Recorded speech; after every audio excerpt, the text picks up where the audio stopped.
Good morning and welcome to the December 15th, 2020 meeting of the Charter Authorizing Panel, and this meeting is called to order. If you have a device, if you'll please silence that device, we would appreciate it. Our goal is to facilitate a fair and responsible hearing, so I will ask that each person that speaks, either here in person at the microphone or on Zoom, that you will speak clearly into the microphone for the benefit of the panel, the audience, the viewing audience, and our court reporter. Please state your name and your title for the record as you begin to speak, and a transcript of this meeting will be posted on the DESE website. So good morning, everyone. If you'll make sure that you've muted your mic until your turn to speak. And I'd like to say good morning and welcome to our Charter panel members. I see Mr. Baldwin. Good morning, Mr. Baldwin. Dr. Williams, good morning. Ms. Newton, good morning. And I believe we're waiting for a few others that are trying to get on, but we do have a quorum, so we can get started. So our first item is the consent agenda. And panel members, you'll see the minutes from November 17th and the 2021 meeting schedule. If you'll review those, and when you're ready, I'll accept a motion. I move approval. Second. I have a motion by Mr. Baldwin, a second by Ms. Newton to approve the consent agenda. All those in favor? Aye. Motion passes.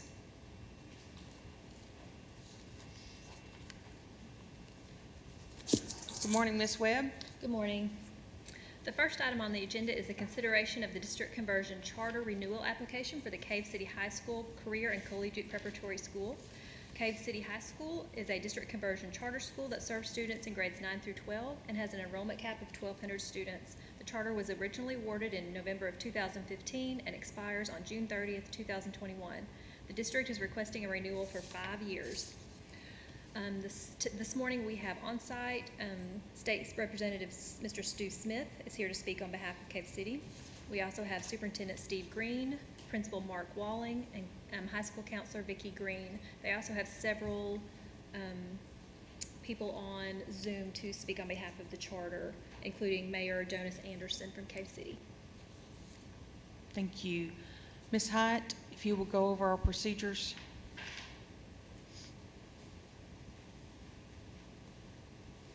Good morning, Mary Claire Hyatt, Arkansas Department of Education. So the procedure for the hearing itself, you'll want to swear anyone in that's giving testimony. The applicant will have 20 minutes to present its renewal application. No one has signed up to speak in opposition of any of the applicants today, so you will then have an additional 5 minutes if necessary. Following that, we'll walk through any remaining legal issues. We'll give the applicants an opportunity to talk about how they've been using their waivers, and then you can engage in questioning.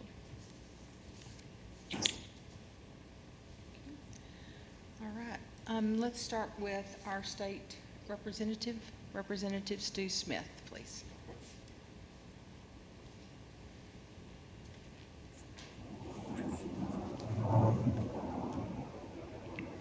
Thank you, panel. Stuart Smith, State Representative, District 63. It's an honor for me to stand here before you today and speak on behalf of the Cave City School District. Cave City is a blue-collar community with most of their residents working in the Batesville area. This wonderful area of Arkansas not only produces some of the best watermelons in the United States, but some of the best people as well. Cave City has a committed, hard-working staff who understands the importance of strengthening weaknesses and nurturing strengths. They know the needs of their students and have a long history of excellence in guiding them along a forward path to success. Cave City administration is unique in that 8 of them have graduated from Cave City High School. I'm fortunate enough to call several of them friends. I admire their compassion, their professionalism, And you can feel that caveman pride beaming from them as describe their resolve in giving their students every possible opportunity to flourish in today's world. Good people, great role models. Over the past 5 years, Cave City has demonstrated great success with their charter school, and I'll always support them wholeheartedly as they lead their students into the 2020s. Thank you. Thank you, sir. Our other elected official is Mr. Anderson, Mayor of Cave City. Thank you very much. Thank you, panel. Thank you for those kind words, Representative Smith. And I am happy to be here today to speak on behalf of the Cave City School District. My family has been working and learning at this district for the past 70 plus years, and we've seen great success with our charter, and I know that they just want to continue the good work that they've been doing already for the past 5 years. So I hope that the panel will unanimously renew this charter. It's good for the students. It's good for the school district as a whole. It's good for economic development. It's just good all the way around for our community. So I appreciate the chance to speak, and I look forward to seeing what good things this district's going to do in the next 5 years to come through this charter. So thank you very much. I appreciate it. Thank you, Mayor Anderson. If all those persons planning to speak on behalf of Cave City would stand and raise your right hand. And if you're on the Zoom and you plan to speak, do the same. Do you swear or affirm that the testimony you are about to give shall be the truth, the whole truth, and nothing but the truth? Thank you. I do. All right. Who's going to be our speaker?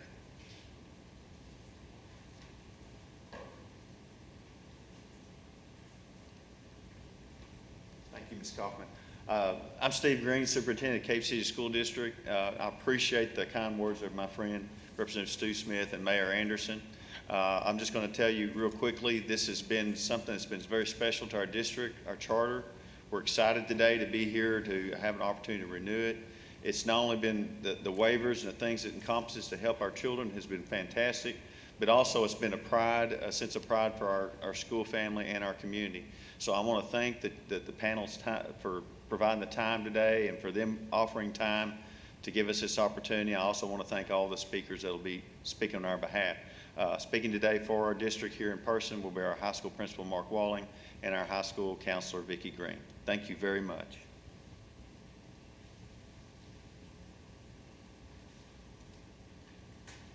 Thank you. I'm Mark Walling. I'm the high school principal at Cave City High School. To start the presentation today, we have two speakers lined up of our partners. First one is from White River Medical Center, and that's Miss Amy Finster. She's on Zoom. Amy? Hello, I'm Amy Finster, the Community Engagement Coordinator for White River Health System. White River Health System is the #1 employer in Independence County. And with that, we wanted to become involved in our community by building relationships with our local public schools and our local colleges. With working with Cave City School, we learned that over 75% of their kids and students are on free or reduced lunches. So that inspired us to do a fundraiser for all the local school food pantries. This year, we were able to give Cave City School $2,000 for their food pantries. We love working with Cave City, and we also like to offer their students job shadowing opportunities. This allows the students to be able to come on campus and job shadow a variety of disciplines. That way they know what career they want to pursue after high school. We thoroughly love Cave City. I'm an alumni myself, and we look forward to our continued partnership with them. Thank you, Amy.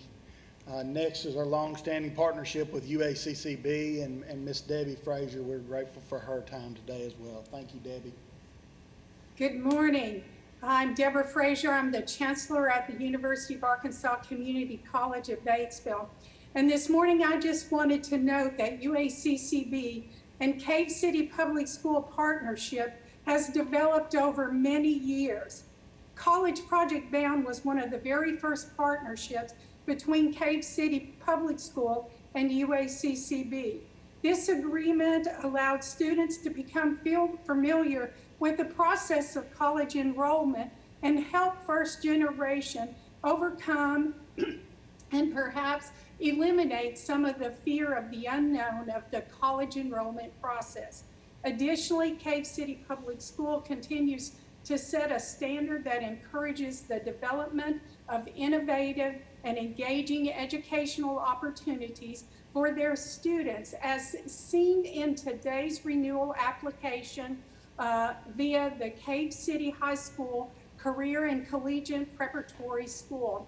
This charter request is another way the district is striving to advance education within rural Arkansas. Thank you very much. Thank you, Ms. Frazier. We appreciate it very much. Long-standing tradition there with them.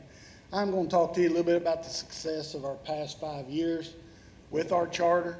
It means so much to our community, and Ms. Green in just a minute will talk to you about where we're going to go forward from here with our charter renewal request.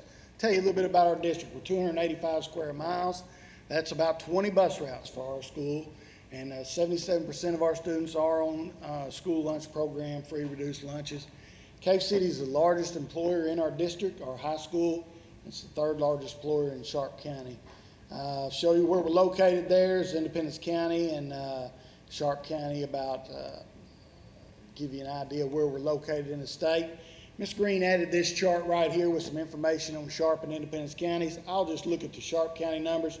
You see down there at the bottom that about 70% of our kids come out of Sharp County, about 30% of our students come out of Independence County. But as you look at those Sharp County numbers there, about 20.7% poverty, only 11% have a bachelor's degree, about 20% disability rate under 65, only about 44%, 45%. Over 16 are in the labor force, and you see the mean annual income there of Sharp County and Independence County. And again, just an idea of what our kids look like. With those numbers, you understand some of the needs of our kids. Amy just mentioned that White River Medical Center donated $2,000 to our food pantry that we have. We also have a caveman closet that's set up there. You see the number of kids we serve on a weekly basis there out of that. The young lady there on the right is, she's actually a CNA student of ours, but she's employed through Arkansas Rehab, and she works there in our coat closet, our clothes closet, helping keep that organized. And it's something our community takes a lot of pride in. I'd like to go over our goals from our past charter, and I have up here the Arkansas College Readiness benchmarks. Our goal, our number one goal 5 years ago was to increase annually 3% of our kids that met these goals. This isn't just getting a 19 on the ACT, this is meeting these benchmark goals. And in 19 there you see that we did not meet those goals. So our new charter, the ACT College Readiness, becomes a focus for us within our new charter for sure. We don't like that slip there, but we did have some gains, and those are college-bound students increased their ACT scores between 11th and 12th grades through the years. We're very proud of the fact that our SES female students did show some gains in science. And the AccuPlacer exam is an exam we use sometimes with UACCB. It's it's a cost-effective measure for some of our students, and it's accessible. Ms. Green would tell you we've had several kids through the years to earn scholarships at UACCB through the AccuPlacer exam. But it becomes a focus for us in the new charter. Our number one focus is we feel like we need to increase the number of ACT attempts by each student. Our students just don't simply take the ACT test enough. And obviously some of those other bullet points are things we continue to work on, small group instruction, professional development always. But one thing we're going to roll out here today, and we're going to hopefully begin in the fall of 21, is a new College Ready Graduation Recognition Scholarship that the Bank of Cave City, another local partner we have, has generously agreed to sponsor for us. And here to talk about that at this time is the Bank of Cave City President, Mr. John Beller. Good morning, everyone. My name is John Beller. I'm the president at the Bank of Cave City. I'm really happy to be here this morning and speak in support of this renewal application. I love how the charter programming allows the school to engage the community in strategic partnership. We've been doing that for several years now with scholarship we're providing for the concurrent credit program. That's great. That's great for the school. It's great for our students. It provides us with a nice recognition for the sponsorship, but the multiplying impact that all of that has on workforce preparedness and productivity and on family budgets also complements our economic and community development efforts. And so we're able to form a partnership that enhances our vision for development while supporting the school's educational mission. And we're planning to grow that with this ACT scholarship program. We're going to incentivize students to take the ACT test early and often, and really improve those scores and get them ready to go to college. We're going to also incentivize visiting college campuses with this scholarship program. And so we're really excited about it. I've got 3 kids in the district, and so I'm excited about it personally as well. We're also going to do a new, along with that, a new internship program that's going to allow us to provide students with a real introduction to a professional environment and the financial services industry. I think this charter's been a real benefit to the district and our students and community. And I hope the school is going to be able to continue to grow into it. Thanks for your time. Thank you, John.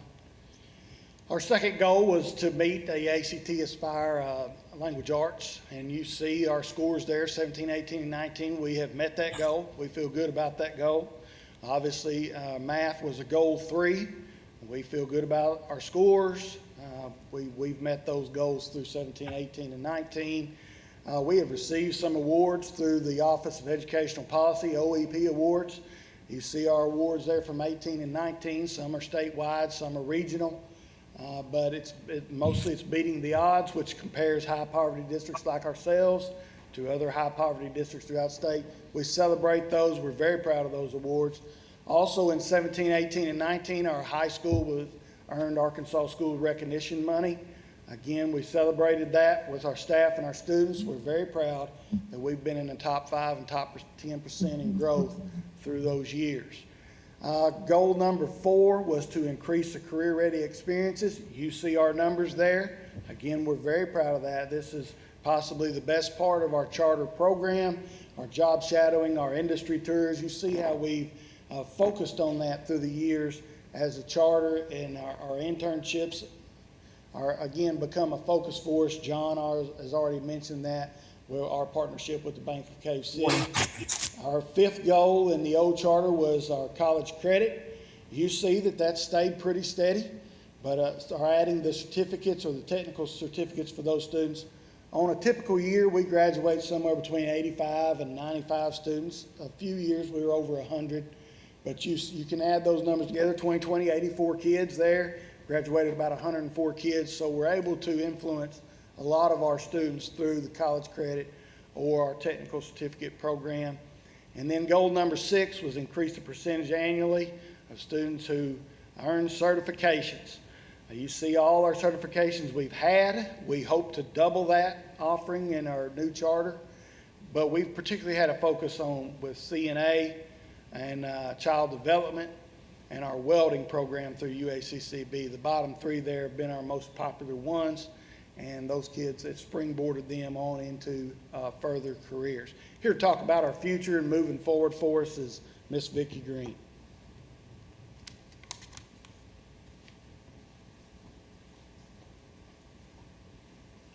Hi, I'm Vicki Green. I'm the counselor at Cave City High School. Oh, I need to go to the mic, don't I, Ms. Kaufman? Thank you. I'm Vicki Green. I'm the counselor at Cave City High School. And moving forward, first, the charter renewal process has been really good for us.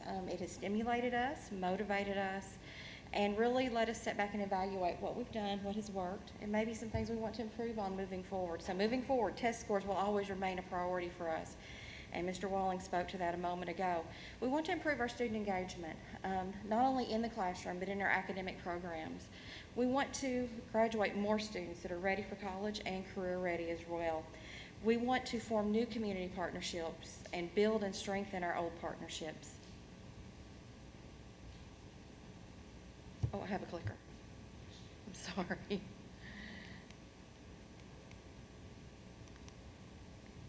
And I went the wrong way with it. Okay, so Miss Debbie Frazier at UACCB invited me to UACCB a few years ago. They were going to start the Guided Pathways program. And I'm so thankful she invited me to this, and that's part of our collaboration, is we're involved in their lives and they're involved in our lives. It's a mutual agreement. But even though this applies to the community college level, there were some takeaways that I brought back home from this. The Guided Pathways is to help graduate college students at the community college level and get them in career and work areas.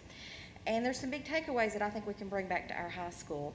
One of those, the 4 pillars are: create a clear curricular pathway to employment and further education, help students choose and enter their pathway, help students stay on their path, and ensure learning is happening with intentional outcomes. And all of these are takeaways that we came back and applied moving forward with our charter. Our new 5 pathways programs are agriculture and manufacturing, STEM, pre-professional and medical, audio, video, technology and communications, humanities and fine arts, business and computer science. Before, well, we're very personalized with our approach for our students. I think it was almost overwhelming for them when they're younger. So we're going to go to more of a pathways program to try to streamline some of what we're offering. One of our new goals, increase the percent of students completing a stackable educational pathway. Current data shows an average of 50% of students currently complete high school with either a certificate of proficiency, technical certificate, or a CTE completer. We want to increase that from the current rate of 50% to hopefully well over 70% in the future. We also want to increase the completion rate of students enrolled in concurrent and technical coursework. Once they enroll in a technical course, maybe it's the Career Center or maybe it's a concurrent class, we want them to finish that class they're in. We want successful completion with hopefully a C or better in that course. Here's an example of our new Stackable Pathways program. Underneath the triangle that you see would be Dr. Bell's middle school charter that was just granted, so thank you so much for that opportunity. A lot of this actually does start below there in the 8th grade, especially with the Agra and some of those programs. But, and I left my cords back there, but our high school students love the graduation regalia and everything that goes with that. I forgot to take my mask off too. I might be a bit nervous, you think? So they love these cords. So we're going to have the lowest level is a cord. The next level is a stole. And then we have the collared stole like this that they're going to earn for their top level. So we're going to implement that moving forward. And past this, with the guided pathways, these stack right into technical programs, as well as the local community colleges, or perhaps to a 4-year college, depending on the student and their personal success plan. Here's an example of one of our students. This is Ryan. She's a junior. She just finished her CNA class. She's testing in January when we return. She has already completed her physical science, biology, and anatomy, so that's the cord level. She's completed the CNA, so she's already earned the STO level. This spring, she's taking nutrition for nurses, and she will just need one more class, and she will be eligible to enter the LPN program upon graduation. So this is an example of one of our STEM pre-professional and medical pathway programs. We're very proud of our STEM program at Cave City. It's something that it's been very successful for us. We currently have 4 students who just graduated medical school. One's a 3rd year, one's a 4th year, and that didn't used to happen for Cave City, so we're very proud of that. Numerous occupational therapists, physical therapists, engineers. We have one of the top students, I heard, in the physician assistant school at Little Rock as well, so we're very proud of her. But our STEM program has been very successful, especially the professional part of that, so we definitely don't want to lose that focus moving forward. Here's another stackable program. It's our agriculture and manufacturing. Our partner UACCB, you'll see several of their programs at the Secondary Career Center at the top of that, and several programs of study there. Education pathway. In Sharp County, the largest employer is Walmart, followed by Highland School District and Cave City School District. A lot of employment at the local schools, so we definitely want to grow our own teachers. This is Miss Kate, and here's an example of her pathway. She's going into education upon graduation. New goal, we want to implement a new career and college-ready recognition program and attain a 70% completion rate for the graduating class by 2026. So we're going to have 2 new graduation recognition programs, the Career Ready and the College Ready, and Mr. Beller spoke to that a few moments ago. And here are some of the requirements for each of those. But we want students to graduate and to transition to the next level seamlessly. We want a streamlined process, and we want them to streamline in every aspect of their lives. We want them doing job interviews, job shadowing, and perhaps some more specified or streamlined job shadowing processes for them as well moving forward. Community partnerships, we have several wonderful partners. Cave City Nursing Home, all of our CNA students do their clinicals there, numerous job shadowing opportunities. Out of my class of 12 CNA students from the fall, they've already hired 2 of them. They do hire students at age 16. So we frequently, and I'm sure they'll hire more as they certify. Bank of Cave City, Mr. Beller spoke to that a while back. He is a wonderful partner with the Bank of Cave City, sponsors us in every aspect of concurrent credit possible. Cave City Pharmacy provides an internship opportunity. By the way, it's a paid one. First Community Bank, they pay for all of my CNA students' tuition, scrubs, stethoscopes, watches. They don't have to pay a dime. None of our concurrent students pay anything. Everything is free. Or subsidized by the school district with ESSA funds or by the banks. White River Medical Center, Ms. Spencer spoke to that a few moments ago as well. They provide a lot of job shadowing and just a lot of career education for our students. UAMS, again, Mr. Cargill is frequently in our classrooms presenting different things with the University of Medical Sciences. UniFirst is a local manufacturing plant, and they provide job shadowing tours. Precise Heating, Air, and Electrical Services, and Precision Plumbing. Very excited about them as a new partner moving forward. Work-based learning. We're really going to have more of a focus on this moving forward. The Bank of Cave City. He's going to provide an internship for a student. Cave City School District, the student at the top right is Miss Maddie. She is working in our IT department, and she has been such a blessing over this past year. She is a student, and she is paid by the school district during the summer to help with the technology end. So she helps the computers. She helped get all of our online program off. She is still so much, she's getting community service credit this year as well. But if we have students with issues, Miss Maddie can help us with that. And as you know, with COVID, there's been a lot of issues with technology and a lot of work on our staff. And she's going to pursue that once she graduates. Cave City Nursing Home, our own audio video technology. We have our own radio and television studio. And they're always filming ball games or calling radio games. They're constantly out and about, and they have a lot of internships, some paid through them. Precise Heating and Air and Electrical Services and Precision Plumbing. Mr. Mike Arnold, in just a moment, is going to tell you about a new opportunity that he's going to provide for our district. He's actually going to have 3 students and give an apprenticeship in HVAC, electrical, and plumbing moving forward, so we can have students transition into that. And we also have the Career to Work study with Arkansas Rehab. So at this time, I'm going to introduce Mr. Mike Arnold.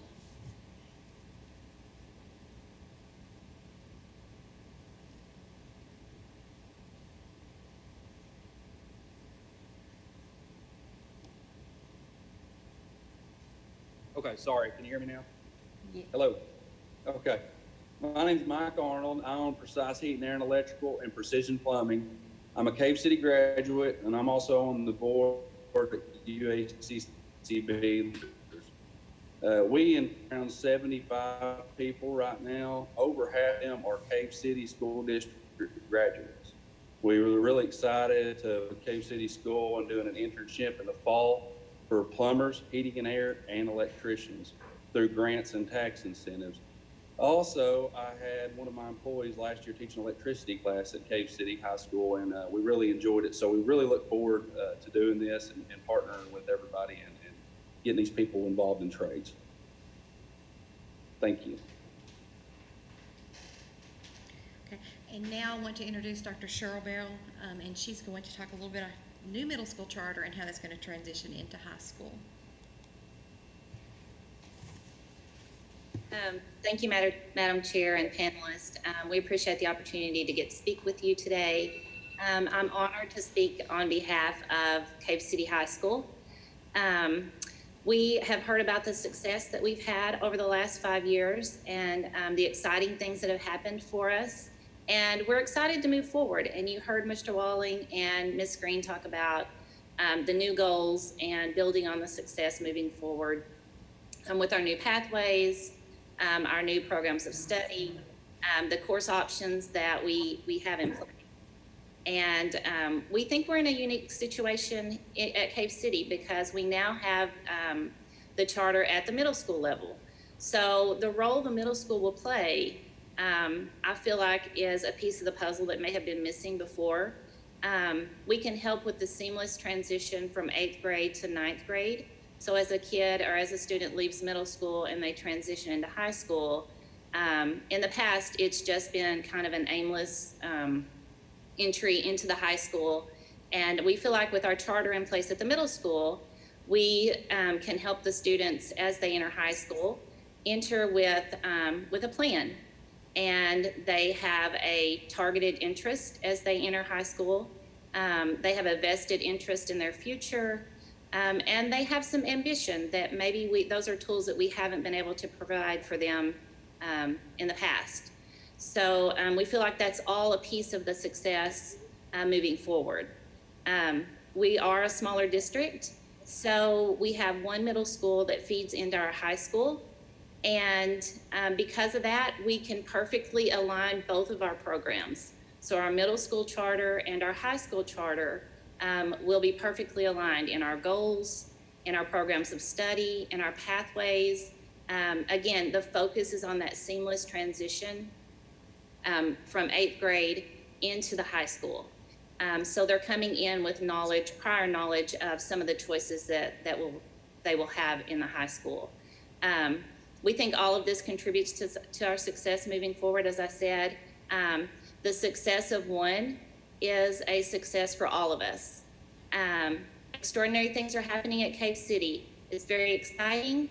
I want to again say thank you for the opportunity to serve our students in this capacity. We could not do it without you and without your support. So again, thank you.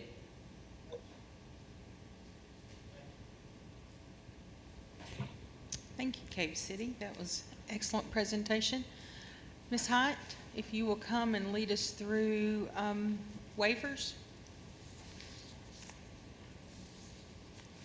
Mary Claire Hyatt with the department. There are no remaining legal issues on any of the waivers. I did, just based on comments in the past, I think you might like to hear about their teacher licensure waivers and their school counselor waiver. Other than that, there are not any big ones unless you have questions specifically about those. On teacher licensure, it does include core content areas, so I think it would be helpful for the panel for them to discuss how they're making sure that those teachers are qualified, and same with the school counselor. Other than that, no other issues. Mr. Walling, if you'll speak to those two issues, please.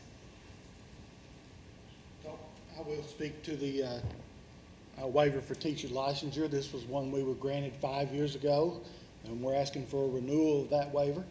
We've been good stewards of that waiver. I'd like to point that out. We have used it exclusively the past 5 years in our CTE programs. In fact, Mr. Arnold just mentioned that one of his employees, who was again a Cave City graduate, was able to come up last year on a workforce education grant and teach an electricity class to our students. We've used it in that way. And we have not had to use it in a traditional core classroom, but we do ask for that waiver, because as we move forward, we see opportunities where a person, Mr. Beller, we would love for him to come into our school and teach an economics class to our students. It would also gain him access into our students and things like that. We do request that and hope we're granted it, but we've been good stewards of it. We've used the traditional pathways that the department has given us in the past, but we don't want to limit in any way an opportunity for our kids. I will go through one scenario for you in that regard, and we have 3 outstanding science teachers. You've seen in our presentation science is a focus for us. I only have 18 sections of science to play with at the high school, to deal with. But I do have a teacher down there that has a master's degree in biology from Mississippi State. She's just earned it. In fact, this is the first year we've been able to use it. In a scenario with 18 sections, if I had 5 kids that wanted to take college A&P, and I had 22 kids that wanted to take biology, in years past, I would have to decide on, I got to have 22 kids in biology. But with her, I have the opportunity to teach these 5 kids and also teach the 22 biology kids. If I had an engineer, if I had someone like that that could step in and teach that one class, that would be an example of the way we would use it. We haven't done that in 5 years, but I don't know what the future holds. And as we fine-tooth comb our kids with our charter and providing opportunities for numbers that frankly, we couldn't reach without our charter. We couldn't deal with those 5 kids and do what's best for them without the charter. I ask for your permission to use that to the benefit of our kids if we have to have it, and if we can't, through a traditional means, get a teacher in that classroom.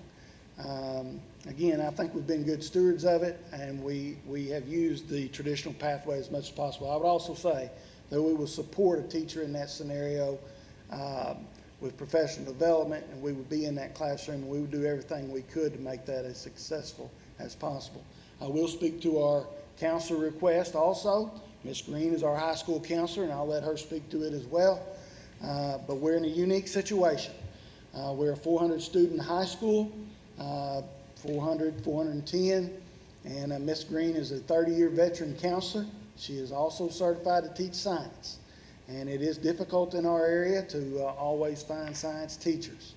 And with that request, we simply ask for permission in total transparency that, again, the scenario I just talked about, where maybe I need 19 sections of science to accommodate some kids, and to be able to continue to offer physics and things like that by a person in the classroom. That's why we asked for that waiver. Ms. Green has a full-time secretary. With our poverty numbers in Sharp County, we're blessed to have a career coach there at Cave City that's able to do some of her more traditional work of helping kids, get into colleges and things like that. But again, we wouldn't ask for that if Ms. Green, first of all, wasn't an outstanding science teacher, second of all, a veteran counselor, and third of all, we had other supports around her, including a full-time secretary and a career coach and things like that. But I will also let Ms. Green speak to that. She can do better than I can. Thank you.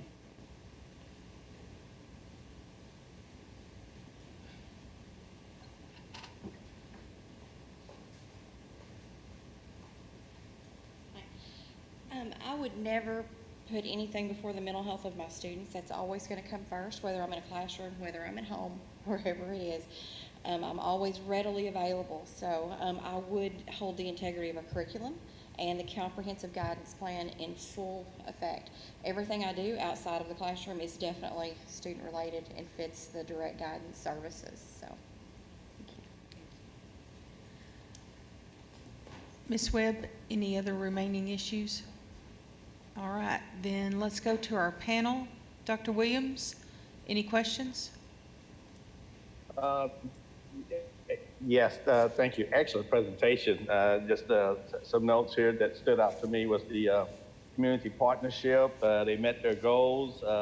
They're doing a great job of connecting students to jobs, the two-track career readiness, the college readiness, and they got B grades, not including this past year because we understand this past year was I just call it a COVID year, but received Bs up through the previous 3 or 4 years that I was looking at. I love the idea now of the middle school tracking into the high school. So I guess, the only question I really have is, are there any concerns from ADE about anything? No, sir. All of the DESE team is shaking their head no. No concerns. Okay. Then I have no questions. Thank you. Ms. Newton?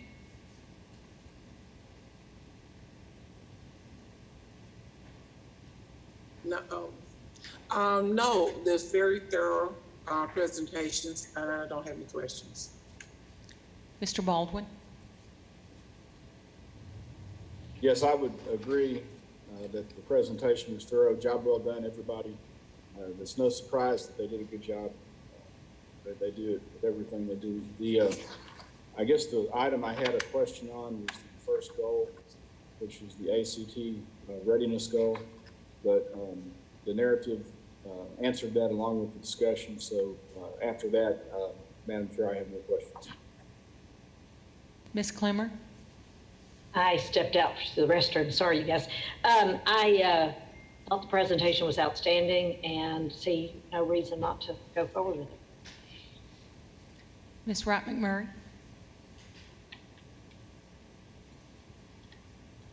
Thank you. Again, I agree, very good presentation. I also had some questions at the beginning about the ACT and how the career coach kind of figured into all of this, but I appreciate that towards the end that was included in the conversation. And just think that you guys are doing a really good job with recognizing CTE with your graduates. I really like the idea of the cords, and so I think that really helps to highlight what students in CTE are doing and encourage those to participate and excel. So I like that idea, and think you guys did a great job. Thanks.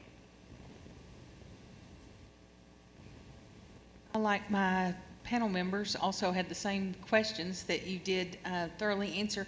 I would like for Ms. Vicki, if you come up and just give us just a brief idea of how you're utilizing your stackable courses. And when I saw that, I certainly questioned it, but when I saw your visual, it makes perfect sense. So kind of talk to us a little bit about how you're working with a student with their student success plan, and maybe how those visuals help them to consider being a completer. Well, that is a new program that we've had that we're going to implement next year, although I have started showing some students and starting with it already. It really helps, I think, bring home to them what they have to do. They like a very clear path, but you can't have a complicated path. With our personal success plans, it was too complicated. It needed to be streamlined. I also like the fact, especially a lot of my students, like maybe they know they're interested in the agriculture area, but they're not unsure which one of the pathways they want. They're very easily transitioned between up until as you get older. So it starts getting more narrow as the student gets older, but coming into me as a freshman, it's a lot more generalized than it was before. So it's I think going to be a really good thing. Like I said, it actually continues on once they leave us, like they're leaving with their college plans in place and all of that, so. You. Any other questions? If not, then I'll accept a motion. I'll make a motion to approve the charter renewal as requested. Second. I have a motion by Mr. Baldwin and a second by by Dr. Williams to approve the charter renewal. Any questions? All those in favor? Aye. Aye. Any opposed? Aye. Hearing no opposition, the motion passes. Job well done. Very Good good. job.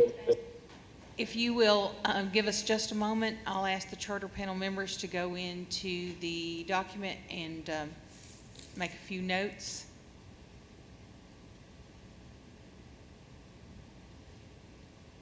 On their voting sheet.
Mr. Green, as our panel members are completing their voting sheets, I will just summarize to say excellent presentation.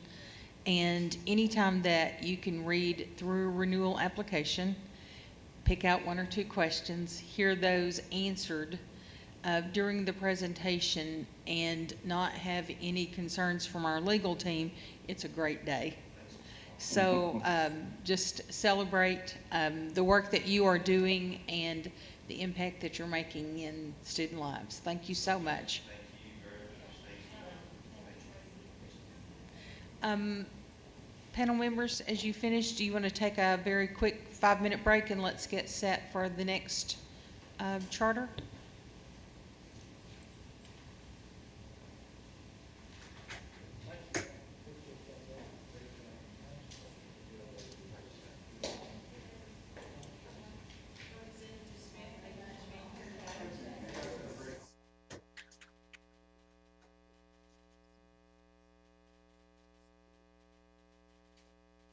Hey, Bertha.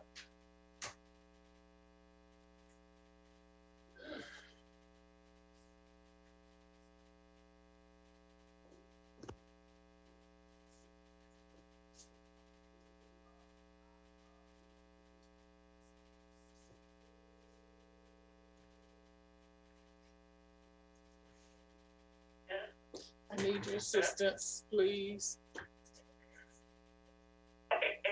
Okay.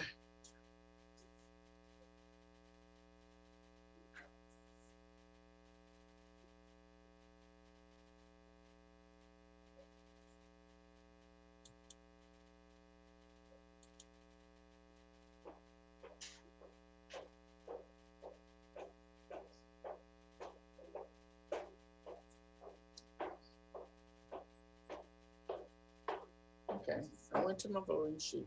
Now I'm trying to get back to the Zoom, the actual, screen. And I went down here and clicked this.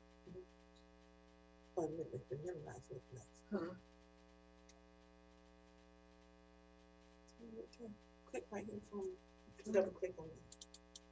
Right, oh, there it is, the arrow right there. Okay, There it is. okay, that's great. Okay, okay, let me add this. I'm gonna minimize it again. And go to internet, Explorer. I'm looking for the names across there. Was it here? The school's just. Okay, okay, And at the very top of it. okay, great, okay. All right, thanks.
right, we're ready to go, Ms. Webb? I think so. The next item on the agenda is the consideration of district conversion charter renewal application for Fayetteville Virtual Academy. Fayetteville Virtual Academy is a district conversion charter school that serves students in grades K through 12 and has an enrollment cap of 5,000 students. The charter was originally awarded in November of 2015 and expires on June 30th, 2021. The district is requesting a renewal for 5 years. On Zoom today, we have Assistant Superintendent Dr. Megan Slocum and Fayetteville Virtual Academy Principal Kim Cook. Dr. Slocum and Ms. Cook, if you will raise your right hand. Do you swear or affirm that the testimony you're about to give shall be the truth, the whole truth, and nothing but the truth? I do. Thank you. All right, Dr. Slocum, you have approximately 20 plus minutes. So if you will share your screen if you have a presentation and speak clearly into the microphone. Thank you. Yes, ma'am. Can you hear me okay?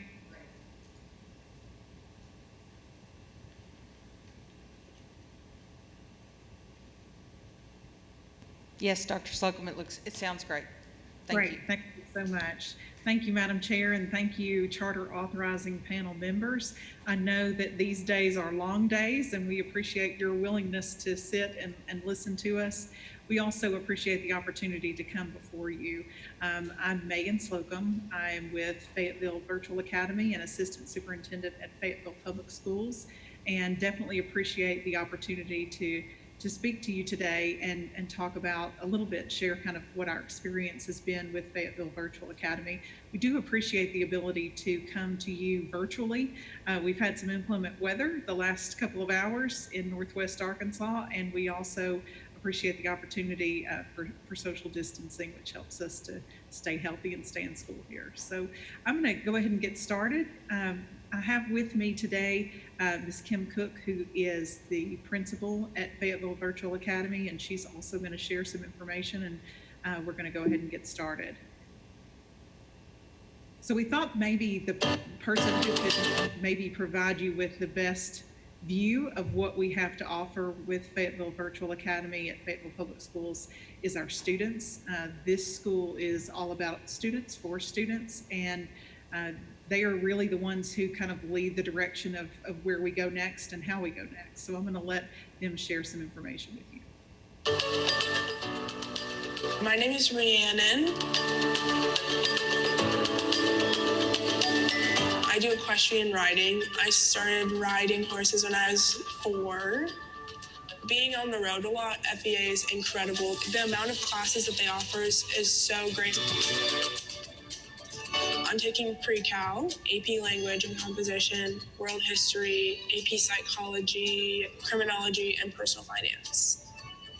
I get to travel all over the place. I get to make my own hours and my own schedule. I can work and build kind of my school around writing. And something that's really cool about coming here is when you schedule an appointment, it's one-on-one. It's you and your teacher, and you can say if you're going to meet your teacher here, if you're going to go over Zoom. I do a lot of Zooming since I'm not here all the time. I love the fact that it's like a branch of the high school. It's like a branch of Fayetteville Public Schools. So you can still go to dances, you can still go to football games, you're still involved with the whole like graduation process and everything. FEA has been so amazing, and I would not be able to be pursuing what I'm pursuing right now, being an equestrian, if it was not for FEA.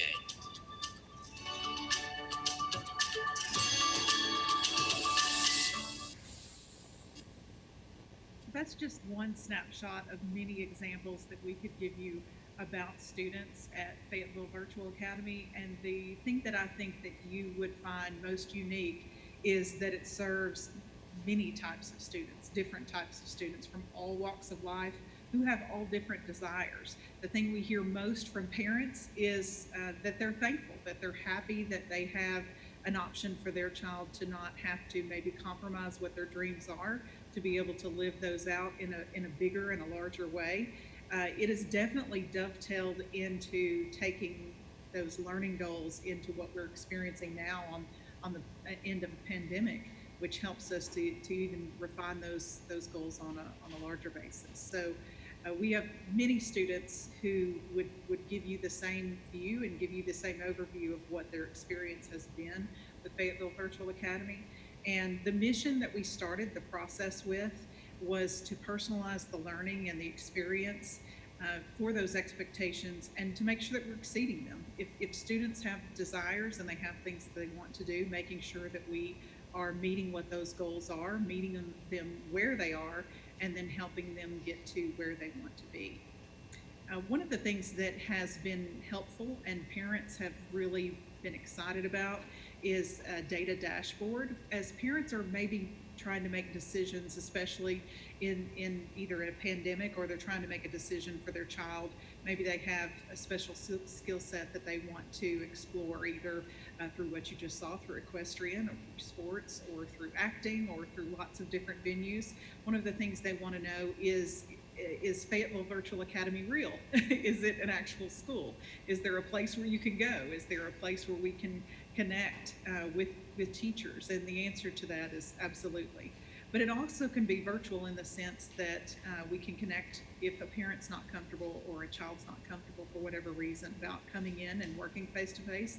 They can also do that virtually and meet us online. So whatever is most comfortable for the family. But this data dashboard just provides them an overview to kind of let parents know what we are about, what we offer, what that looks like, and to have some solace in their experience. So this shares with them what our average ACT score is, what our current letter grade is in terms of a report card on the ESSA index, shows them our current graduation rate and some of the students that we serve. It also provides them with a school profile to show them these are some things that you might consider as a parent: college attendance and GPA calculations, concurrent credit, what free and reduced lunch is, which is a little different for us this year because all of our students are eating free meals this year because of the USDA waiver.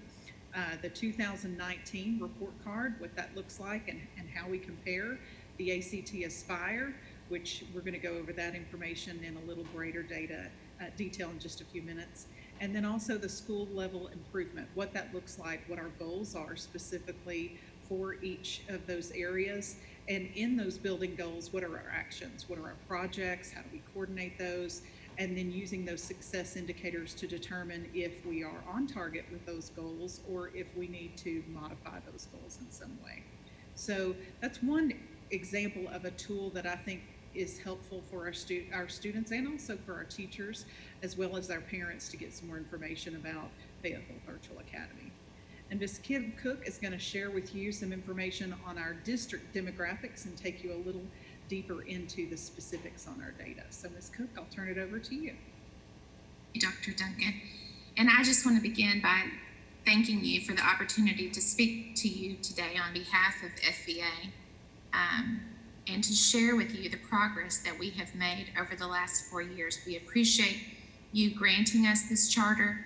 We want you to know that Fayetteville Virtual Academy has been a lifeline for many students who were struggling in the traditional school setting for mental health needs or family stressors.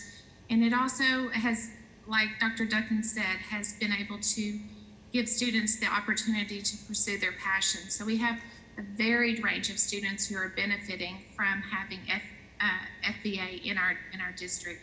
So I just wanted to say thank you for granting us that charter and giving us the opportunity to really program that meets so many needs of so many students in our district. Looking at our district demographics, we just wanted to start with that and then roll into where we are with our enrollment at FVA. We have seen an increase over the last 4 years. You may not realize, but during the 2016-17 school year, we served grades 4 through 8. And then we increased in the 2017-18 year to grades 4 through 12. So that's why you see the increase from 2017 to 2018. This year, our current enrollment is sitting at about 412 on any given day. We have 5 different learning options in our district. So we are proud to see that FVA has experienced growth. We expect to continue to grow as we move out of the pandemic, with families having experience in virtual learning and learning about the supports and services that we provide at FVA. I believe that our program is set apart by the model that we have used. While many virtual programs are simply online curriculums, we have a campus.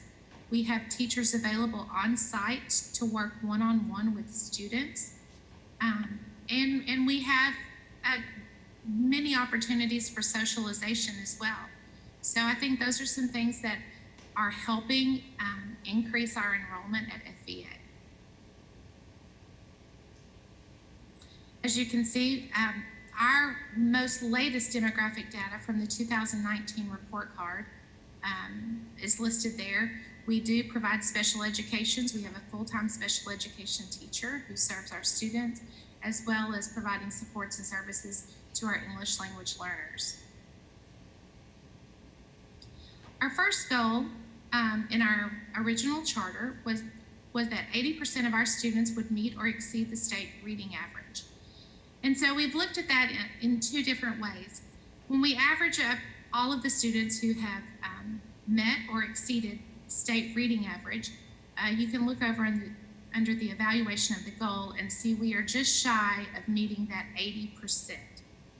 80% is a pretty lofty goal, and so we do know that we have work to do in reading, and we are refining our intervention practices to also address those students who may not be meeting the goals where they need to be. But if you'll look at the next slide, you'll see a comparison of where we are per grade level. And we're looking at reading. I'll just give you a moment to glance at that. You can see in the purple, those are our test scores for FVA, and then the state averages in red. Beginning in 7th grade, you definitely see that there are some areas where we need to pay particular attention and hone in some of those interventions. In 2017, you will not see a data set for grades 9 and 10. That's because we did not serve grades 9 and 10 in 2017. And of course, in 2020, there's not a data set because of the pandemic.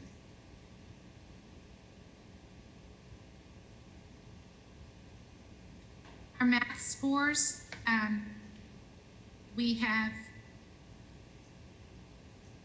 we definitely need to make some improvements in math. I think that is common that we see across our district and our region and even our state, that as students advance in math, the grades tend to drop, and that is the same, that holds true at FVA as well. So we have increased our staffing areas in math so that we have more staff to provide that support in the area of math. Again, starting in about 7th grade, that's where you see that significant drop.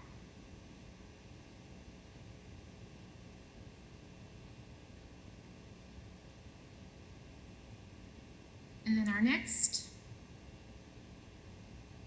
slide is English and writing. We use the same data set for both English and writing.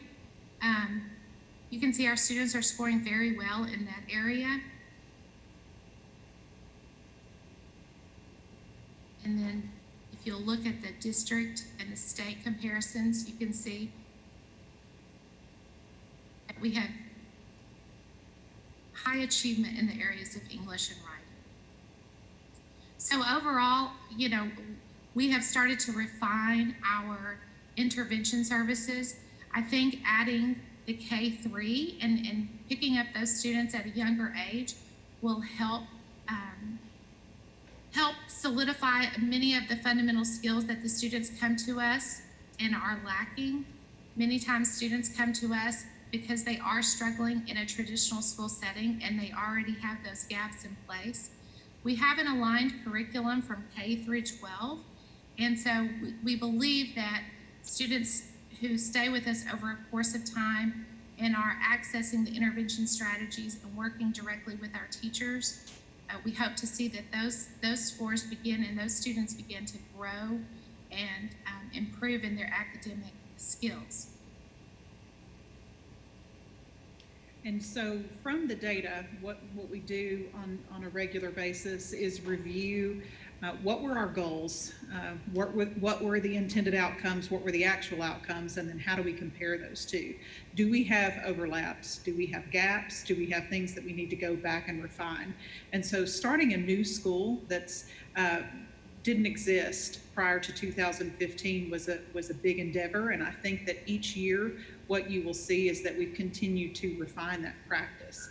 Some of the things that we've seen and also heard from feedback from our students and also feedback from our parents is that we need to have some additional strategies built in for response to intervention when we have students that need additional support. That data where we see that change happening in 7th, 8th, 9th grade going forward through graduation, we determined that we needed to come back and we needed to add additional grade levels. It was one, a database decision, but two, it was a parent request. We heard from lots of parents that this is a great program and how do we get our child in?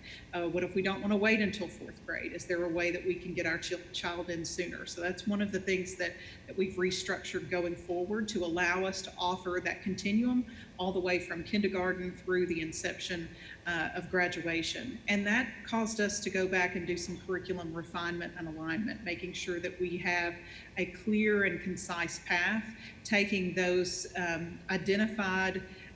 what those identified goals need to be, and then also looking at what those recommended practices are from the Department of Education to tell us that these are really those top areas that we need to be practicing on and what those look like in each content area, and making sure that those are built in and woven through the curriculum throughout.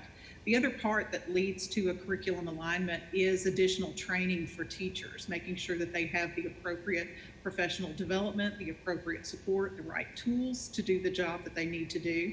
And so some of that byproduct of that alignment raised the need for us to increase our AP student teacher certification. We know from students that they have a desire to have a lot of varied experience in AP, and so having additional certifications for our teachers allow them to, one, be more prepared and teach in a more robust way, but it also allows students to access more courses.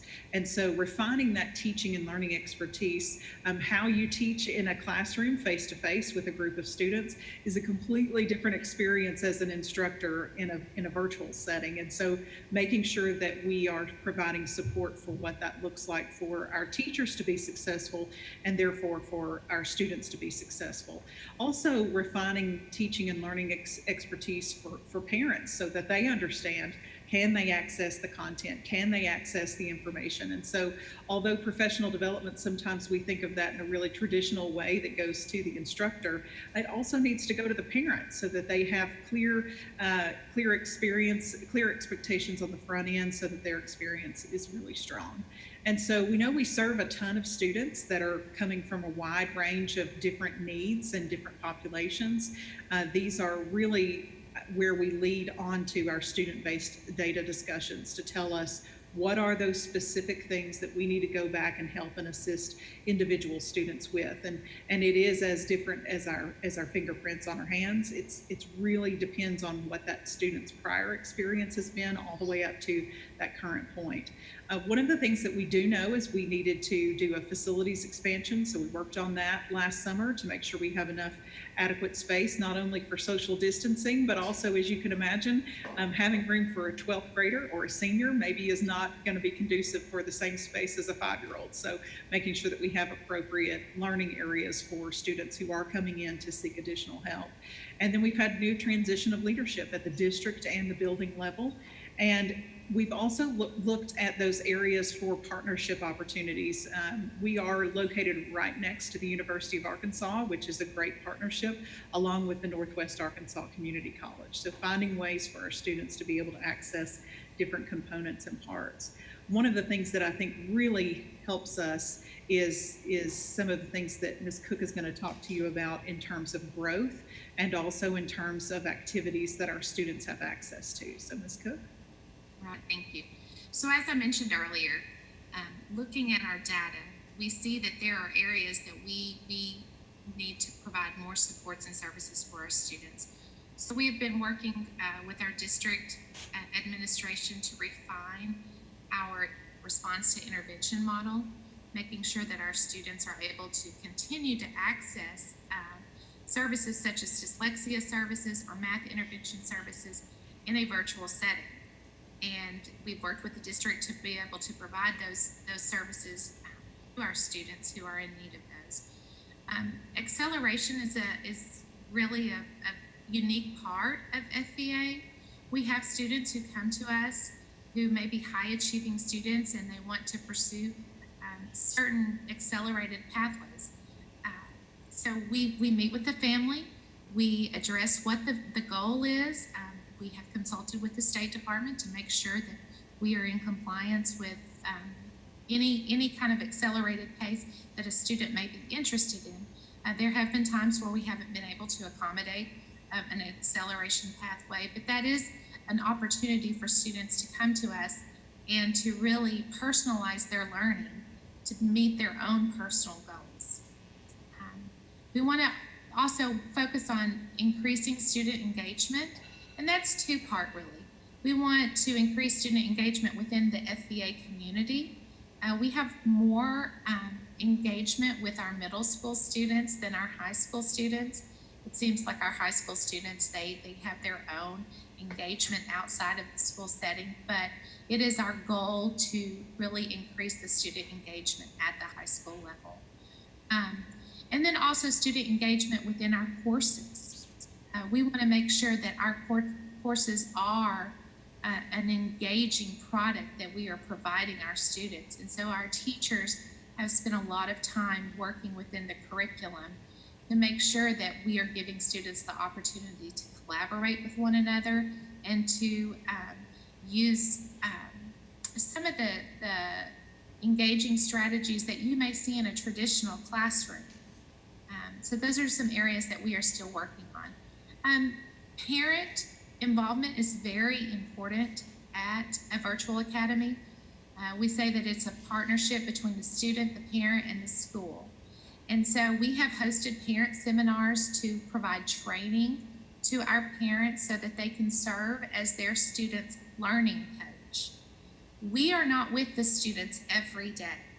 And so we need those parents to have the skill set to be able to support their students, maybe not necessarily in the content area, but with the technology, the organization, making sure that students are reaching out to their teachers as they need to really provide that mentor to the student while they're maybe at home doing their work and they have not fully developed the skill set to advocate for themselves. So we offer parent seminars to help the parents learn how to become a learning coach. And then career readiness focus. This year we had hoped to launch a high school community service class, but with the pandemic we have had to kind of put that on hold for a little bit because we do not want to be sending our students out in the community right now given the nature of the health crisis. But we are looking at creating a community service class where students are going out and they are job shadowing with people, with professionals who are in a career that they may be interested in. They are contributing to our community through community service projects. So we're really excited to really try to engage our high school students in more career readiness focus.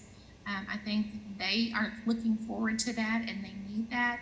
And so we're excited to begin to provide that to them, hopefully once this pandemic kind of, we're not having to deal with health issues. So the things that set FVA apart from other virtual academies, one, I mentioned earlier that we have a campus.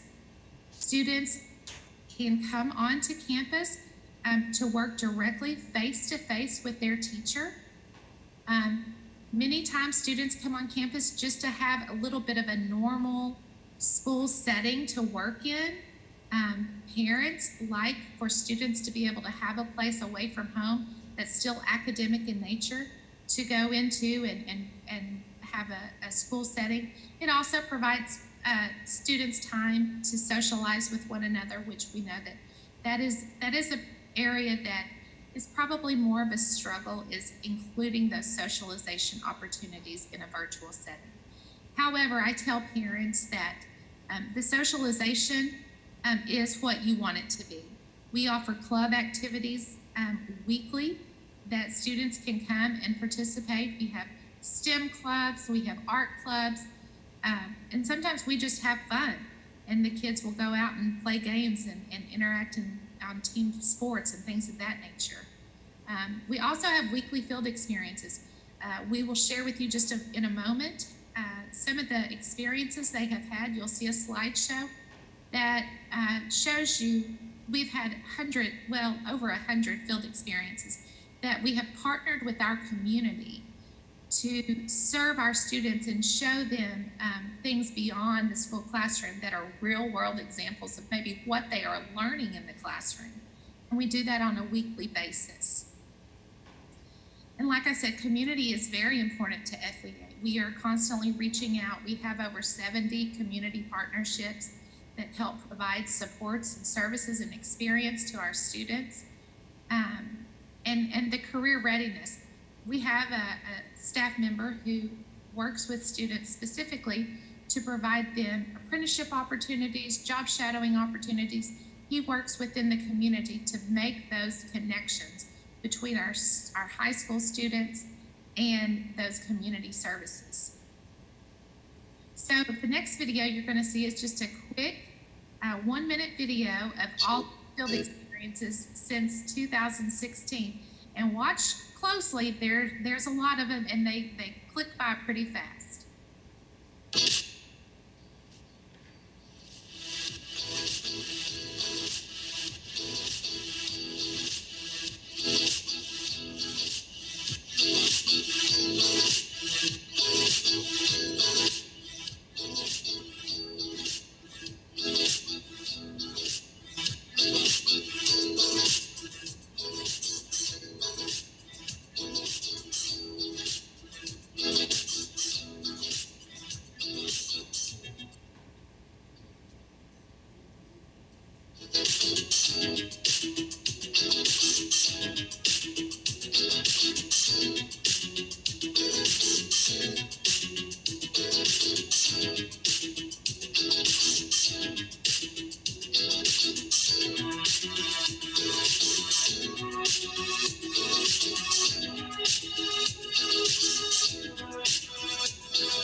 So those are the opportunities that have been provided to our students to really take what they've learned in the classroom and see it in real life, and also to expose them to our global community. Absolutely. Thanks, Ms. Cook. Madam Chair, it concludes our presentation, so we are open to take any questions. I have a question. Yes, ma'am. I wanted to know how the school demographics reflect community demographics. How does that parlay and align? And I was concerned. The video was wonderful. The young lady in the equestrian, but just personally, I think that it would be helpful also to show another side, because that's, first of all, if you like horses, that's wonderful. But it seems to present with something that the average young person would not be acquainted with, or if there's a way to get them acquainted with something like that. Or, I just think for promotional purposes, I understand and I know that that's not all of it, but it seems to suggest that that's more of an elite opportunity for students as opposed to other kids that have other interests. Or don't have the resources to pursue. So that's just a comment, but the other is a reflection about the demographics. Yes, ma'am. The video that you showed was one isolated example of one student who is in a unique situation that is afforded to her definitely, which is not the average student.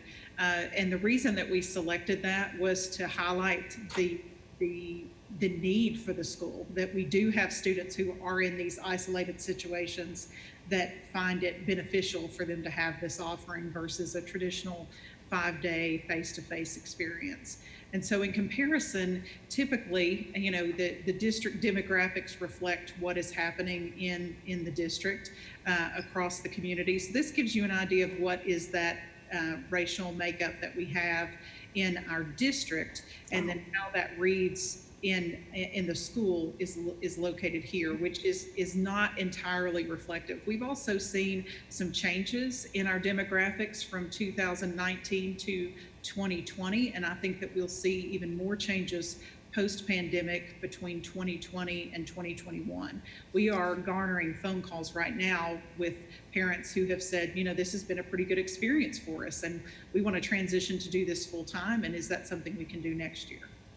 And because I know you and known you for a while, I'll ask you a personal question too. I have some young ladies that I've mentored, and we stay in touch, but they're teachers, and one in particular is really struggling with this completely virtual.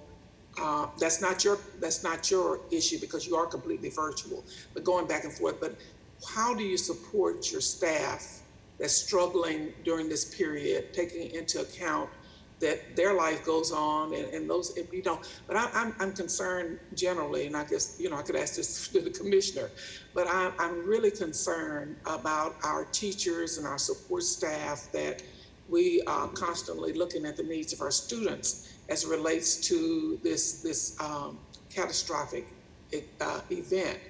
And I'm wondering, I'm just concerned that we pay close attention to the signs of disruptive environments and learning and being consumed with this 24 hours a day, 7 days a week. Yes, ma'am. To clarify, you're talking about Fayetteville Public Schools, not necessarily Fayetteville Virtual Academy. Right. Yes. So Fayetteville Virtual Academy, in that context, it is a virtual school. So everything that happens in it is virtual.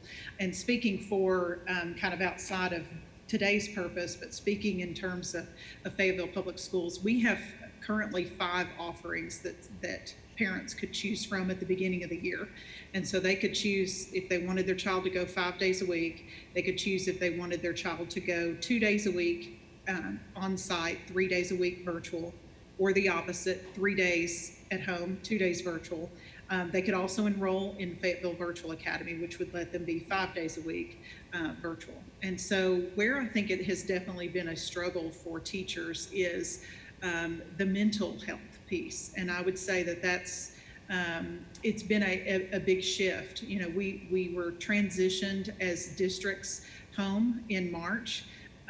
We were pretty upset and worried about our children at that point. We have a lot of children that really depend and need those meals on a regular basis. And so, you know, food insecurity is where we went first. And there's some misnomers that just because we're in Northwest Arkansas that doesn't affect us, and that's not true. You know, we definitely have students who have needs. And so transitioning that, but also then trying to keep in touch with teachers when they were home and they were trying to teach, and then transitioning from that environment in August back to face-to-face learning, and then trying to work through that. So our process has been to try to support teachers, to try to give them additional support. We did at the beginning of the year as a district, we hired 65 full-time substitute teachers, and that was to try to help with those who are quarantined, those who may have COVID, and or those who may not be able to be in the class. And if they aren't overseeing a class, it's to provide additional support for teachers in that particular building. And so we've tried to do some things that aren't necessarily on the normal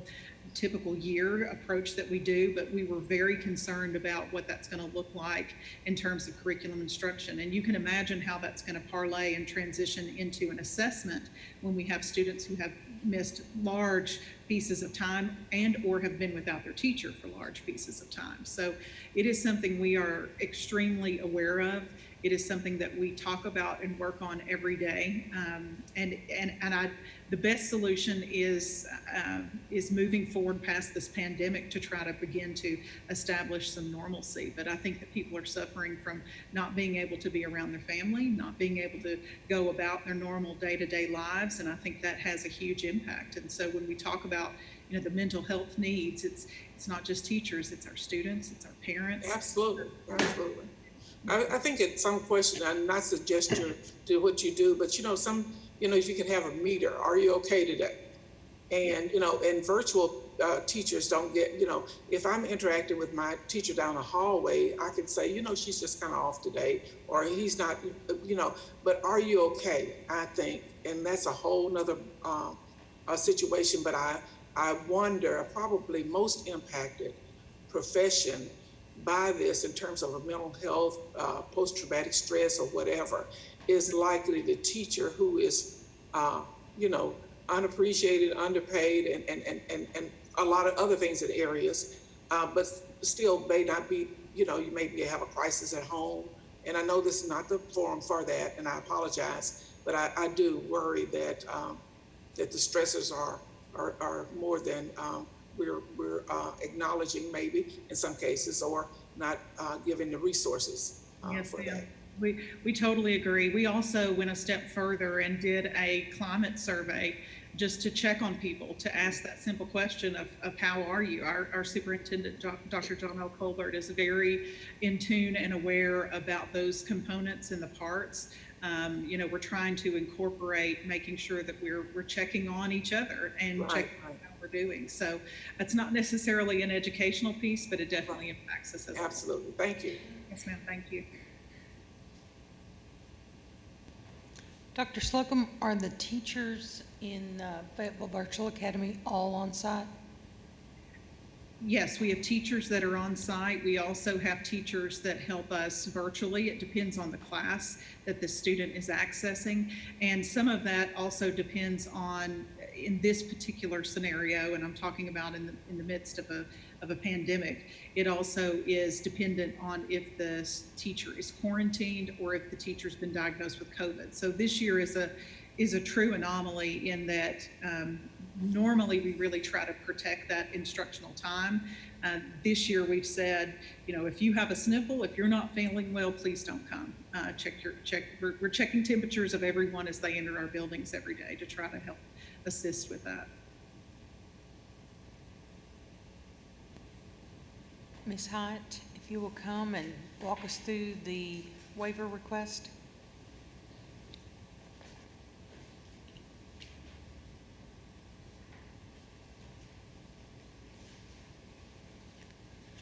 Good morning, Mary Claire Hyatt with the department.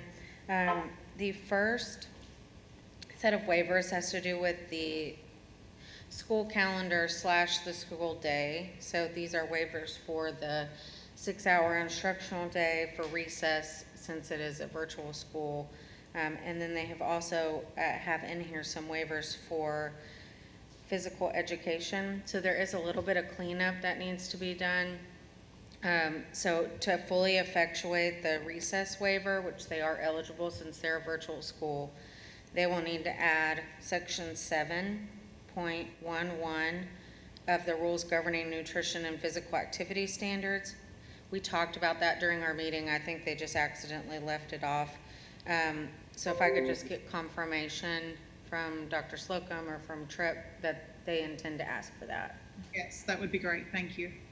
And also, I think they might have accidentally deleted 618.213A2, which has to do with taking attendance in a virtual setting. And I think they still need it, so just a confirmation, yeah. Yes, ma'am. Thank you. So on the PE, they have asked for the section in the nutrition and physical activity rules that deals with physical education. there are corresponding standards and corresponding law to those pieces, and I'm not exactly sure what all they need. So maybe they can provide a little bit of information on what they're doing for physical activity and physical education, and then I can tell you what pieces you need. Sure, thank you. For every student is enrolled in a physical education course.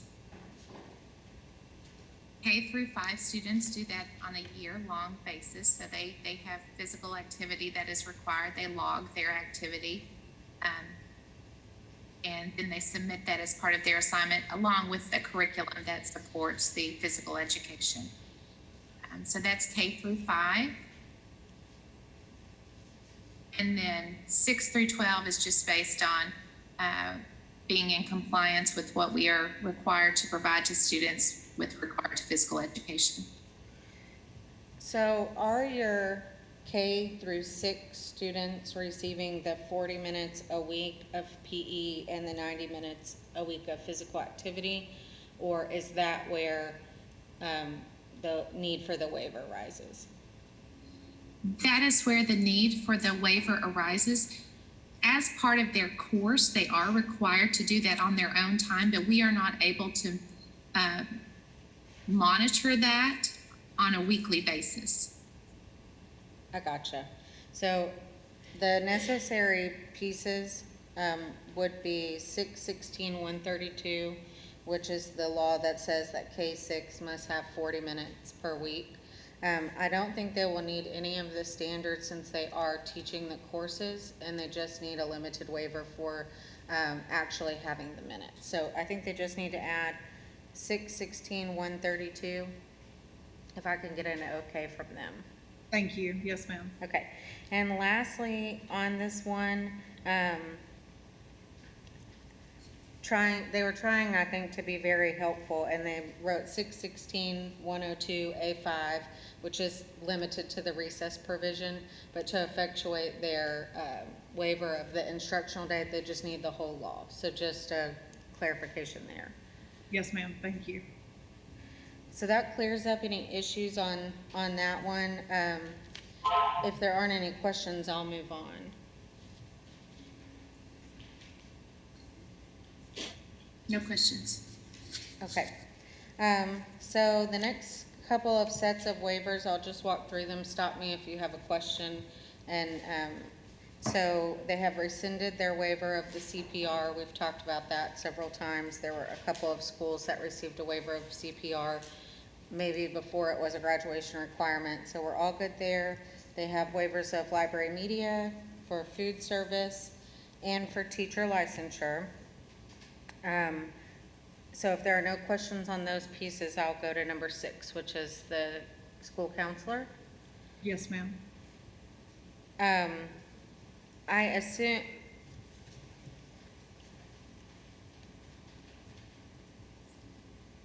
thank you. Thanks to Tripp for pointing out, on the teacher licensure waivers, they do need to add a waiver of 4D1, which is the corresponding standard for accreditation. What was waiver was that?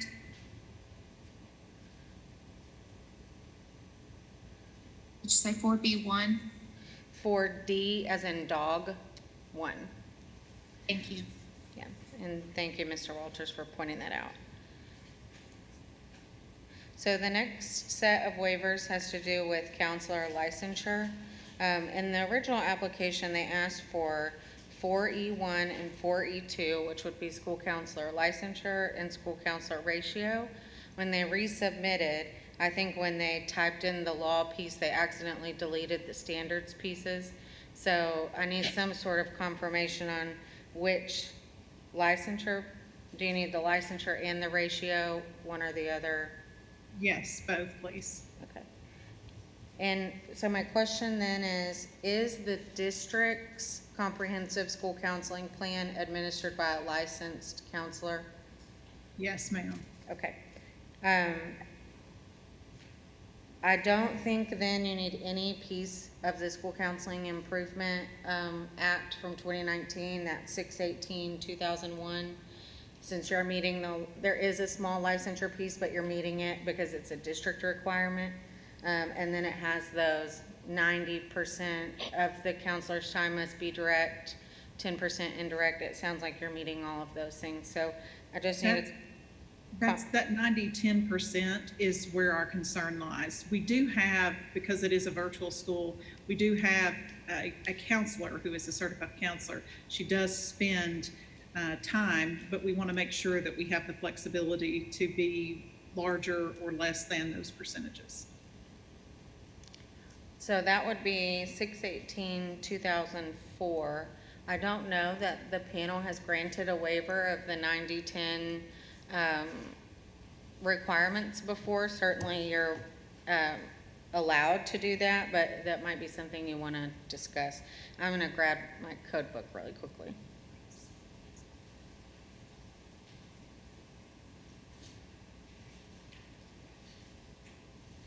Should I go ahead and speak to that?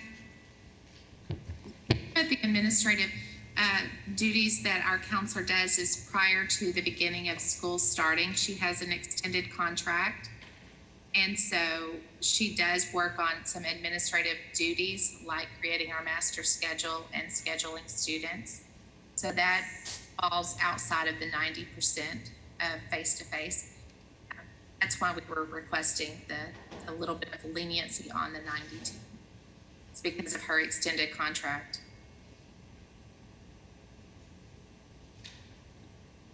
I think the other part that is a component that kind of ebbs on through the year is because this is a virtual academy by its design, it is meant to be very personal to each student's experience, to work around whatever those nuances are that they have or they may not have. And so the scheduling of that sometimes changes, along with I may be interested in enrolling in a virtual school. So the population, although there is not a lot of level of mobility that we see happening from our district to another district, we do see mobility happening in our district between one school and another school. And so that flexibility, we just want to make sure we're not violating that. Dr. Slocum or Yes, Ms. ma'am. Cook, either one. You said the school counselor was working on an extended contract, and so are you paying additional time? Are you doing there's some payment plan for that additional time? Yes, ma'am. Extended, just additional days on the contract. So We just weren't sure how that would work, and we want to make sure that if we are saying that we're doing something, that we actually are doing it. Well, I'm just wondering, and I'm looking to my team, but when the 90-10 was put into law here, I mean, it's based on a typical counseling contract, and if this person that you're hiring them to do extra days, I wouldn't expect that to count into the 90-10. So what it says is 90% of his or her working time during student contact days. So if they have additional days in the contract that are not student contact days, that would not count towards the 90-10. But if it is that person's coming in a little early and staying a little late on a student contact day, it's not 100% clear if the 90-10 would apply to those times. Mr. Walter, you have a comment? Thank you, Madam Chair. Trip Walter, Staff Attorney, Arkansas Public School Resource Center. I just wanted to add that, yes, as has been brought out, I think this is a novel waiver for the panel to consider. However, I think Dr. Duncan and the FVA team have done a good job of describing the relatively limited way in which it would be used. I understand the importance, and I know they do too, of the counseling waiver and the need not to deliver the plan with fidelity and perform the tasks as set out in the statute. But I think it would be a benefit to FVA given the rationale they've provided to allow this somewhat limited waiver into the counseling statute.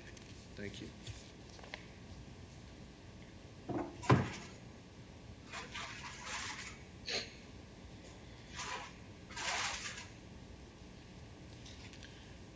I would say that we should think about that very cautiously. This door, once is open, seems to widen, and this law was redone in 2019 to be student-focused. So I'm going to have to struggle on that one for a minute. Hi, this is Sonia. May I ask a question? Yes, ma'am. Sorry, I didn't realize I was muted and I've been talking away. So before the chair made her comments, mine were the same. I guess I'm just trying to get a better understanding of, I'm trying to follow why you guys feel like you need the waiver from the 90-10. Because I have the same concern that I feel like there may be a slippery slope if we start to allow that when we know that it was done for a reason to put it to 90-10. So I just need for you to kind of review that a little bit. With the clarification that the 90-10 applies to student contact days, it helps me understand that maybe that's not as, I don't know, knowing that it's the 90-10 just applies to student contact days, that her extended contract, her total days, does not have to fall within that 90-10.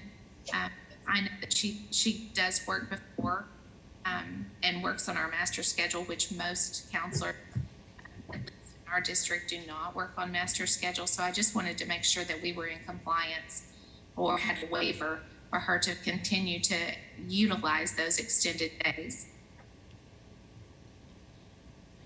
So if that's the case, if it's the student contact days, then we would not necessarily need that waiver. And that helps me. I think that's where I was getting confused when you guys mentioned that you have the extended contract and a lot of that was being done prior to the school year with the administrative pieces. So I was getting confused on why you felt like you weren't going to be able to make it during the school year. But that helps me.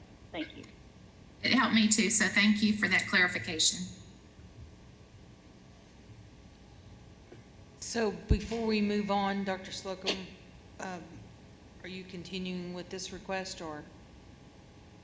If you feel like we won't violate that 90-10, that's really our only concern, then we're happy to pull that if we need to. I think by adding that extra contract time, those extra days to meet these other duties that you've described, I feel that we're back within the boundaries of the law. Am I seeing that from the legal team in the room? Okay, thank you. Thank you. Thank you. Okay, so I will move on if there's not any questions there. The next set of waivers is for class size and teaching load.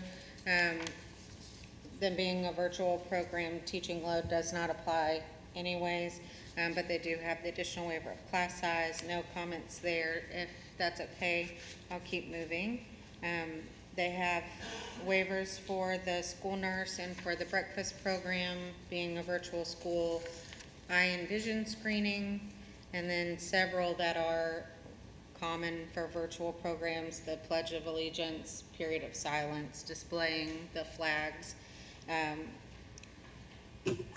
teacher fair dismissal, Public Employee Fair Hearing Act. The next one, if there are no questions on any of those, is for instrumental and vocal music. They have the statute requested. They may or may not need a waiver of the standard. I just need a little clarification. Are all of your students taking a music course or a fine arts course in every grade? It's just the minutes that are different? Yes, ma'am. That's the same issue with physical activity is the same issue here. They're enrolled in a course, but we can't necessarily guarantee that occurs within that time frame. Okay, then what they have in their application is perfect and they don't need any additional waivers. The next couple have to do with commodity bidding, report cards, and concurrent credit. And a couple of curriculum pieces. There are no remaining legal issues on any of those. If there are questions, I'm happy to answer them. Otherwise, I'll hand it over to you guys to ask questions.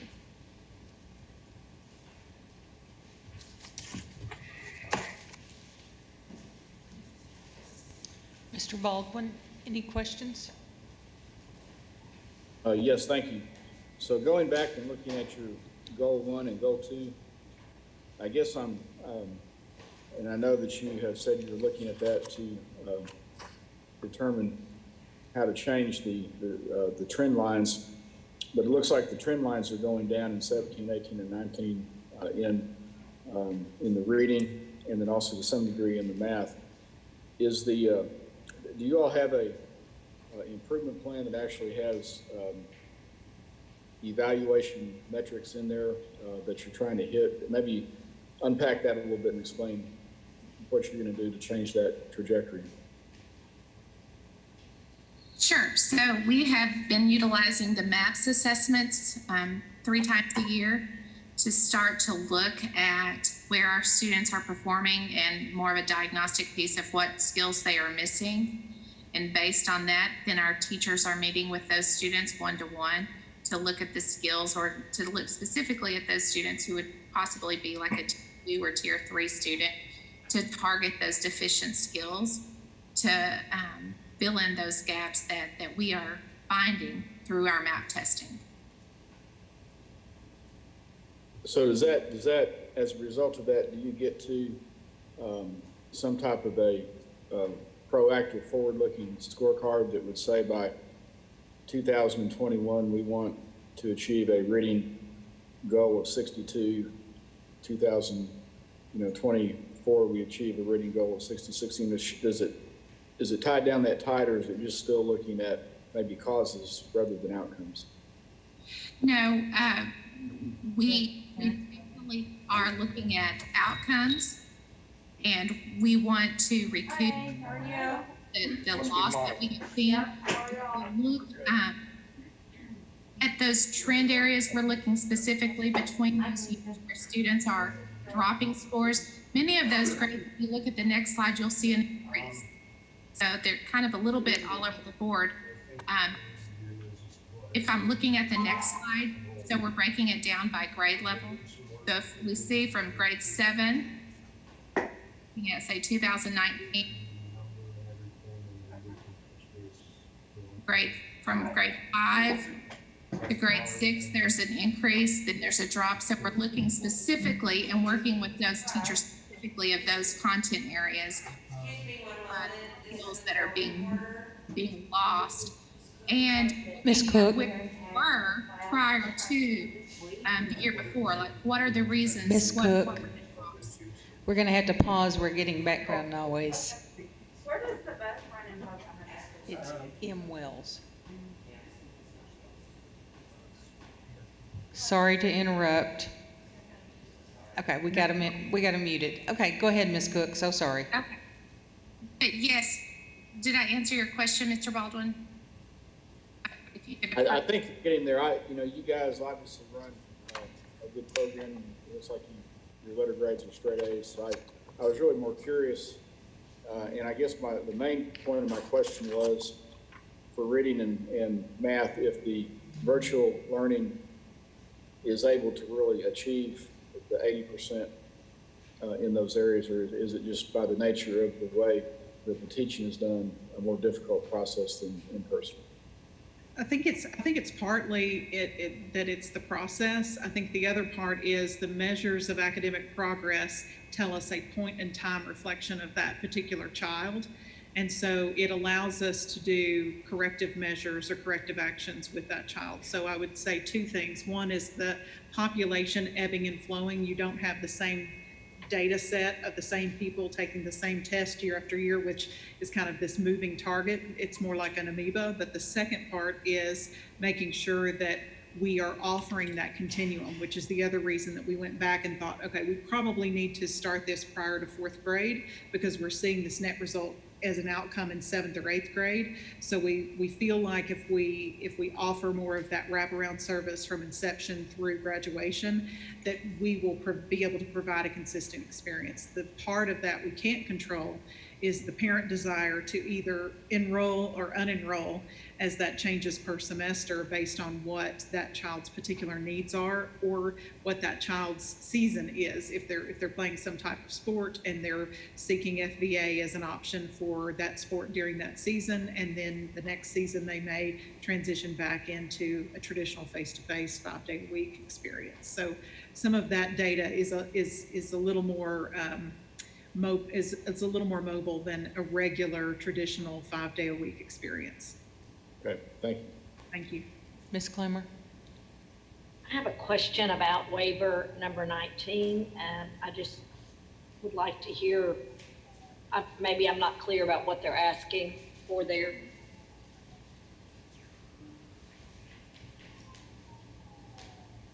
We have some students, because of our accelerated pathways, we have some students who are eligible to take advanced, particularly in math is where we see more of the acceleration. We have some students who may finish their high school credit classes prior to the 9th grade. We've talked with Thomas Coy about this and gotten his approval for a few of our students. We don't have a lot, but we do have a few who are really gifted in the area of math. And we've worked with the university to be able to continue their education once they have taken all of the courses we're able to provide. I guess I'm a little unclear, since the law prohibits that, the code, Arkansas State Code prohibits credit being earned prior to the 9th grade, how we were able to do a waiver for that. Well, we work with the, they would earn all of their credits through, say, the public school system. So they would earn all of their math credits through us. But then we would partner with the university following their rules for a student to enroll in a concurrent credit class. And then they would develop that transcript. That would be their college transcript. But they had already achieved all of their high school credits prior to enrolling in a concurrent class. I mean, I understand the rationale. I'm wondering how we're handling the conflict with the law. Maybe that's a very clear question. Yeah, I might be able to provide some clarity. So the law that prohibits it is 618-223, and that is the law that they have a waiver of, that they want to continue to have a waiver of. So once the law is waived, the law essentially does not apply in that manner to them anymore. When schools ask for waivers of these provisions, we always make sure to confirm in their application that they're aware that institutions of higher ed and that the Division of Higher Ed may have their own rules about concurrent credit, and that they will be required to follow those. So it's not a waiver of any of those provisions, and they confirm that in their application. Well, I was reading that sentence, so I guess that's what puzzled me. Are we approving the waiver? We're approving the waiver assuming it's approved by everyone else? I guess that's what I'm not clear on. Yeah, so the Charter Authorizing Panel would be approving a waiver of the provisions that disallow a student to take the concurrent credit courses before they reach a certain grade. If a particular institution of higher education has their own rules that say our institution does not allow it until whatever grade, then they are bound by those restrictions. But if they are able to have a partnership with a university or a college that knowing that the school has the waiver is willing to enter into a partnership with them, and that doesn't violate any of their federal and state requirements, and it's permissible. I guess maybe it's a higher level question. I don't even understand how a Charter Authorizing Panel, this group, can set aside a law. It's not a rule, it's a law. And I'm just not clear on how we're able to do that. So The charter law, which is in 623-101, gives the panel the authority to waive any law that's in Title VI unless it's in the charter law. And there are a couple of exceptions for graduation requirements and other things which I can give to you. So they explicitly have the authority to waive a law. They also have the authority to waive standards for accreditation, and they have the authority to waive any rule of the Division of Elementary and Secondary Education. But not, well, as I'm looking here, it says those rules cannot be waived by the Charter Authorizing Panel or the Arkansas State Board of Education on waiver number 19 in the application. That's part of the reason for my confusion. And I can set that aside. I just would like, I just a little bit concerned there. Where are you reading that, Ms. Clemmer? On the application on waiver 19, and it says explain, on the explanation part, the second, I guess you call it a paragraph. Fayetteville Virtual Academy will defer to the Arkansas Division of Higher Education rules and guidelines related to participation, and those rules cannot be waived by the Arkansas Charter Authorizing Panel or the Arkansas State Board of Education. Right, sorry, that's correct. That's what I'm not. So we can waive rules of the K-12 Division of Elementary and Secondary Education. The panel does not have the authority to waive rules of the Division of Higher Ed or of any other state agency. So that's why we have them confirm in their application that although we can waive the law, that they are still bound by any of the Division of Higher Ed rules that might prohibit it, and by any of the rules of individual universities or colleges that might prohibit it. So that's why they have that language there, because I asked them to confirm that they're aware that we cannot waive any rule of the Division of Higher Education. So it's sort of a quasi waiver we're agreeing to as a Charter Authorizing Panel if we approve this application. Yeah, essentially the panel is agreeing, we're gonna waive the law that says you have to have completed 8th grade, but if higher ed decides that you have to have completed 8th grade and they have a rule, you have to follow that.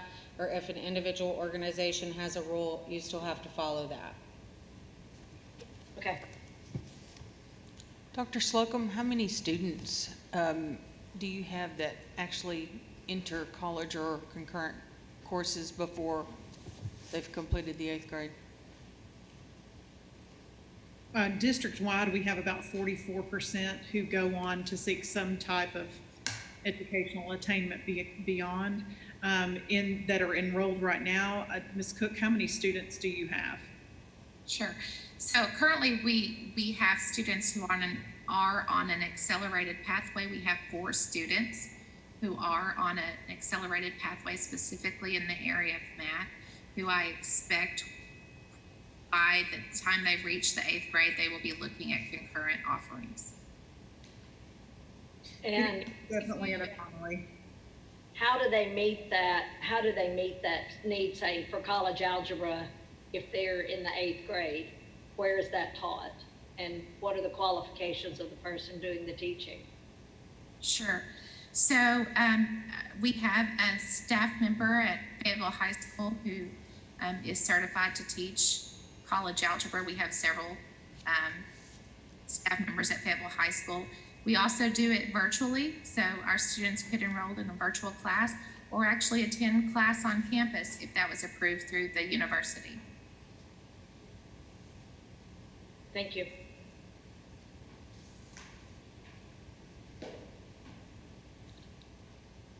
And just a note, U of A offers nearly all their college algebra classes online. Yes, sir. And that whole process is really driven by higher ed. If we have a student that we feel like meets those qualifications or has demonstrated the ability to do that higher level work, it's a conversation that we have one-on-one individually with first the parent to determine, the level of their interest and if that's something they want to explore. Second, is the child mature enough? Sometimes the skills aren't there, but the maturity isn't there. And then the higher ed institution to determine if, one, they want to allow for that space for a non-traditional college student. I guess I've got one more question, and I'm sorry for belaboring this point. We just have talked a lot over the years about brain drain. Are the students that are taking college algebra in 8th grade, are they continuing math education, or are they saying, okay, college math done, and now I take no more math? What happens after 8th grade if they're doing college algebra in 8th grade? Students would go through an approval process with the committee that includes our district math specialist along with the parents, looking at the goals of the student. But we certainly would not support finishing up college algebra in 8th grade and then you have no more math. And these are students who are looking at different math Olympian kinds of competitions that their focus is math. They spend a lot of time outside of school studying math. So they are rare and few, but we want to be able to provide them those acceleration pathways for those unique needs. Okay, so they're continuing math. I appreciate that, and that was the point in the question, because yes, absolutely. On a square field in 8th grade, and then they need to take that 4 years later. They don't. No, yeah, no. Correct. Yeah, these are kids with huge passion in that area, which typically leads them on to something else, nanomech or something beyond what we typically offer in a traditional high school setting.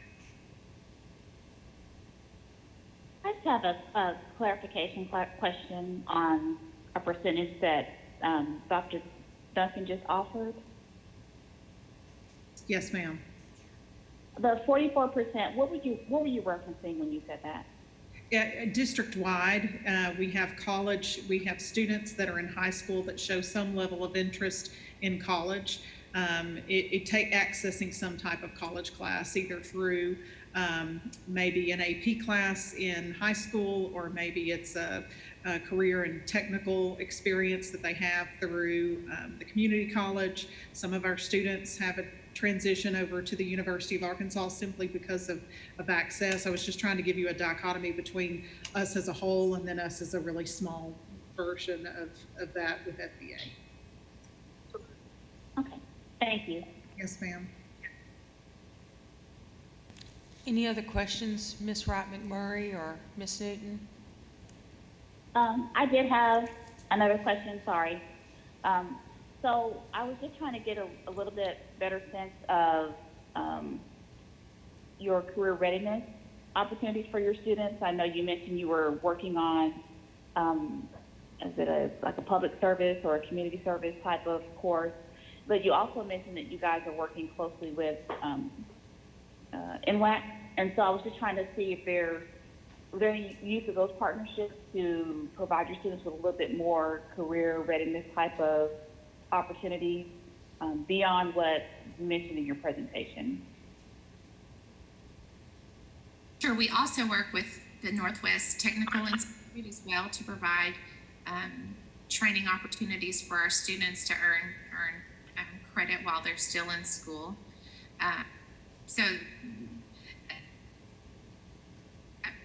So really just making sure that those career focus areas are available. One thing that we want to emphasize is exploration while you're in school, and giving students opportunity through our field experiences and our community service projects to explore career areas that maybe they had never heard of or thought of or been exposed to.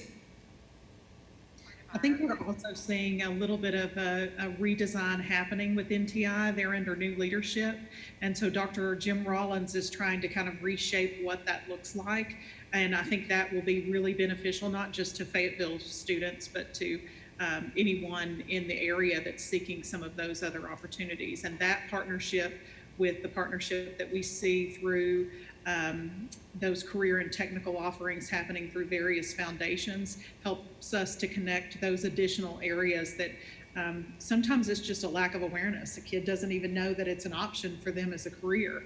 You only know what you see, and you only can reflect what you saw. So making sure that we give them opportunities, multiple opportunities through art, engineering, architecture, just like you saw on that slideshow, kind of thing after thing, to say, here's a little taste of this, here's a little taste of that, so that they know what that exists, so that we can give them additional opportunities. This year has been a challenge with internships.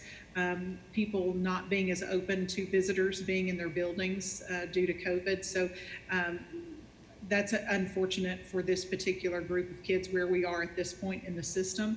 We really hope that that resolves next year.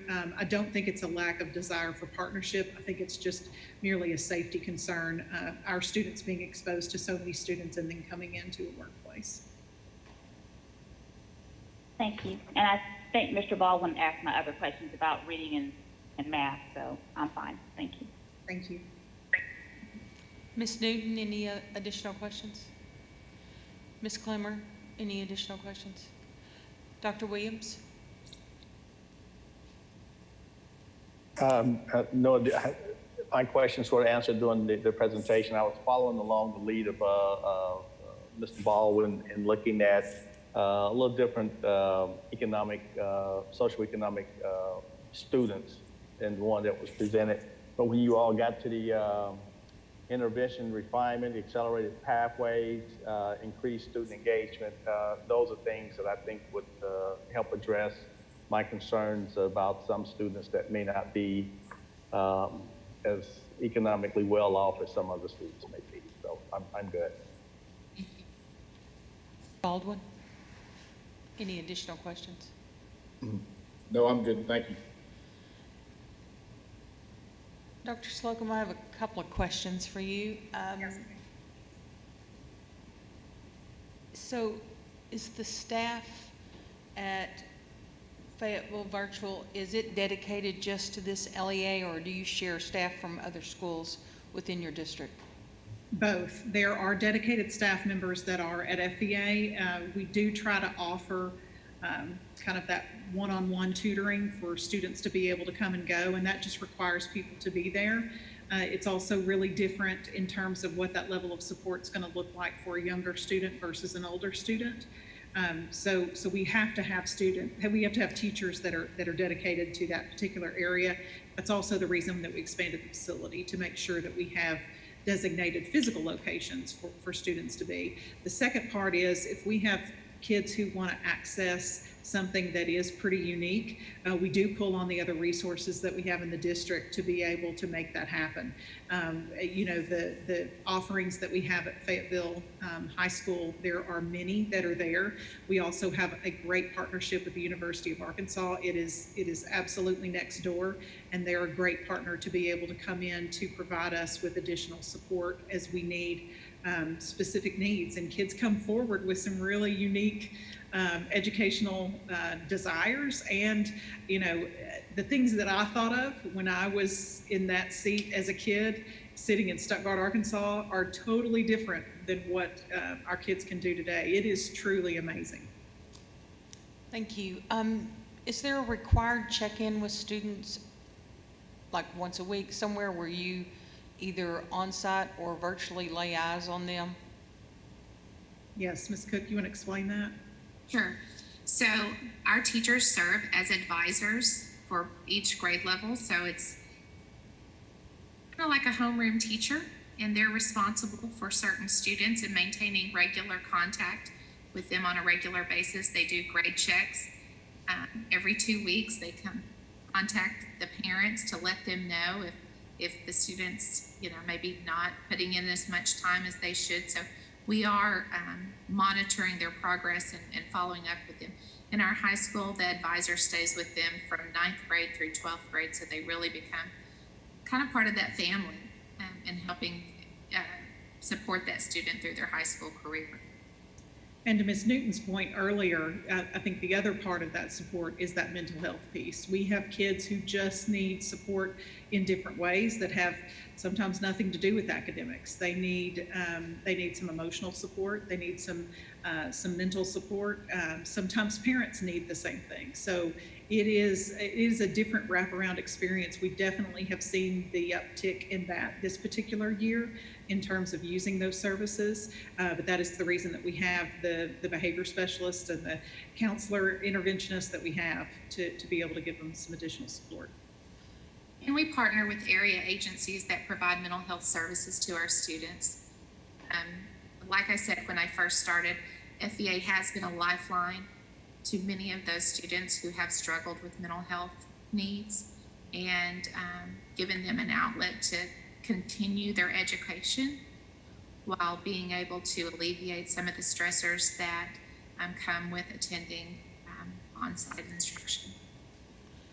Do you have a policy or practice for what you do about students who are not engaged? Maybe you've tried to reach out, you're trying to do the check-ins, their students are not responding, the parents have not responded, or whatever, and the student may be failing.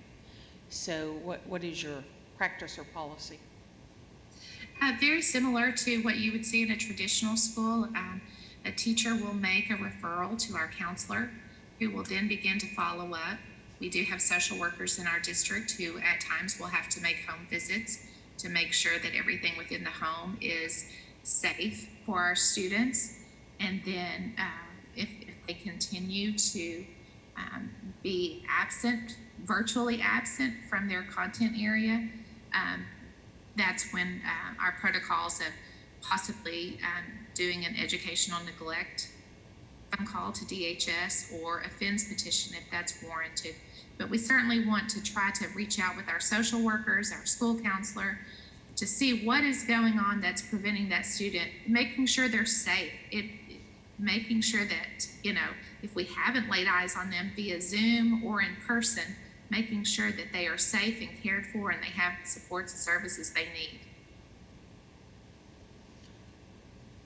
So my final question is, before COVID, if you can remember before COVID, as you were starting a new virtual school, typically what we've seen from other 100% virtual schools is kids register, they participate for a little while, then they leave. And so I'm interested in kind of what the percentage of kids coming in and going, what we would consider highly mobile, and then how many kids really not just came and stayed the year, but are continuing their education within the virtual academy. Sure. I will say I don't have any hard figures for you, but I can estimate that approximately 25% of our students this year came to FVA, and as the semester began to roll on, many of them, some expected it to be more similar to the AMI during the school closure, and they discovered that they needed more direct services from teachers, so they have changed their learning option. We understand that the virtual environment is not the perfect fit for every student. We also understand that some students need extra support. While they may be a very good virtual student, they may not have the skills and the tools to start the semester strong. But what we've seen is many times those students who struggle the first semester, once they get to the second semester, they've kind of gotten to a routine. They've learned, this is a new way of teaching and learning for students. And so we just try to build in those supports during that first semester. And they sometimes learn the hard way if they're not staying on pace with their classes. This last week before school is out this semester, I can assure you there are some students working very, very hard right now trying to get some of their courses caught up. But, and then, we have been used, our homeschool population who have been homeschooled traditionally, there have been families who have kind of used us as a bridge between the homeschool and going to a traditional school. And they're not quite ready to go into a traditional school setting, so they come to FVA for a year, 2 years, 3 years, and then they move on to a traditional school. And we're happy to be able to provide that transition for them back into the public school system. And then we have students who this is all they want to do. They have embraced being a virtual learner, and they plan to do this throughout high school. And of course, as we know, there's a lot of virtual learning in college. And so we feel like it is very good preparatory for students going into college. So it's varied. I think the second group that it definitely approaches is our teachers. You talked about from the inception, from when we started to where we are now, it's not right for every teacher either. Not every teacher is comfortable teaching in that environment. Sometimes it's not right for the parent.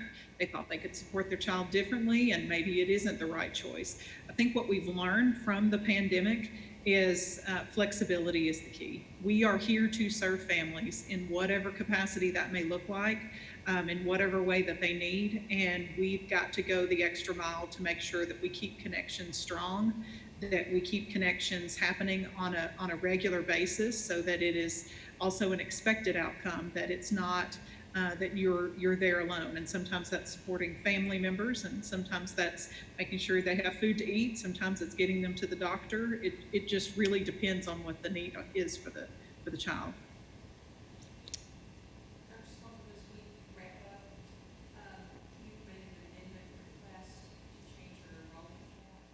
I believe you're on mute. Sorry, we can't hear. I apologize. My microphone. You made an amendment request to change your enrollment cap. Would you speak to that? Yes, at the beginning of the pandemic, we were hearing from lots of parents who were concerned about bringing their child in to have face-to-face instruction. So if any of the panel members remember, I came to you and said, I am fielding more calls than I can answer at this point. We need your help, and we asked for an increase in that cap. We feel like now that things have settled and we have a better idea of where we are. However, we want to make sure that we do have room to grow. We have seen that growth double in the last year, and we have talked to parents who anticipate moving forward with this change going forward. So we wanted to come back and settle in a place that was more even, and we told you when we came forward to ask for such a large cap that if we didn't need it, that we would bring it back, and that's exactly what we're doing. Any additional questions from the panel? Hearing none, I'll accept a motion.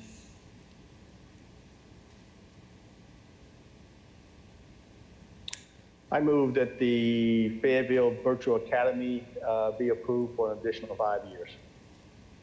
Second. Motion from Dr. Williams and a second from Ms. Newton. Any discussion? All those in favor? Aye. Aye. Any opposed? Motion passes. Thank you very much. We appreciate the opportunity to continue and look forward to seeing you again for another renewal. Congratulations. Thank you. Absolutely. Just a moment, please.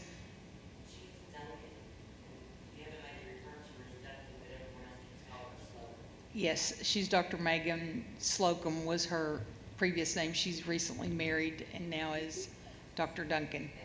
Yes, I don't know my own name either, though, so. We've known her by all of her good names. Yes, absolutely. While our panel members are responding on the voting sheet, I would like to compliment the Fayetteville Virtual Academy application. You know how much I love data, and the section was so easy to read and understand, and so I'm always excited to see multiple years of data and to see a response from the school about the data.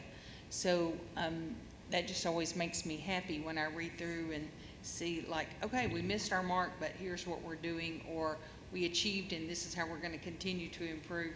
That's always exciting to me when I start reading those. So kudos to you. Very good job. Thank you, Ms. Kaufman. You know we love a plan. We do. Data and a plan, it just makes a girl happy. I'm having a problem pulling up my voting sheet. If you'll go to the tab at the bottom, Ms. Newton. Yeah, I tried. Okay, and put Fayetteville Yes, ma'am. virtual. Yes. Yeah, I got it. Thank you.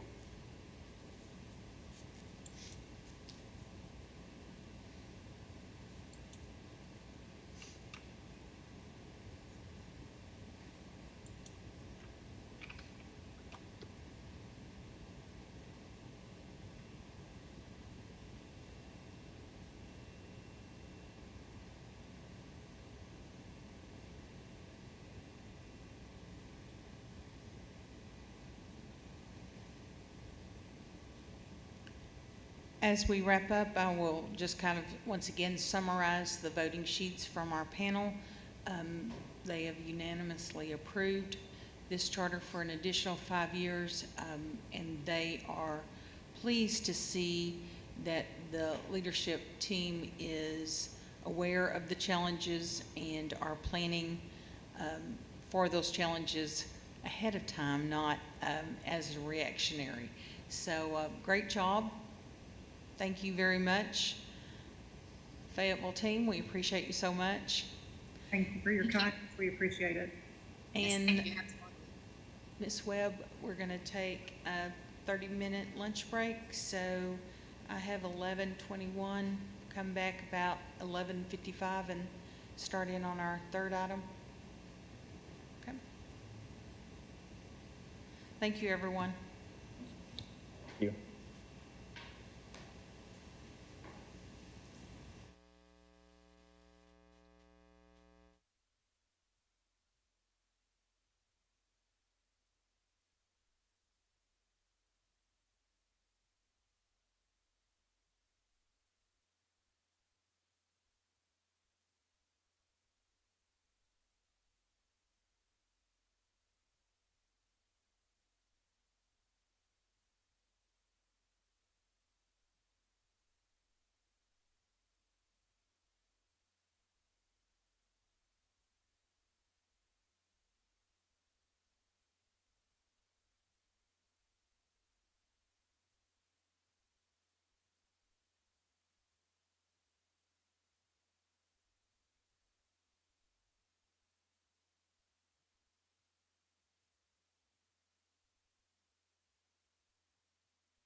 Welcome back, everyone.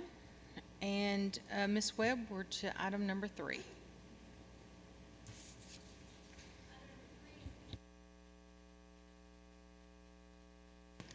Item number 3 is the consideration of an open enrollment charter renewal application for the future school of Fort Smith. The school is an open enrollment charter that currently serves students in grades 10 through 12 and has an enrollment cap of 1,200 students.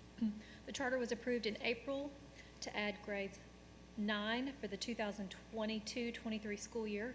The charter was originally awarded in October of 2015 and expires on June 30th, 2021. The school is requesting a renewal for 5 years. Today on Zoom, we have Superintendent and co-founder Mr. Boyd Logan, co-founder of Future School and Chief Growth Officer of Think Future Foundation, Trish Flanagan, and the Mayor of Fort Smith, Mr. George McGill. Is Mayor McGill still on the line? I believe he had to go. I think we had Representative Jay Richardson who was going to phone in, but I'm not sure if he's on either in place of Mayor McGill. But I don't know if Representative Richardson was able to phone in or not. Yes, I have Representative Richardson is getting him the link. He was able to last minute jump in. So I don't know if we should start while he's trying to get logged in and let him come in when he, but it's kind of all last minute. Mayor McGill had to get to a press conference. We'll see. I just texted it to him, so. Trish, if either one of those jump on, we'll just pause and let them speak and then move along. All right. All those speaking on behalf of the Future School of Fort Smith, if you will raise your right hand. Do you swear or affirm that the testimony you're about to give shall be the truth, the whole truth, and nothing but the truth? I do. Thank you. All right. If you'll remember to state your name and your title, we'll begin. You'll have 20 minutes. Mr. Logan, are you our Yeah, speaker? Trish, can you get up your presentation? Are you looking at the presentation? Yeah, so I'll share my screen.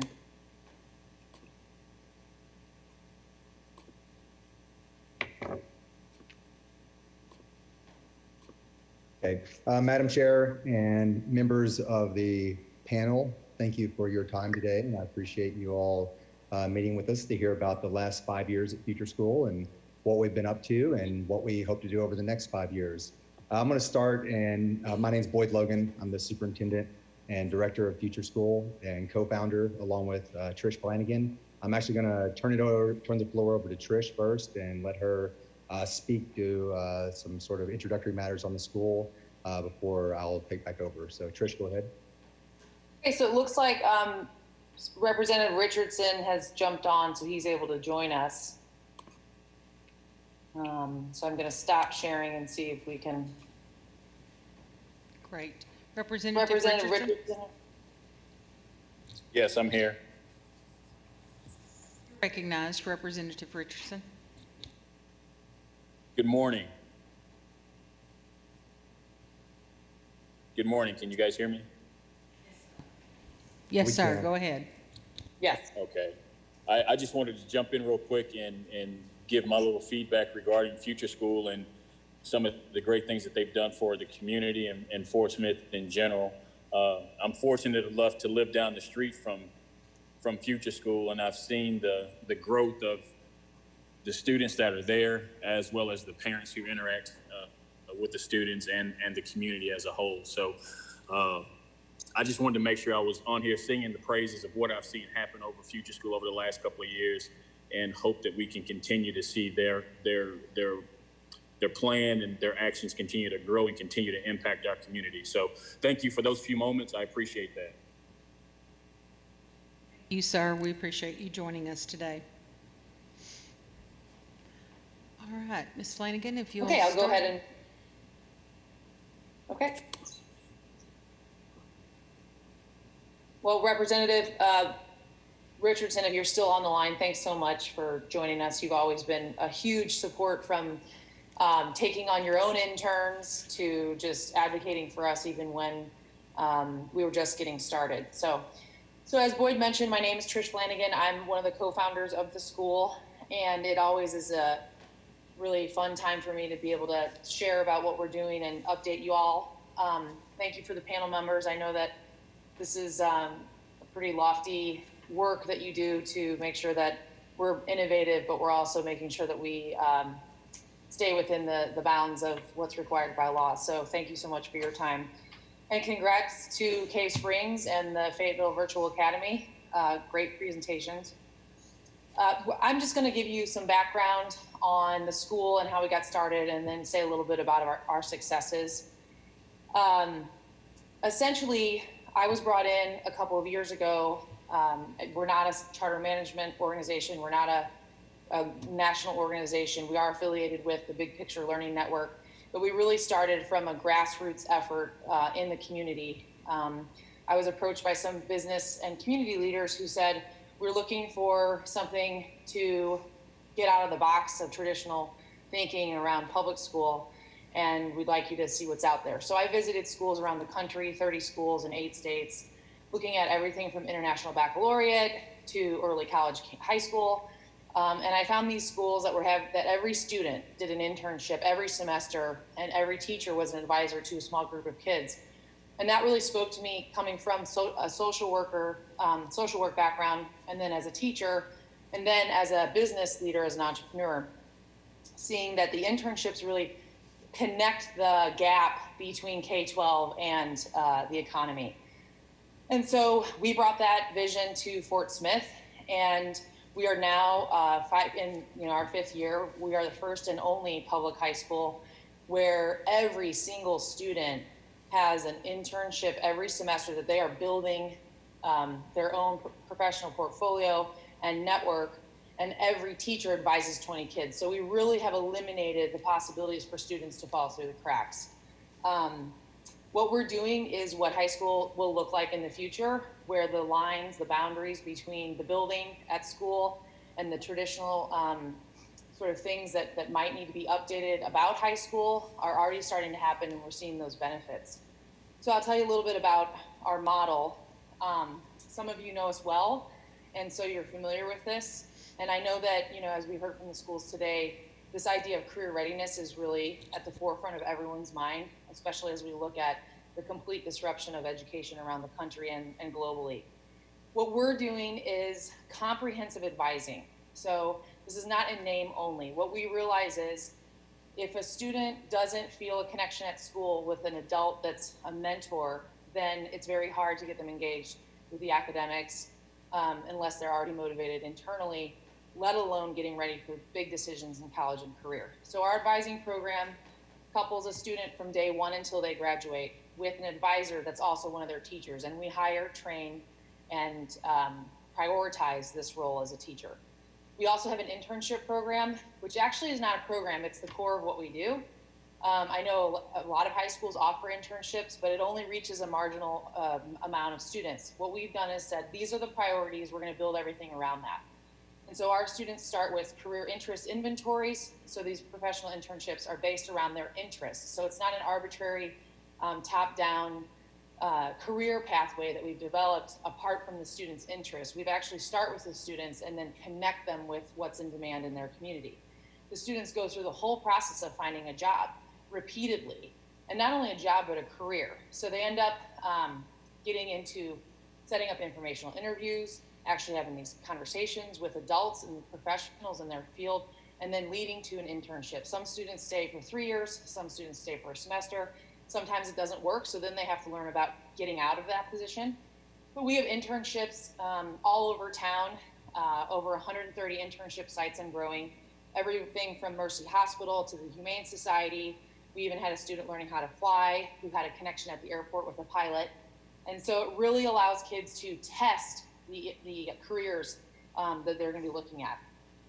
We also have a College for All program. And so we realized that college, a 4-year degree program, is not for everyone, and certainly not many kids these days are able to afford given the escalating prices. So what we want to do is break down that barrier and create access for every student. Again, this doesn't leave the onus on the student to figure this out on their own. They have that advisor that walks through their process with them. We also pay for college.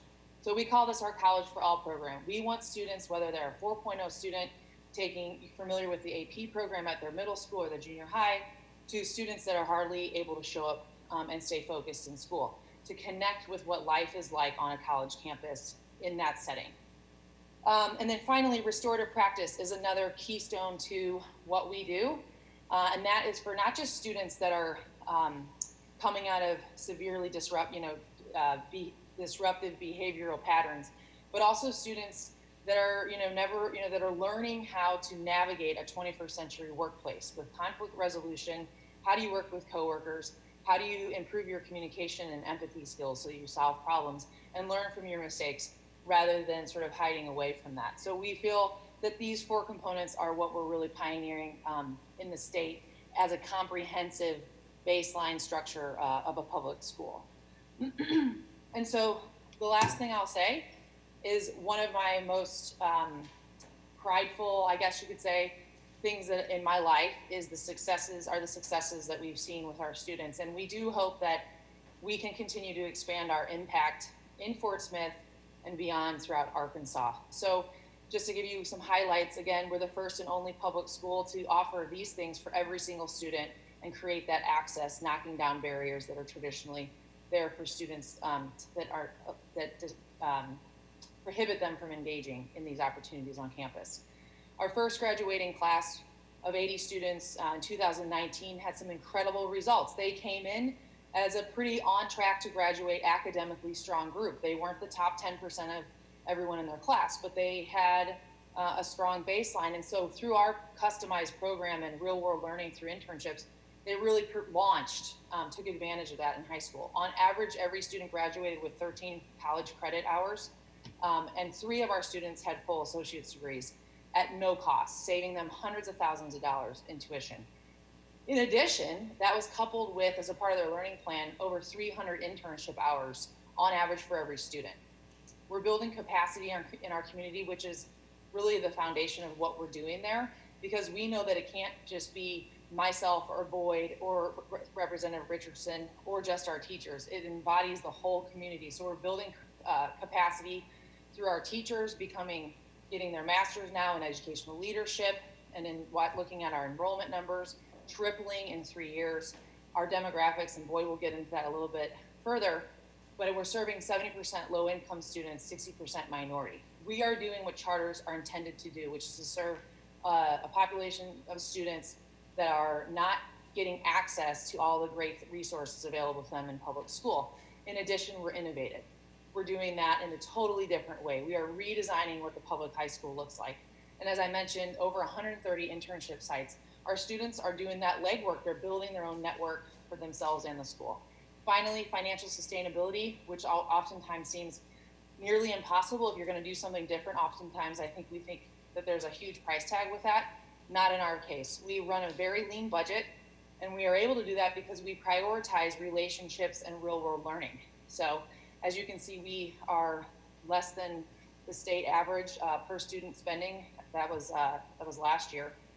And then to date, as you know, because many of you were familiar with and approved our 9th grade expansion from this summer, we are building an expanded campus right now. We are located downtown in Fort Smith in a revitalizing neighborhood. And so we've received millions of dollars in philanthropic investment because people see what we're doing. They see that this is the future.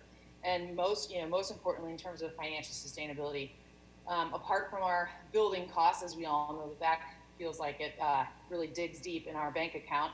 But apart from that, our operations are sustainable. So with that, I've got one more thing. This is probably, in terms of career and career readiness, we've looked at our numbers, and I just wanted to briefly touch on this. Because number one, we have an advising structure unlike any other high schools that I have seen in the state, where every student develops a relationship with a trusted adult on campus. Our advisors are able to stay in contact with our kids after they graduate. So we don't just track them to graduation. We're looking at our alums. In fact, we're starting an alumni network. But our first graduating class, as you can see, was very academically prepared when they came to us. So they were launching into college and getting all those college credits at no cost. 20% of them did find full-time employment 6 months after graduation. And last year's graduating class came to us much more academically at risk. Half of that class was missing at least one credit. So we were, really trying to get them caught up and get them propelled out of high school successfully. And so, as you can see, one of the things we're really proud of that is the numbers of the percentages of our students being fully engaged in either work or training. And so that full-time employment of 38% of our graduating class last year is very high. You just don't see that in other schools. In addition, 14% of all those graduates have full-time employment that they got through their internship connections. So just wanted to brag on us there for a second, and I'll let Boyd get into our demographics. Thanks, Trish. So looking at our community, and I know this question came up with one of the previous, I believe with FVA, talking about what does your community look like? What's it representative of? And if you look at our demographics, we really, in all honesty, we're representative of Fort Smith, of the area surrounding our school. We're very, Trish mentioned that we, are located downtown in sort of a neighborhood, and that was always the goal, was to really be a community school and draw from that community. So you can see our demographics there as far as our ethnic makeup. And then Tricia alluded to this as well. We are 74% free and reduced. And with that, we actually are high. We were high enough with our direct certification kids that we're actually a CEP school, community eligibility provision. So what that means is we're able to have a free child nutrition program for all of our students. So none of our students even have to do a free and reduced lunch application or anything of that nature anymore. We're able to provide free lunch and free breakfast for everyone. That's really a point of pride for us. We started the school, and it's really, really challenging to do a child nutrition program as a charter school and without district support. And also within Fort Smith, it's not like Little Rock where you have a lot of resources you can bring to bear. And so we were really proud of the fact that we've grown that child nutrition program and can now offer breakfast and lunch to all of our community. And then we are 11% special education. So, we're really proud of the makeup of truly what we feel like is an equitable, demographic that draws on, it's really diverse and draws on the entire community. And then Tricia alluded to this. I do want to kind of talk a little bit about go ahead and go to the next slide, Trish, please. Talk a little bit about our report card grades, because I know that was a large part of sort of our goals of what we were trying to do to start the school to whenever we first started our charter. And so I kind of want to paint the picture for you of kind of what went down and what we've done in response to that. First year came in, Tricia alluded to that first group of kids. We were pretty happy and confident when we got that B on our first report card, and we were patting ourselves on the back, probably a little bit too self-congratulatory. Man, this stuff's easy. Look at us. We got a B. We're nowhere to go but up from here. We get an A next year. It's awesome. Super happy with that first year. Trish did allude to those kids. A lot of them that came to us, they were, performing maybe above average, and they were, they were innovators. They were looking for a different environment, willing to take a risk on a school that was just starting off. Our second year, that group of 10th graders became 11th graders, and we rolled in a new group of 10th graders. That new group of 10th graders, they had a few more challenges. And we also doubled our staff size that year, because we doubled our campus population. And that really created some growing pains for us. That group of kids came in as in a lot of ways, this is a testament to what we were trying to do. The word got out that we were working with all kinds of students.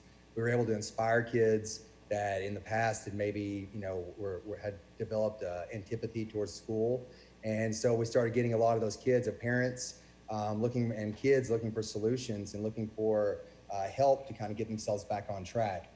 And so those kids came in, and we own it that we've got to do better with these groups that are coming in with challenges.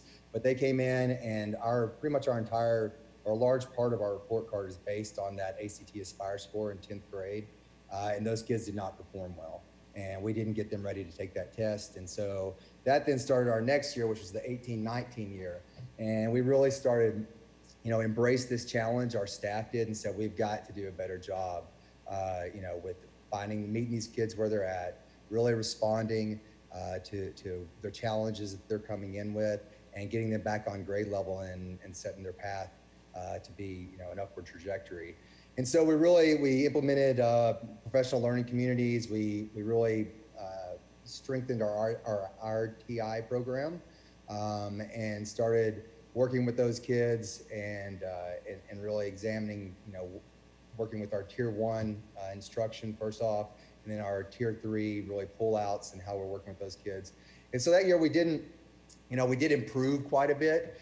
We still did have a D, unfortunately, but we did see a lot of improvement from that year. And we're just regret that COVID came along, because we really felt like we were on a great track for to do even better this last year. And so, but we continue to grapple with that. We've implemented a really well fleshed out RTI program, which I believe we've described in detail elsewhere within our application.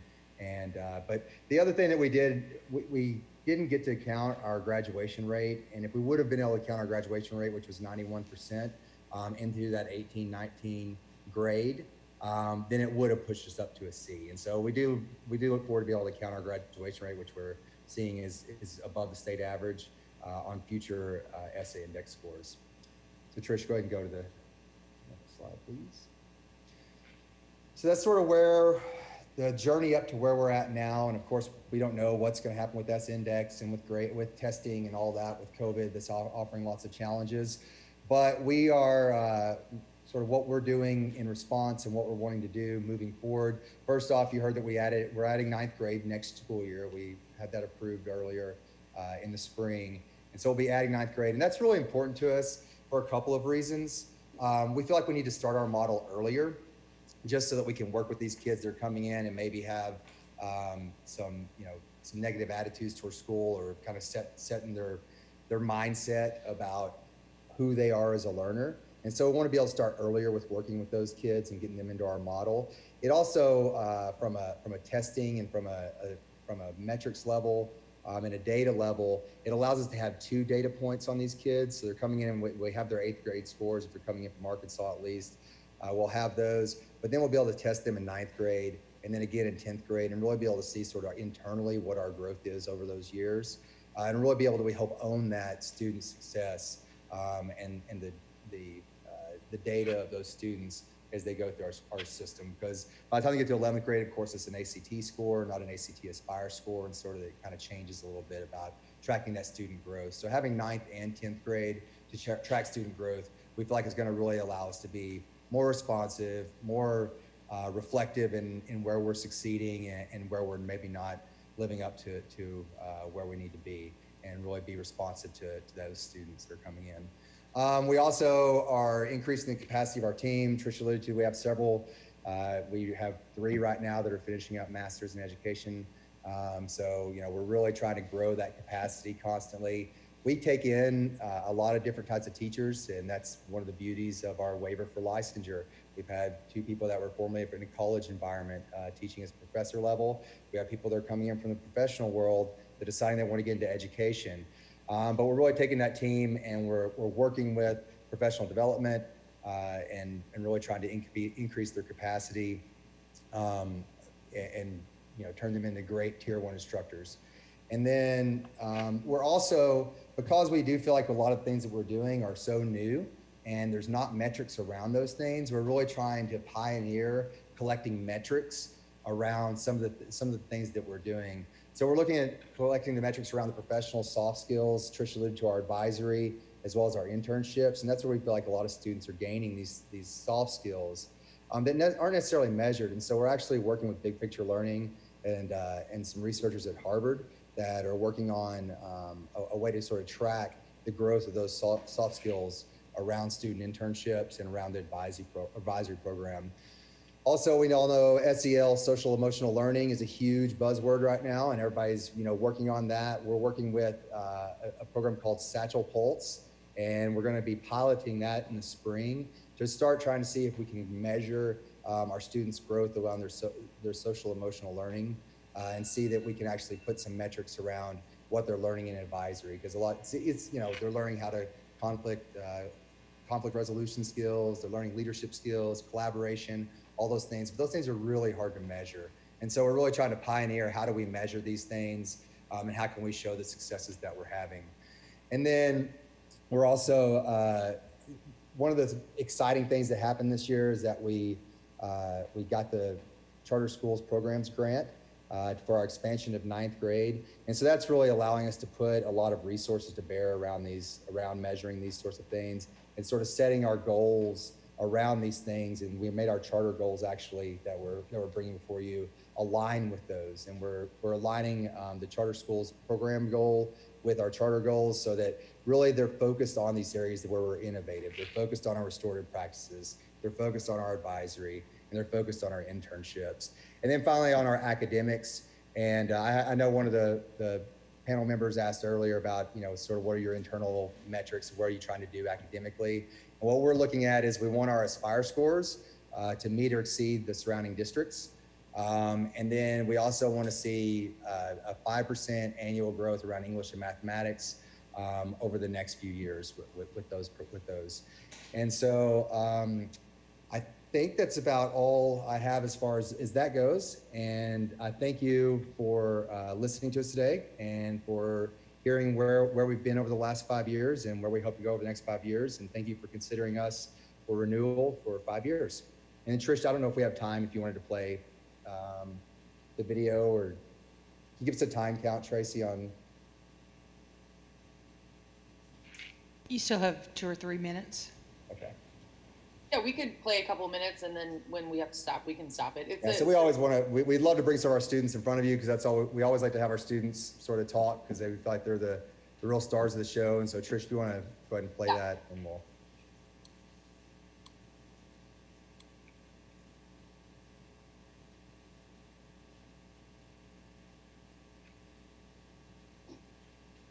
Future School is really just dusting off old ideas that have worked throughout humankind. Essentially, you learn by doing, and you learn by being in a community of people that, number one, believe in you and expect big things from you. The majority of students' time in the United States is spent sitting in a row in a desk. And we know that there's something more than that, and we feel like we're onto it. We're here to demonstrate that and prove it. So what are your thoughts now, looking back at the 3 years where we are now? Success. CLP, Customized Learning Plan. Well, I guess the major thing would be the internships and the connections that you build with inside the community. And whenever I heard about Future School, I was like, this is different. I want to challenge myself to see if I'm doing as well as I am here, if I can do that anywhere. It's met the expectations that I didn't know I had. Coach E, he's amazing. One of the best coaches I ever had. Out of grade school, everywhere. He's amazing. I chose to come to Future School because it was going to open a lot of new opportunities for me. So I came here to help me find my path. Future School has gone really above and beyond. It feels like I've created a community outside of my own family that makes me feel like one of their own. And it also has furthered my advancement in education, like a lot more than I would have anywhere else. The biggest way it's given me skills is in the confidence that I needed to, work in a professional environment. And I think one of the ways that happened was just so consistently and frequently being put in professional situations and having to present in front of individuals older than myself and things of that nature. I think Future School, Fort Smith, is one of the best schools that you can go to, especially for a kid like me who wants to do more than sit inside a building and do schoolwork. The field practice, how a young person can develop many abilities and learn specific things from a true field. And that's what I truly recommend a Future School for this new generation of Fort Smith people. Okay, so we were thinking we're probably out of time, but we just wanted to give you guys a sneak peek at our students. Thank you both. We appreciate that presentation. Ms. Hite, if you will come and address the waivers. Mary Claire Hyatt with the department. There are only a couple that we need to kind of clean up a couple of things. So I'll go through those first. and then I will mention the other areas where there's no legal issues, and if you have questions, we can do that then. So the first that we kind of need to clean up has to do with the school calendar. So we have talked a lot about this in the past couple of months. If you'll remember, in the new applications, they have requested a waiver of the 6-hour instructional day or 30-hour instructional week. It still seems like the rationale supports a waiver of seat time, and this is not seat time, this is instructional time offered by the school. So it doesn't matter if one student has an internship and is off campus, it's that the school is offering a 6-hour instructional day and students can come and go as their schedules need to. So a little bit more information from Trish or from Boyd would be helpful. Yeah, and we may not need this. I'll just kind of explain our rationale, and then Tripp may also talk to the legal aspects of it. But our school, ideally, our entire campus is off campus on Wednesdays at their internships. And so that's not built into any kind, and I know it's not tied to bell schedule or seat time, but that the instruction that's happening is happening off campus at those internships, so that on those days. Now we do have some students that don't have internships, so they may be on campus during that day working towards getting that internship. But all of our students are off campus on Wednesdays at those internships. And then the other piece of that is we shoot for 6 hours, at least 6 hours on those Wednesdays for the students to be off campus. But there may be things that happen where a student can't be there for 6 hours. These internships are at a variety of businesses, and so there may be a conflict with the business that day or with the mentor on site or different things like that. So that's really our concern there, is we don't want to run afoul of it because of those two items. Number one, all of our students are off campus. There's not traditional instruction being offered on those Wednesdays except for what's happening at the internship site and teachers visiting those internship sites. And then also there's some inconsistency at times that just comes up as part of the complexity of working with 100 and some odd different internship sites. So that's sort of what I have, and then Mary Claire, you and Tripp may have some other. So I think that clarifies the confusion for me, since on Wednesday you're not offering a full instructional day because all of your students are doing their internships at the same time. I do think the waiver is necessary since you're not having that instructional time. So if there are no questions, that resolved it for me, and I will move on.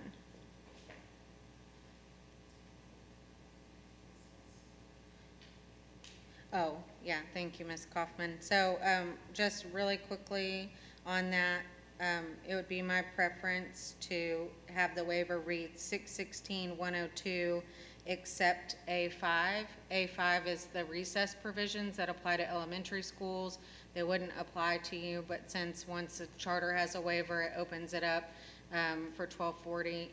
It would be helpful if we could have that exception language there if you're agreeable to that. Yes, I believe that's agreeable. Okay. So the next one, just a little cleanup, has to do with their counselor licensure pieces. In the application, I believe they meant to delete the rules governing public school student services because those were repealed, and we talked about that in our meeting with them. But I think it was just accidentally left on the application. Those rules don't exist anymore, so there's not a need for a waiver there. And the other is they have asked for a waiver of 2C2. That standard says the school must provide a developmentally appropriate guidance program to aid students in educational, personal, social, and career development. Based on the rationale in today's presentation, it seems like they are meeting those requirements. While they might need a waiver for the ratio and for the licensure, which they have, I don't necessarily think it is necessary to have a waiver of that 2C2 provision. Yeah, we have, and we have the comprehensive school counseling plan as required by the state. We've turned that in and had it approved, and so I'm not sure. Tripp may be able to speak to the legal aspects of that.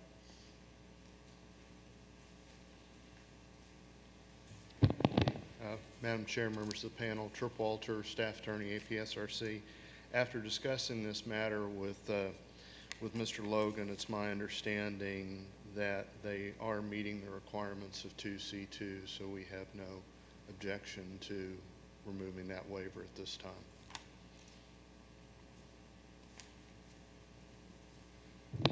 And can I just get a confirmation that the rules governing public school student services were just left on there by mistake since they don't exist? Yes. Sorry. Thank you. Okay, the last legal issue has to do with their waivers for discipline and school safety.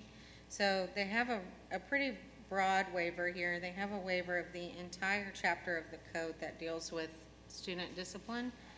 So some of the things that are in there are requirements on the division, not on the school district, so the district wouldn't need waivers of those things, but also things like their reporting requirements, their duty to notify a parent of discipline issues, protection from liability for discipline for their teachers, bullying, and so they did have a really good explanation about how they do student discipline, and I think that waivers are necessary to continue the flexibility of their kind of restorative discipline program, restorative justice program.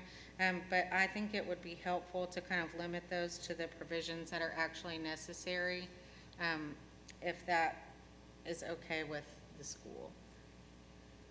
Yeah, I think that these are we probably are too broad with this. I mean, our thinking on this is whenever we started, we committed to restorative practices, and we didn't want to have, whenever you're starting something from scratch like that, you don't want to, sort of box yourself in too much. And so, with that restorative practice, it's been very successful. It's been, our goal is always restorative practices to have the kids on campus. To be as equitable as possible, to have as much due process as possible. We've had no expulsions since we started the school, and we didn't. One of the things of restorative practice is really being able to find appropriate consequences to the actions that may have happened, or to whatever the offenses may be, and those people, the actors that have engaged in whatever that is, being able to find things and be creative around that. With what those restorative actions that person needs to take to restore themselves into the community, and to show that they want to be a part of the community, and that they are then re-embraced by the community. So we really we just don't want to be, we don't mind having, narrowing that down, but we also do want to keep our ability to innovate, and our ability to be flexible with our students, to really meet the needs of our students in the community. And Tripp, I don't know if you want to speak. Can you help us define which ones? Well, I was going to let Ms. Hyatt go first, but I can go ahead and take a stab at it if the panel would like. Tripp Walter, APSRC. My analysis of it is we would certainly need, at a minimum, Arkansas Code Annotated 502 and 503. As Ms. Hyatt said, some of the other parts of of that statute, of that 618-501 at SEC, are parts of the statute that impose requirements on DESE. I also noted that a couple are discretionary as to whether they need to be complied with or not. With 502 and 503 especially, not only, I think, at a minimum, do those statutes give the ability for future school to use the kind of innovative restorative justice program that it has, that has proven to be very successful. It also addresses parts of other ways that they operate. In other words, those sections require the running of potential rules and policies through the Personnel Policy Committee, and as with most other open enrollment public charter schools, future school also has waivers from the PPCs that would be affected if those two statutes were eliminated, and also would like to retain the waivers of the rules for the same reason.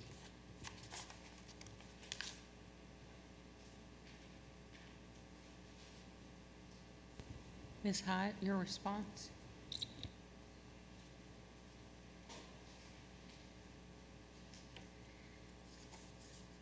I agree with what Tripp said. I think 618, 502, and 503 are certainly appropriate based on the information we have about their program.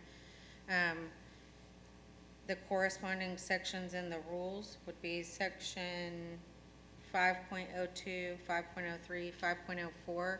There might be some additional sections, so if you would, sorry, I'm getting a little, if you would maybe ask questions and give me a chance to look at the rules, and then I can come back in just a second. That's the only other waiver, that's the only waiver that we had concerns about. Yes, so the other waiver topics, just in case you guys have questions on them, are alternative learning environment, which is very common, library media, their superintendent licensure, teacher licensure, their board of directors, since they are appointed, not elected, gifted and talented, the personnel matters that Tripp just talked about, the salary schedules. They do have a waiver from the business manager qualifications. Just to point out, they do contract for that, and so we verified in the application that they have a qualified person doing that.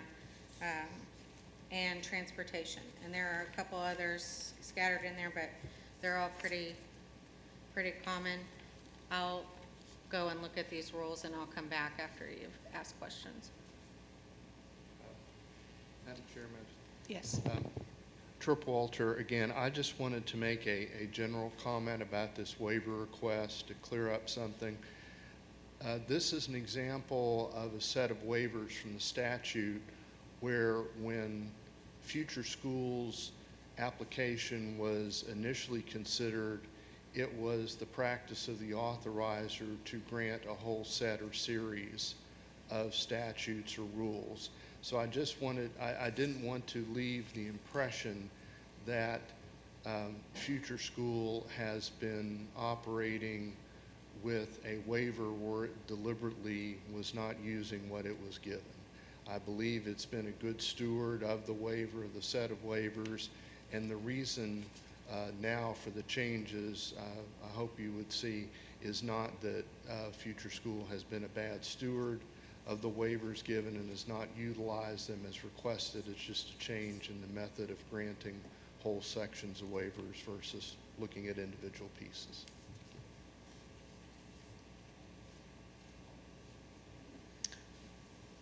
Panel members, as you prepare your questions while Ms. Hyde is researching that waiver, I'll just remind you that Future School is on your list tomorrow for review because of their 2 consecutive years of letter grades.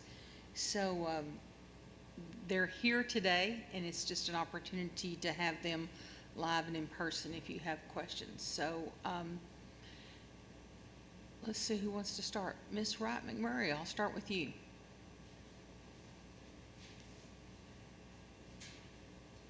Can you hear me? Yes. Yes. Very good, thank you. If I could get just a little bit more detail on your plan for improvement in some of the areas you had deficit. I noticed you were planning on adding the 9th grade, and so do you feel like that you guys have an opportunity to address some of those challenges before you start to add additional grades to your instruction? So we feel like that's part of the same process, part of the overall process that we feel like we need. So what's happening right now from what we're seeing is a lot of the students that we're attracting, we get them in 10th grade, and it may take us, 6 months to 7 months to get a turnaround from them attitudinally, and so that they're feeling, that they have a better attitude towards school. And by that point, it's pretty much ACT Aspire time. So we feel like by starting earlier in 9th grade, we'll be able to start earlier with getting those what we feel like those students that are challenged. We also have really started to, I mean, we've kind of floundered, well, I shouldn't say floundered, but we've struggled to figure out what our intervention program looks like and what tools we're using for that. We've used Ascend Math, and we've used, Reading Plus and a lot of different things. We finally this year have settled on STAR, and we really are feeling good about that. We're seeing that it's a really excellent a really excellent diagnostic tool that we can use very quickly to get snapshots of our students. A lot of the problems with, for those of you that are familiar with standardized testing, a lot of problem with there is, you can feel like you test so much, the students get burnt out, and you just feel like you're not, that you're not getting good data after a certain point. So with our STAR, with the STAR assessment tool, we feel like we're getting much better data. And then we're really starting to have really targeted interventions with those kids where we're taking, and this is even happening, COVID, of course, is presenting lots of challenges with this, but we're taking groups of kids and doing both online and face-to-face tutoring sessions with them around that are very specifically aimed at points of deficit with their skills, especially in math. That's what we're seeing. And then also our ESL population is one of our populations that we've really struggled with, not in our first year, but then as we've gone on. And so we've really started to get more staff trained around ESL and trying to implement good strategies in classroom with Tier 1 instruction for those students, as well as providing them some additional supports. And so, we feel like, and like I said, obviously COVID was hugely disruptive for everybody, but my team was extremely upset that and you never hear people say this, that we didn't get to standardized test, but that we didn't get to standardized test because we were looking forward to seeing what results we had, because we were feeling pretty strong about the gains that we're making with our students. And so that's really, I don't know if that totally answers your question, but we feel like we're on the right track. We feel like, we started from square one and we've just sort of have grown and grown and grown our programs. We have gotten additional, and I think I mentioned this in the response that you all will be looking at tomorrow, but we did a grant for to improve Tier 1 math instruction, specifically on Algebra 1 and geometry. And so we received that this year. And so we've been working that grant, which is involving professional development that's provided by APSRC from Jenna Williams. And she's coming in and been coming in, monthly, actually a couple of times a month, and working with our math staff to really, really work on improving their Tier 1 instruction. We've also done MathQuest and had 2 of our staff members trained in MathQuest. That was last year. So we've been doing a lot to try to be proactive and address these deficits that we have as an organization, and trying to own that. It's unfortunate that, a lot of the things, and this is one thing I talk about in the presentation, a lot of the things that we feel like we're really good at tend to not be the things that are measured traditionally. And so that's one of the things that we're really trying to rewrite the story on is, yes, test scores and student achievement around that are absolutely critical. And we have to show that we're moving the needle there, and we own that we haven't done what we should have done in the past, and that we haven't moved it as much as we needed to. But we also want to really start looking at these other pieces where we feel like we're having a lot of success with students that, that aren't necessarily standardized test scores, but they are areas of achievement for our students. A question to follow up on that. Yes, ma'am. So were these corrections done as internally by the desire to want to address and change, or were these led by the Department of Ed? And I guess the dual question there too, Debbie, is how do you're going to get such a drastic difference in letter grades? Is it a protocol to follow to just see what's going on? But I would like to say initially, my question is this an internal reaction or a corrective action as opposed to something that was directed by the department? No, this was thank you for the question. This is a totally internal thing. I mean, like I said, we own this. I mean, this is us. we have got to succeed with these students. We intended our charter from the get-go to address students that were most at need.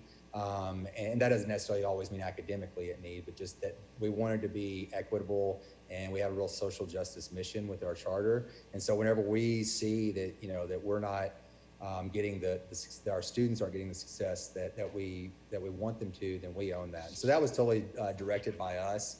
And I addressed it a little bit.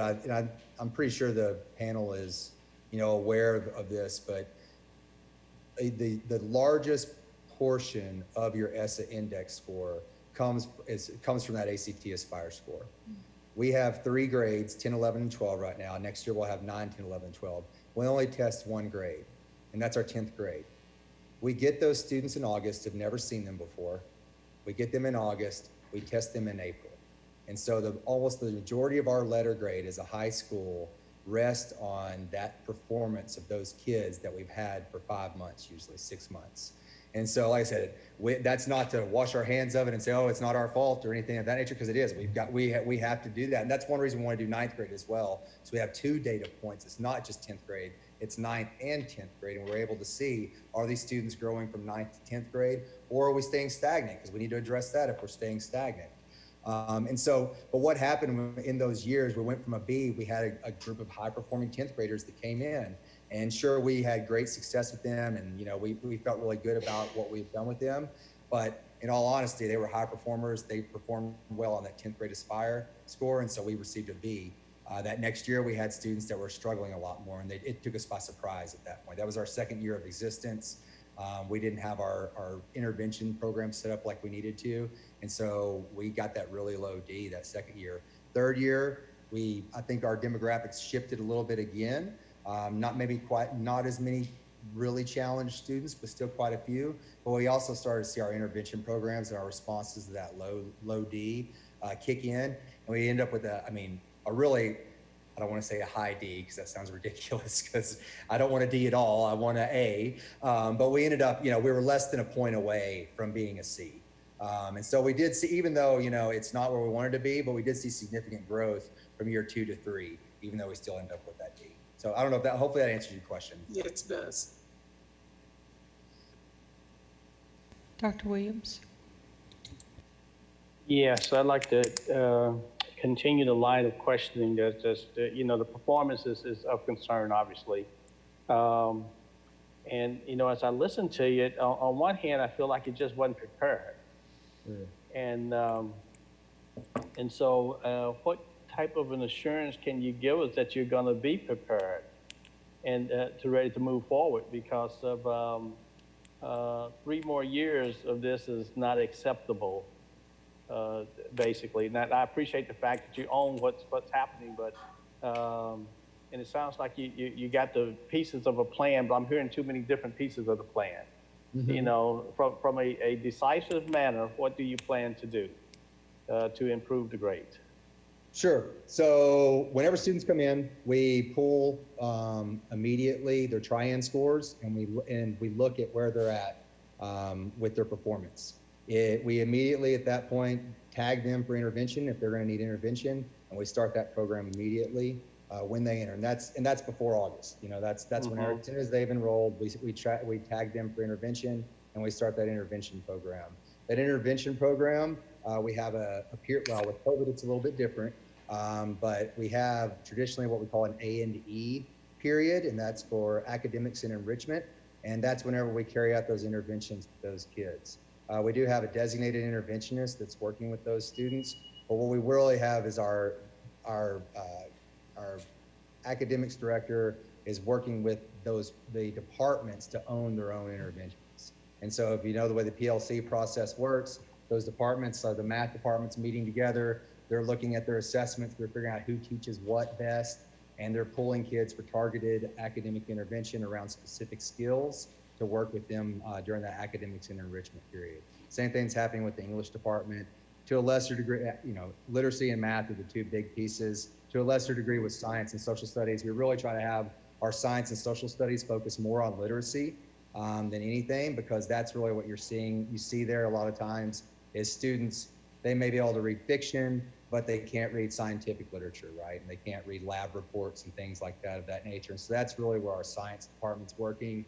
And same thing with our social studies is working with nonfiction, historical documents to really work on that nonfiction literacy piece with those students and intervening with them. So that's really our biggest kind of intervention piece. On top of that, what we really identify is tier 1 instructional deficits. That is the actual instruction happening in the classroom, if not where it needs to be. And so that's why we have APSRC is coming in and working with our math teachers for that. And we're just consistently either bringing in resources or sending our teachers out to get professional development around improving their tier 1 instruction. So that's sort of our in a nutshell, I think. That, I could probably go a little bit further with the specific professional development sessions that we're doing and things of that nature. But, and I will also say, and this once again, not to make excuses, there's a huge, there's academics is one piece, and this is one of the things that we're, the fine line that we're walking with ours, because we're asking a lot of our teachers need to be absolute content experts, but they're also serving as that advisor piece, because our advisory program is so robust. They're managing these kids' internships, helping them find valuable learning experiences while at that internship, sometimes serving almost as a social worker for these students, because our advisors really are being hired as true advisors, not just academic teachers. And so that's one of the things that we've noticed, that we hire a lot of people whose heart's in it, and they love the advising piece, and they want to help those kids with their relationships. And then sometimes, though, there may be a deficit in the academics and in that person's academic training. So that's where that professional development kicks in. And we see the vice versa sometimes. People are coming to us that may be a veteran teacher, great instructors in the classroom, but maybe they don't have that relational piece the same. So we have to do professional development around that as well. Okay, you did a great job of leading into my next question, because my next question was going to be around, is the internship taking too much from the time on task for instructional learning? So I don't believe so. I think that's a really valid thing that we're looking at consistently. And the real thing we're looking at is what's happening at the internship high value? Are we, because if it's not, as you say, that's a day where kids aren't getting anything. And so that's a huge piece that we're constantly examining that and looking at the metrics around that and looking at the outcomes of those internship programs to make sure that's high value. Our belief is absolutely, it's not an either or. The internship is integral to what's happening in that classroom as well. Excuse me. Now, I agree with you. I'm not even suggesting that it's an either or, because I understand that the role that the internship plays in you all's mission and everything. But if the internship isn't tight enough, right? If they're not getting enough out of it, then there's some time that can, instead of being a full day, it could be 3/4 of a day, it could be a half day. Instructional time is valuable. That's absolutely true. And that's, we've done some of that on Wednesdays with kids that are, also making it available where they come to the school and get some work in addition to their internship. That's also one of the things we taught, parents will say that too. He's behind in this class. I want him coming to school and working on this stuff for this class instead of going to the internship that day. And it's like, well, that's not really the option, because the internship is absolutely an integral part of what we do as a school. Now, if they want to do the internship and then come after the internship, then we can talk about that. But I think the real piece of the internship is, for a lot of those kids that are struggling academically, there is a skills deficit there. There absolutely is, but there's also a will deficit there often. And that is that they may not be that interested in school anymore by the time they're a 10th grade or 11th grader. They aren't making whatever those connections are that let them see, this is getting me somewhere. What I'm doing in this math class is getting me somewhere. And that's where that internship can, it can transform everything, because all of a sudden there's a context for their learning.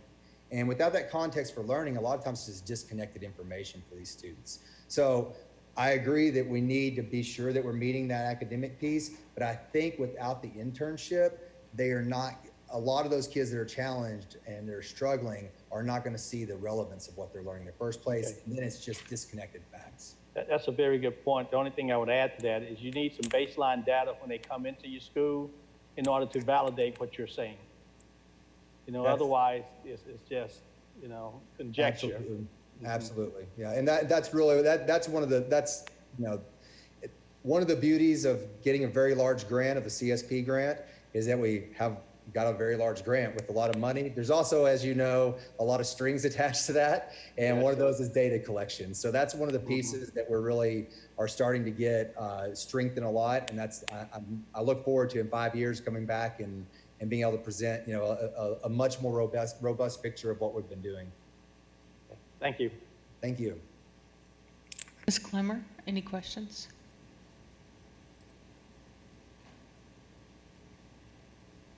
Mr. Baldwin? And Ms. Clipper just came off mute too. Go ahead. Sorry, Dr. Williams, did you have a follow-up question? No, I just noticed that Ms. Clemmer, when you called her, she was a little slow, but she came off mute. Okay. I thought she was getting ready to intervene, but she went back on mute. All right, Ms. Clemmer?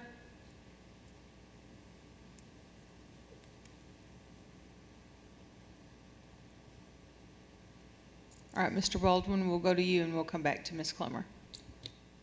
Okay, thank you. I have two questions. One, it would be helpful, and I'm reading through the scores as it relates to the statewide metrics that we're using, that are the goals that we have.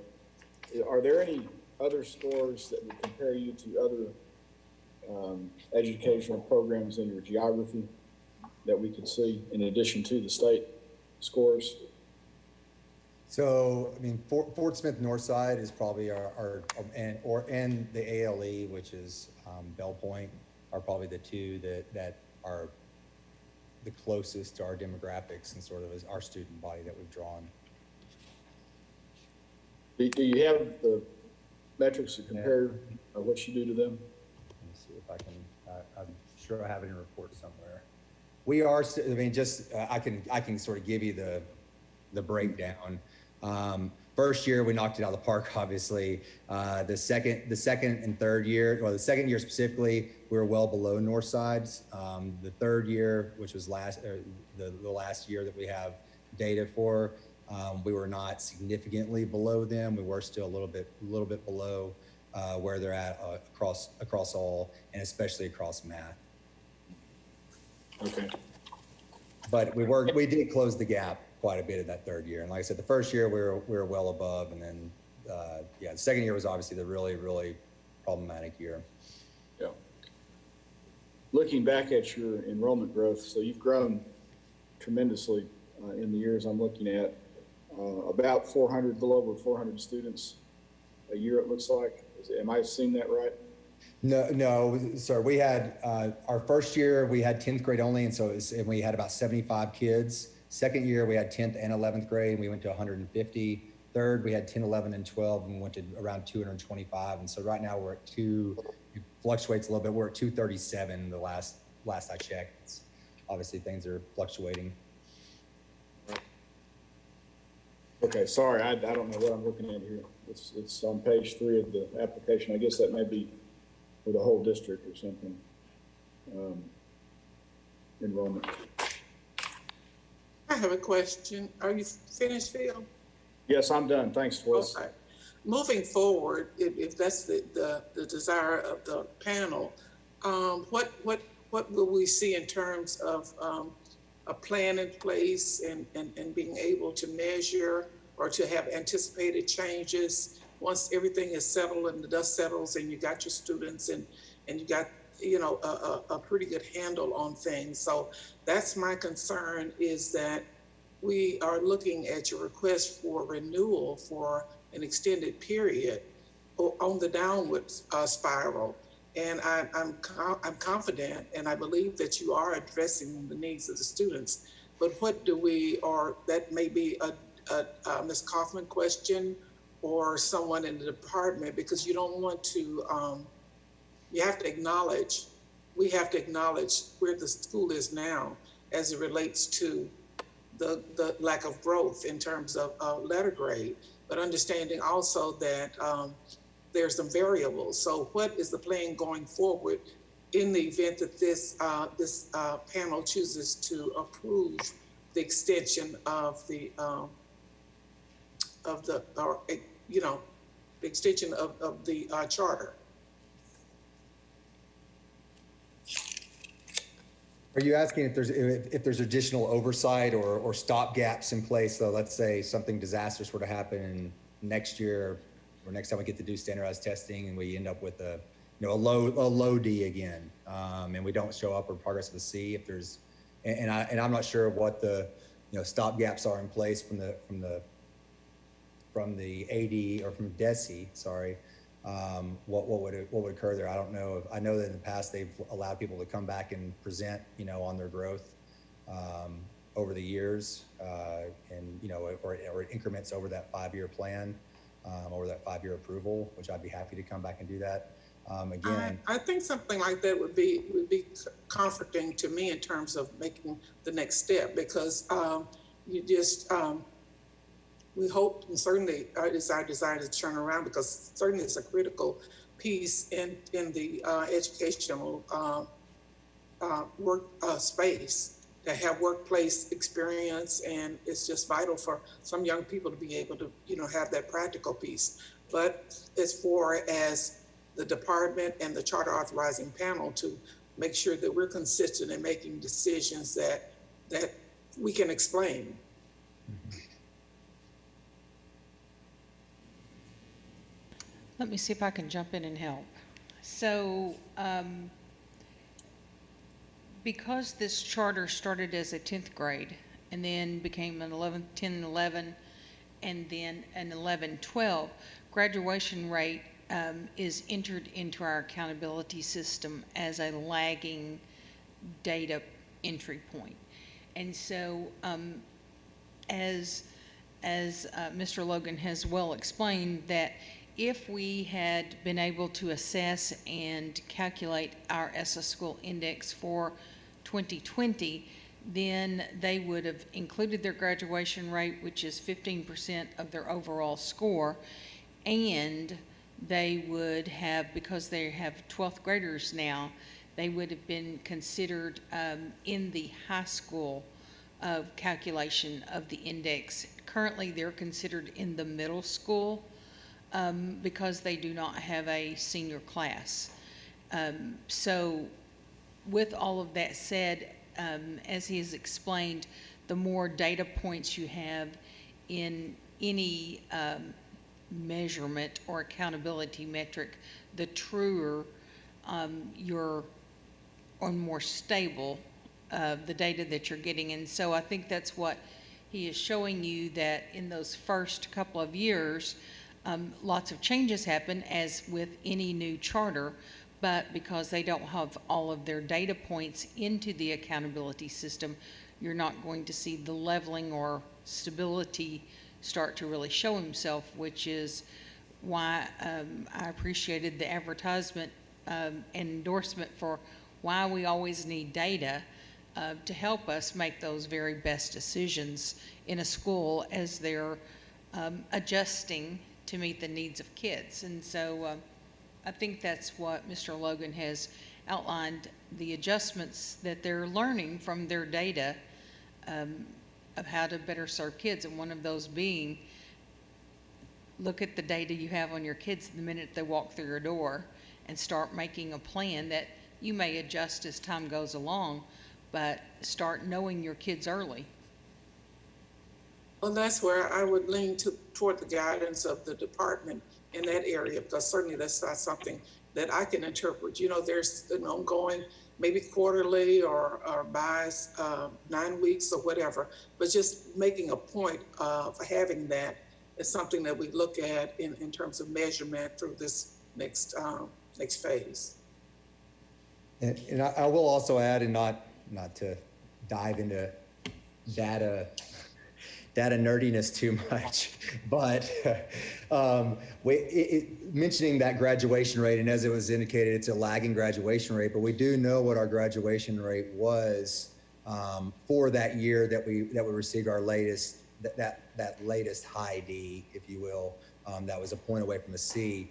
And were we able to add our graduation rate in, which was 91%-ish in that year, it would have put us at a C.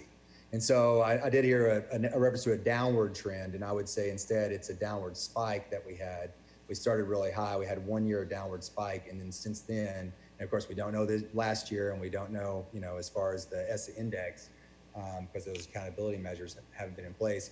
But it was that 1 year that dipped precipitously low, and since then, the year after that, we did come back up and course correct. So I don't feel like we've been on a downward trend so much, as we did have a single year that was really, really low. This is Sonia. I have another question, if it's okay to jump in. You're recognized. Okay. I wanted to go back to a comment that you seem to recognize that you have your teachers doing a whole lot in their role. And so for example, I'm thinking about that beyond their instructional responsibilities, they're also responsible for coordinating internships and all of that. And I know in the traditional setting that we typically have someone that's their responsibility is to be the work-based learning coordinator, but they're not also doing all these other pieces. So I just wanted to kind of get some information on, is that something you guys plan to adjust going forward, or do you think that you're still going to continue that model? And if you are, how are you going to balance that so that teachers are able to give more of their attention to the instructional piece and not be so overwhelmed with the other items? Yeah, Boyd again. That's a great question, and that burnout piece is something we're always weighing, especially now with COVID. We know teacher burnout is super high, but even before that, with the various hats that we ask our advisors to wear, and how do we preserve that? We do have also an internship director, so the internship director does come in and coordinate a lot of that and handle a lot of the paperwork and things like that around that internship piece. The teachers on Wednesdays, they have the time to go out and visit those internship sites, and we feel like that's really important, because what our internships really represent is an individualized learning plan for each student at that internship. And so that teacher really knows the student, knows what or the advisor, knows the student, knows what they're interested in, knows their abilities, knows what their path is, and really has that piece, the integral piece, to really individualize for that student, help that student on their individual trajectory. Now, how they also teach along with that is, it's asking a lot, and I'm not going to say that it's not. But that being said, our teacher turnover rate has been really, really low so far, an average of one teacher a year, and many of those for reasons other than just needing to leave. It may be for retirement or family moving or things of that nature. But one of the things that we're looking at is, we try to keep our student to teacher ratios low, and I know that we have a waiver on class size load, but on our actual advisors and the classes that they're teaching, we try to keep those low. As we go to more, we do some distance learning as well. We also have an adjunct program where people come in and teach electives from the community, things of that nature. And so we aren't necessarily worried as much about our teacher-student ratio there. With those teachers, we try to take some of the load off them by keeping their teacher-student ratios low. We also try to give them as much support as we can. Like I said, the internship coordinator, there is an internship coordinator that helps oversee some of those pieces. There's also we have an advisory coordinator that helps them with the implementation of the advisory curriculum and meets with them to work within that. They're also a part of grade level PLCs where their advisories are meeting together, so they support each other. But this model, this is big picture learning. It's the model they've have all over the nation and even over the world, where the teachers are really serving this multifaceted role. I'm not going to say that it's not a heavy lift, because it's a heavy lift for all of us. The model itself is a heavy lift, but we try to find ways as much as we can to help those teachers achieve a work-life balance, to help them avoid burnout. We work on ways to sort of train them around that role of counselor to sort of insulate themselves and protect themselves. What I was just going to add, I think you mentioned it, sorry to interrupt, but the ratio of the advisor to the student, this isn't totally uncharted territory where we've got 20-1 for an advisor to, advisors to students. So it's a totally different ratio than you'd see with guidance counselors or with teachers as well. Okay. Yeah, and I understand and I appreciate you guys trying to create that model. I was just wanting to hear and think through as we go forward, and we know that you're going to have to ramp up your efforts on the academic side, so you're going to be asking your teachers to do a whole lot more in that area. I was just wondering if you guys have thought through what that's going to look like in this model, Yeah. because you want to give everyone a fair opportunity to be successful. So that's why I was just asking that question. Yeah, and I think that's a great point to the academic piece ramping up, and obviously the tier 1 instruction has to ramp up. But we are right now, like we brought an interventionist and funded that position, and we're going to continue to fund those academic positions where maybe they're not as focused on the advisory piece and they're really focused on working at that intervention piece. So kind of, and not that you want to keep those things separate necessarily, but just giving those teachers the support so that if they've got some ESL kids that are really struggling, yes, they're working on their tier 1 instruction, but they also have some resources they can turn to that we have built into our system that we can get them help. And that really goes all across the board on building that capacity. And if we've got kids that are, and a teacher, because in their role as advisor, has found out a family's in crisis or this kid's in crisis, rather than that teacher having to own that and feel like they're the one, because they're their advisor, they've got to get in there, instead having systemic systems of support so that they can then get that kid into the resources that they need and they don't necessarily have to own that. So that's kind of something we're always examining, is how we can build up that capacity for support. And one just super high level, 30,000 foot, but that's one of my hats that I wear is strategic planning on. We started high school because there was such a just house on fire need with kids graduating without a plan. And then we see the major shortcomings of kids coming in so far behind and so undermotivated from years of low literacy and whatnot. So the sooner we can get our kindergarten started, the better, is where I'm at with that.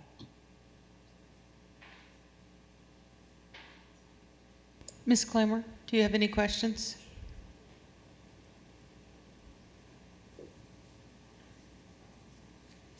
Any other panel member questions? Then Ms. Hott, if you will come up and bring us up to date on the waivers for Mary Claire Hyatt with the Arkansas Department of Education. I believe the necessary sections are, just for the record, 5.02, 5.03, 5.04, 5.07, 5.08, and 5.12. And I did share those recommendations with Tripp, and he might give his comments. Tripp Walter, APSRC. If there are no objections from Mr. Logan or Ms. Flanagan, I'm willing to accept that those are okay on behalf of Future School. Mm-hmm. Great, thank you. Thanks.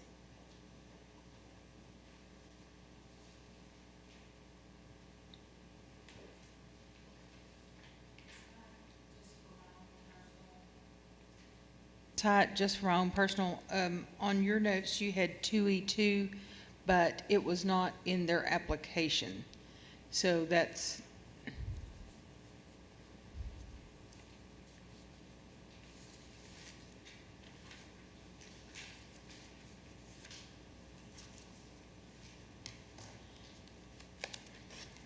I didn't see a need for 2E2, but I just wanted to discuss it before we left that area.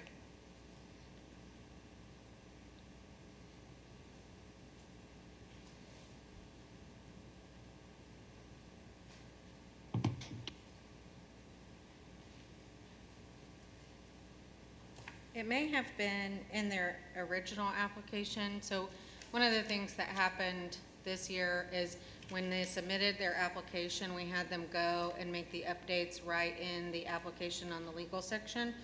As you have seen, sometimes that resulted in accidentally deleting things. My notes had that 2E2 and 6A2, which had to do with school safety, both were requested. And maybe it was in the original application. It is also possible that I made it up. Well, it's not on their application, so we're good, correct? So can I would ask that either Tripp or Boyd or Trish speak to it, whether those are necessary in the standards for accreditation.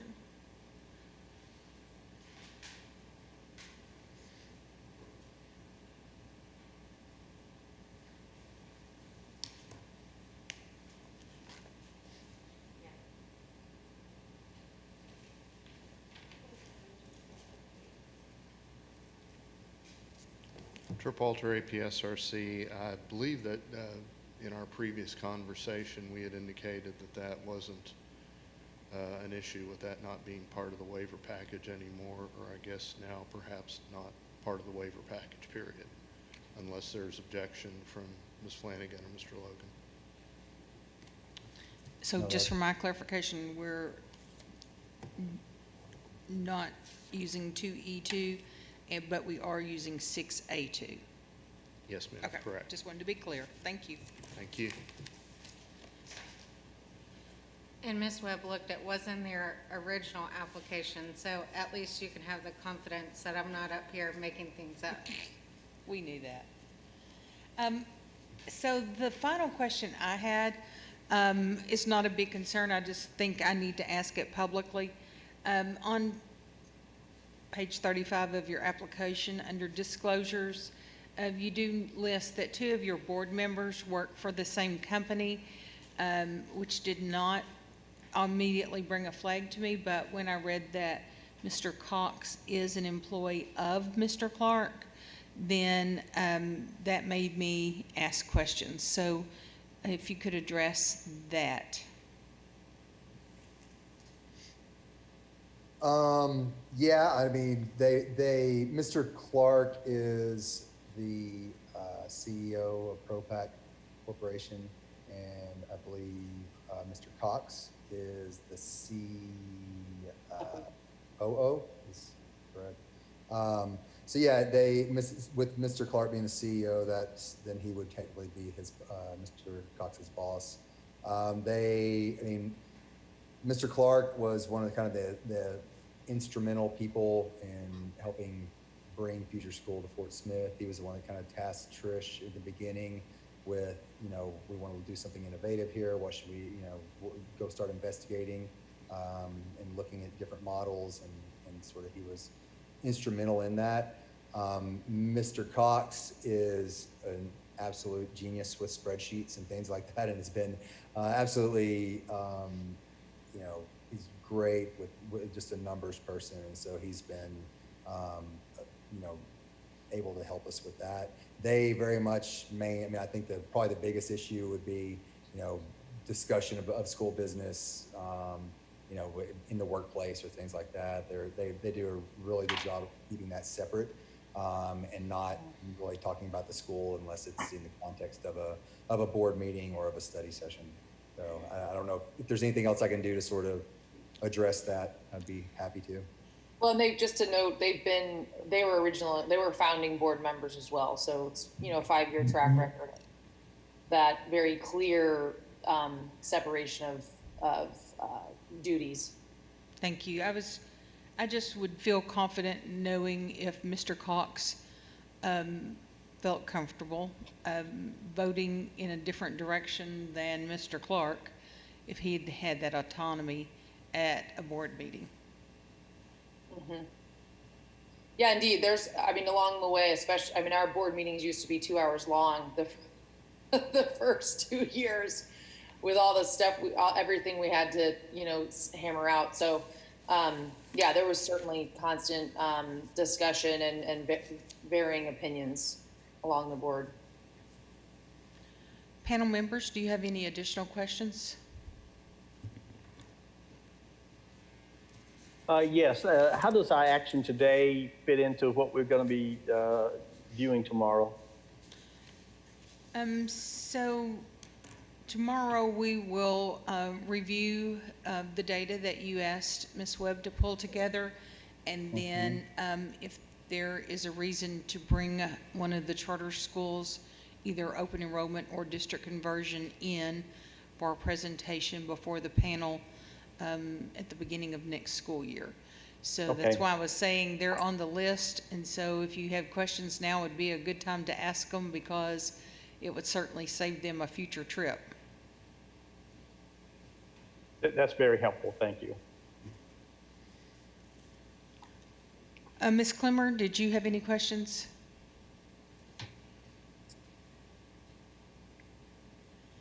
If not, then I'll accept a motion.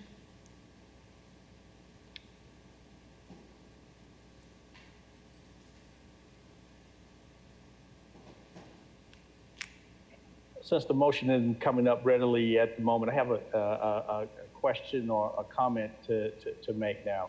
And I'd like to get the department's reaction to it. You know, that I do have a concern, and I do understand what the data is tracking and so forth. Is there a way that we can, here's two thoughts. One thought is to go 5 years within a check-in at the end of 2 years. Another thought I have in mind is just to go with 3 years. It's kind of where I'm thinking. The track record isn't such that, in my mind, I can just ignore it.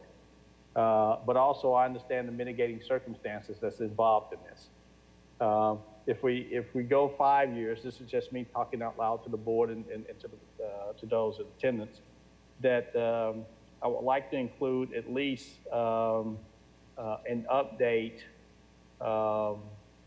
within the next 2 years, just to see how things are tracking, so that we don't go too far along and things are not turning around, and all of a sudden we burned up a few years and we may be too far gone.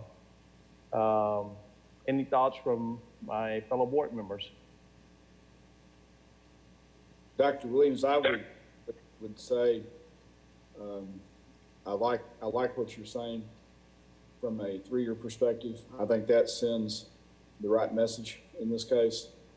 And I could probably also be talked into the 5-year with 2-year check-in, but I think a 3-year or shorter, if that is appropriate, I think a shorter time frame is a good thing in this case, in my opinion. Okay. Mr. Walter? I'm fine with that. I'm sorry. Go ahead. Oh, I said I'm fine with that way of thinking. I just need clarity on, are we making that decision today, or are we making that decision after we review additional data tomorrow? That's just my clarification. Okay. For me, it would be today. They're before us today to renewal, and we need to act on the renewal. I think the information that we're getting today would probably not change our thought process tomorrow, since tomorrow we'll be looking at data and we have them in front of us actually telling us what they're doing and what they hope to do today. Mr. Walters? Thank you very much. Madam Chair, members of the panel, I understand the concerns. I would ask, I think one of the things that you've heard from Mr. Logan over the course of the discussion here today is our involvement and some assistance in some areas. I would respectfully request that if you make a motion, that it be along the lines of what Dr. Williams said at first, the 5 years, 2 years check-in. As obviously the panel knows and Desi knows, that you have the ability to require reports or bring charters in at any time if there's a concern about the performance. And I would respectfully request that you consider knowing the ability that you have to monitor and request additional information if you deem it necessary to go with a longer time period. Thank you, Tripp. Tripp, let me ask while you're there. I'm sorry, Mr. Baldwin? I was going to ask Tripp while he was at the podium, explain why that matters to you. I think it matters for the fact that I think, again, I believe that they've been on an upward trend. They have indicated, I believe that they obviously are not only aware of the concerns that are there, but they've acknowledged them and put forth a plan, and would just like to see them have the ability to have their request fulfilled for the 5-year renewal. Okay, thank you.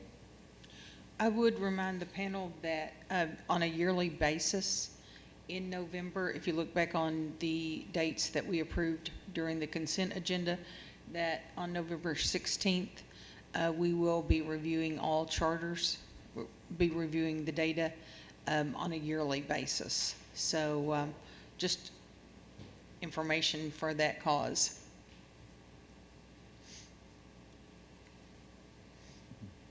Any other comments or questions?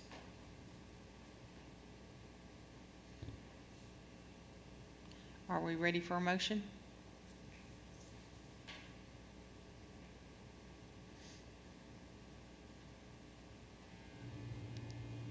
Ms. Kaufman?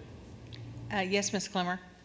I was, sorry, I seem to have a delay here on my ability to speak. Just for clarity, if I can hold this thought long enough to spit it out.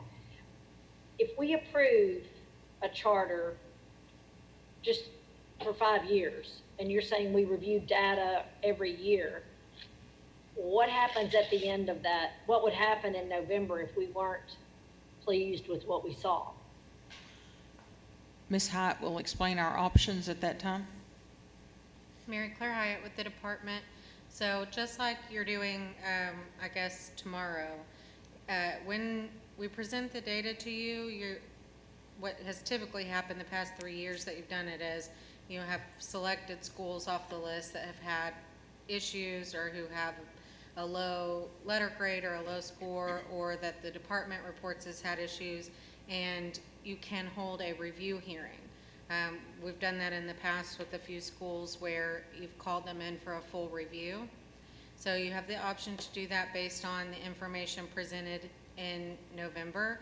During the review hearing, you can make changes to the charter, you can revoke a charter, you can put them on probation, so you have a lot of options available to you.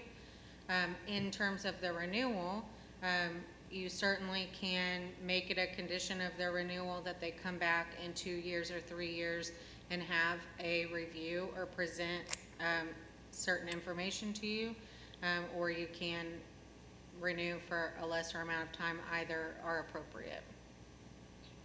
But either way, whichever route we decide to take, whether it's a 2-year, 3-year, or 5-year, we still have a chance to do something next November again. Yes, that's correct. Yeah. And you don't have to wait until November either.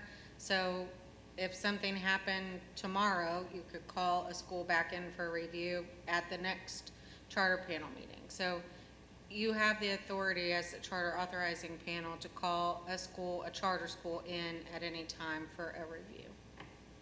Okay, thank you for that information. Let me clarify my thought process. I'm off mute. My thought process on having them to come in is that we have so many schools that we get into business as usual. And if we make it part of the motion, then it is set in stone that we don't have to worry about someone doing a review and then adding them to the list and then coming in. This is one that I want to track, that I'm suggesting that we track from this point on. If we go with 5, I think they deserve 2 years. The year after COVID is kind of I don't say it's a gimme year, but it's the year that they're going to have to get, it's going to be a normalization for all the schools.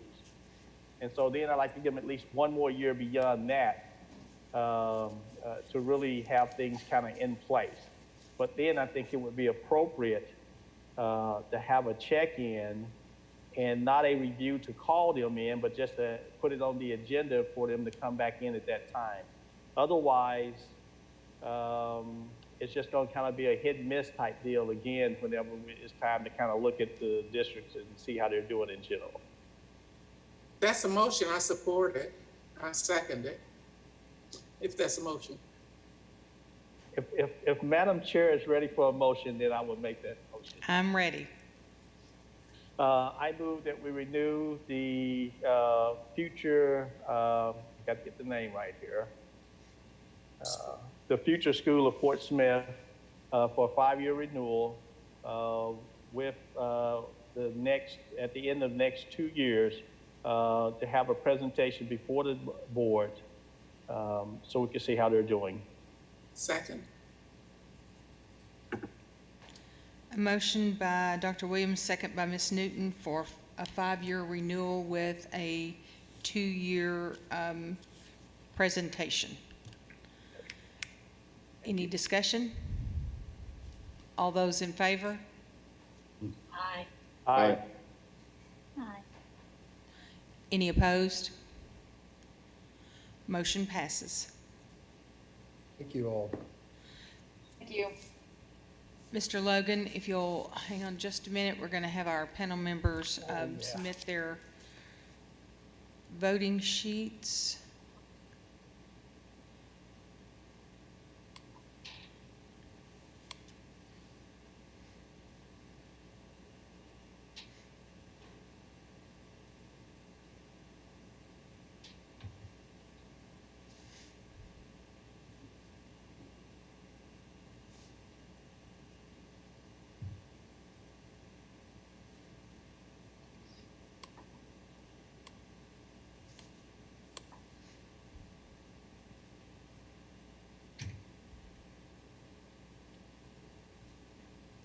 And panel members, if, when you finish, if you'll go ahead and read your reason or comment, just for the record, that'd be great.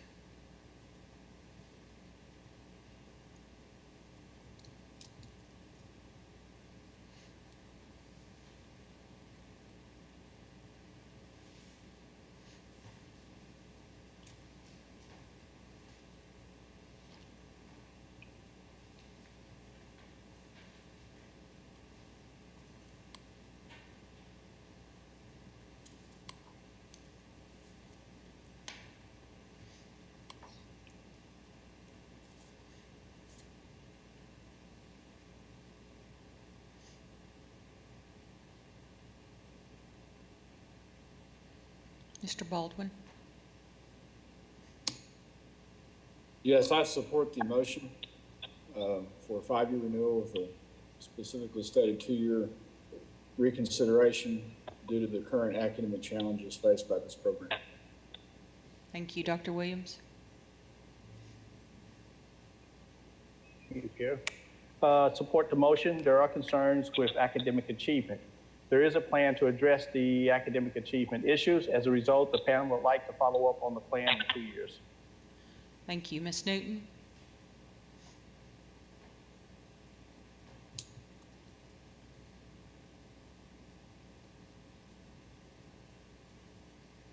Ms. Newton? You're on mute. Twice, you're on mute.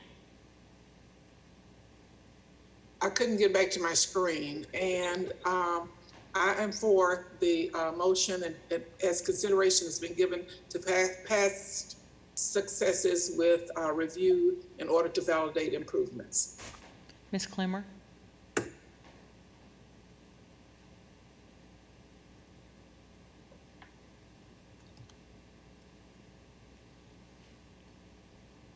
Ms. Clemmer?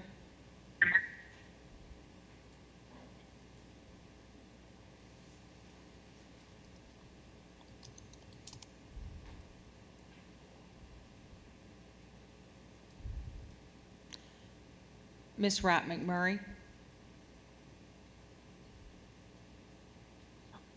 Yes, I recommend approve.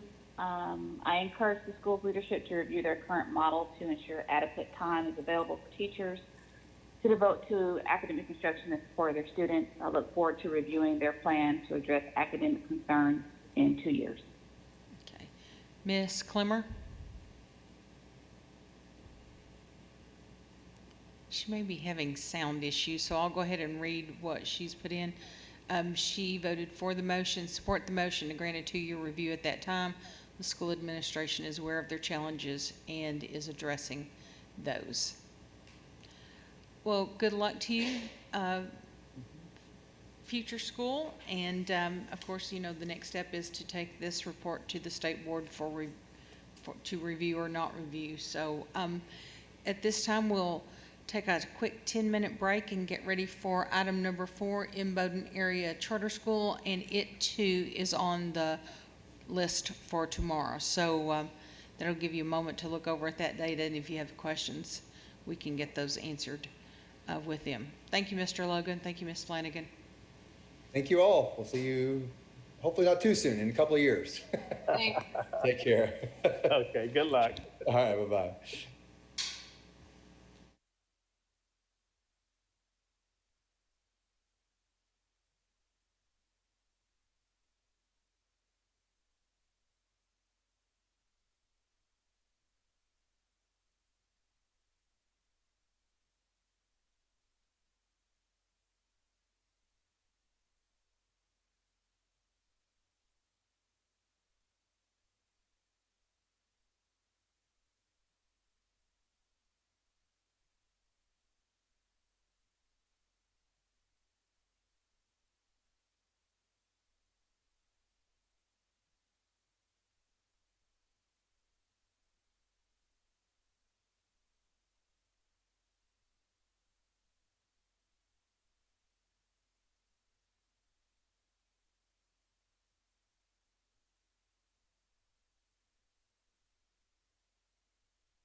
All right, item number 4, Ms. Webb. The next item is a consideration of open enrollment charter school renewal application for the Imboden Area Charter School.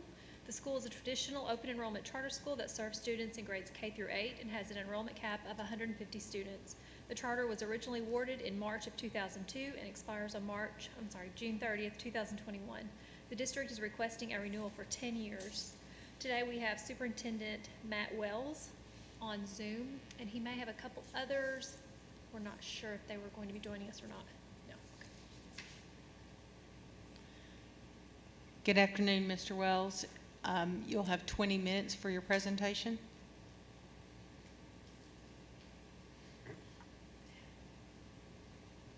You're recognized. Thank you.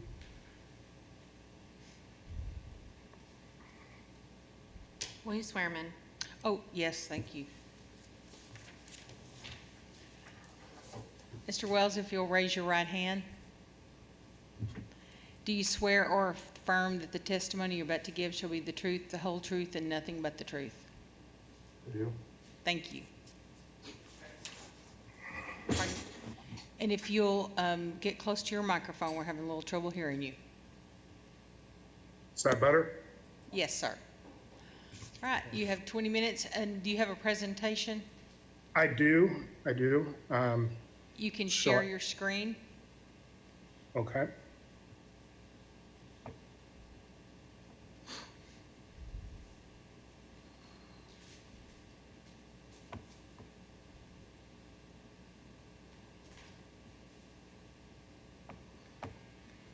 All right. When you're ready. Good afternoon. I'm Matthew Wells, Director of the Imboden Area Charter School. ICS has had the distinction of being one of the oldest charter schools in Arkansas at 18 years old. We are the smallest school in Arkansas with a population that ranges from 50 to 75 students each year. And our demographics are significantly different from any other school in Arkansas. Imboden Area Charter School, shown as a heart on the map, lies along Highway 63 at the center of Imboden, rural community in northeast Arkansas. It's about 45 minutes northwest of Jonesboro. The blue pentagon-shaped outline on the map represents the large surrounding area from which IACS has historically drawn its students. Some of the farthest places being a 40-minute drive from the school. The black line on the map represents our bus route that runs through 10 different communities. With the majority of our students being economically disadvantaged, transportation is a necessity. The route is a 50-mile loop daily, and we transport about 90% of our students each year. ICS focus is to provide a high-quality education that is tailored to the individual needs of our students. 100% of our teaching staff is fully certified and highly qualified with experience. We serve USDA reimbursable, state-approved breakfast and lunch with fresh fruit and vegetables daily. We provide an after-school extended learning program for students who are below level in reading and math. Teachers have seen a significant improvement in learning. And our small and inviting atmosphere encourages our parents to be active participants in their children's learning. Our facility is leased through a private individual from the Imboden community. It's approximately 3,200 square feet and houses our 4 large multi-age classrooms and school offices. We also have a large playground area with an open playing field and equipment. Every day, all students receive 2 recess periods to promote wellness. Parents play an important role in the daily life of IACS. We have successfully developed a relationship with parents so that they feel comfortable talking with us and are eager to partner with us to help their children succeed. 100% of our parents have attended both parent-teacher conferences yearly, 90% of our parents and their extended families volunteer and help in areas in which they feel confident. Our demographics are unique to any school in Arkansas, which makes test score comparisons almost impossible. There are schools in Arkansas who do have a high percentage of low socioeconomic students, but ICS has a far higher percentage than schools in our area and the state average. No school in the state has the percentage of special education students that IACS has. At this time, we are at nearly 20%. Almost all of these students come to us already identified. We refer very few students to special education. Many of these students have been in self-contained classrooms, and we are able to place them with their peers with some pull-out time, which is the least restrictive environment. Many times when special education students are mentioned, we may think about students who are intellectually disabled. Most of the special education students we receive are categorized as specific learning disabled, which means they have a normal IQ and there's a discrepancy between their IQ and their achievement. Most of these students were identified because at some point they became lost academically, primarily because they are environmentally impoverished status. They lack the general world experiences needed to make connections with new information. Only a very small percentage of our special ed students are intellectually disabled. We also have a very high percentage of gifted students. Between gifted and special ed students, 50% of our students do not fit the traditional norms of regular public schools. This graph compares IACS with Sloan-Hendricks and the state average in the percentage of special education students for the past 5 contractual years.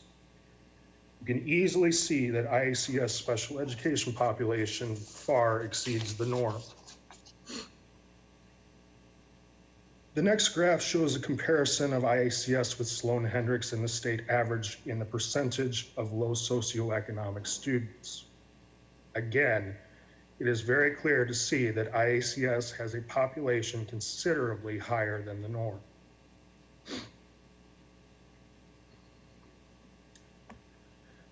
With this unique population, IACS provides a need-satisfying environment, trying to erase some of their concerns about survival needs. This story has been told before, but I think it embodies what we do, so I'm going to tell it again. But there was a time several years ago that a teacher came to our director at that time and was concerned about 2 little girls. They were sisters, and they tended to take a very long time in the restroom. Next time they went in, they called the director, and she went into the restroom and watched at the door, and both of the girls were at the sink, and they were just running water and applied soap to their hands and their arms, their faces, just anything and everything. Both of them were just washing and laughing. And the director at that time told them that their teacher was waiting and that they needed to get back to their classroom. Later that day, we found out that they didn't have any running water at their home. They were allowed to wash and play in the running water. Learning comes in many forms that cannot be measured. We've also had a traditionally had a highly mobile population. Many of our students have attended 3 to 4 schools during a 3 to 4 year period. Some are not able to pay their rent. Some are escaping law enforcement agencies by moving between 3 counties in our area. Some have violent or unstable relationships at home. While we have them, we provide them acceptance and a stable environment. Many students do not have the social skills or name brand clothing to be accepted by their peers. Because of our environment, students at IACS are never made to feel inferior by others. Because of their socioeconomic status, their lack of general knowledge affects their ability to make connections with new information. In order to address their needs, the learning environment must be flexible and differentiated, yet highly structured while addressing the required standards. I'd like to explain how the curriculum and student management systems combine to create a need-satisfying environment.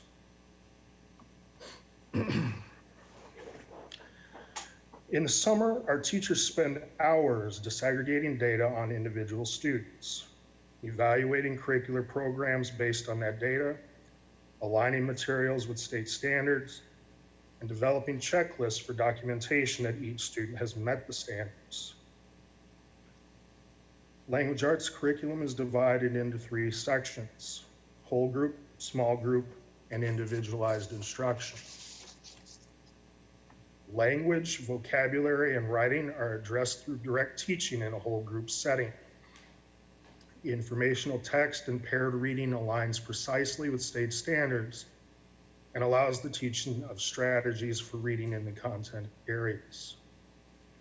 Because these selections are content area based, they tie into the science and social studies objectives.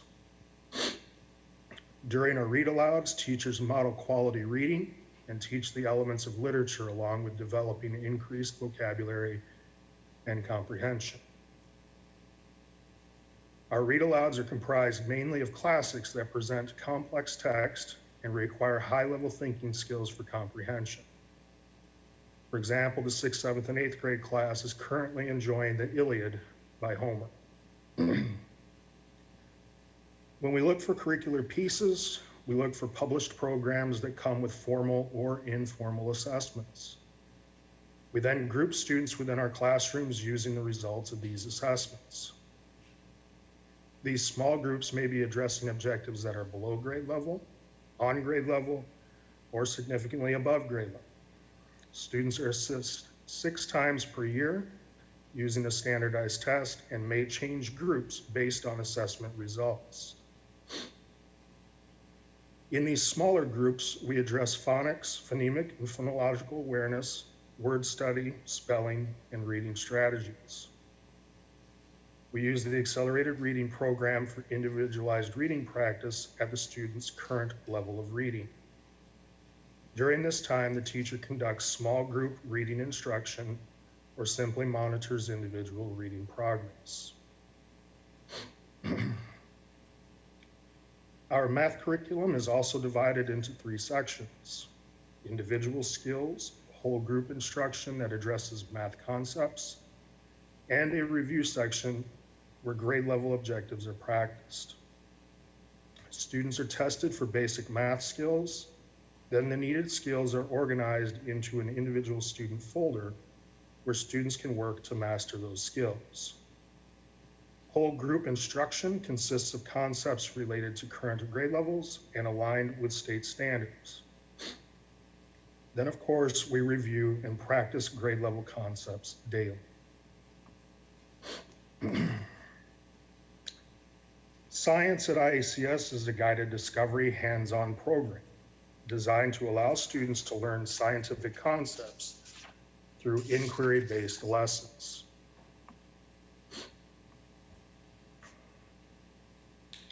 Social studies is aligned to the Arkansas frameworks and utilizes a whole group instructional method to present project-based learning. These projects emphasize a deep understanding of content and its application to the real world.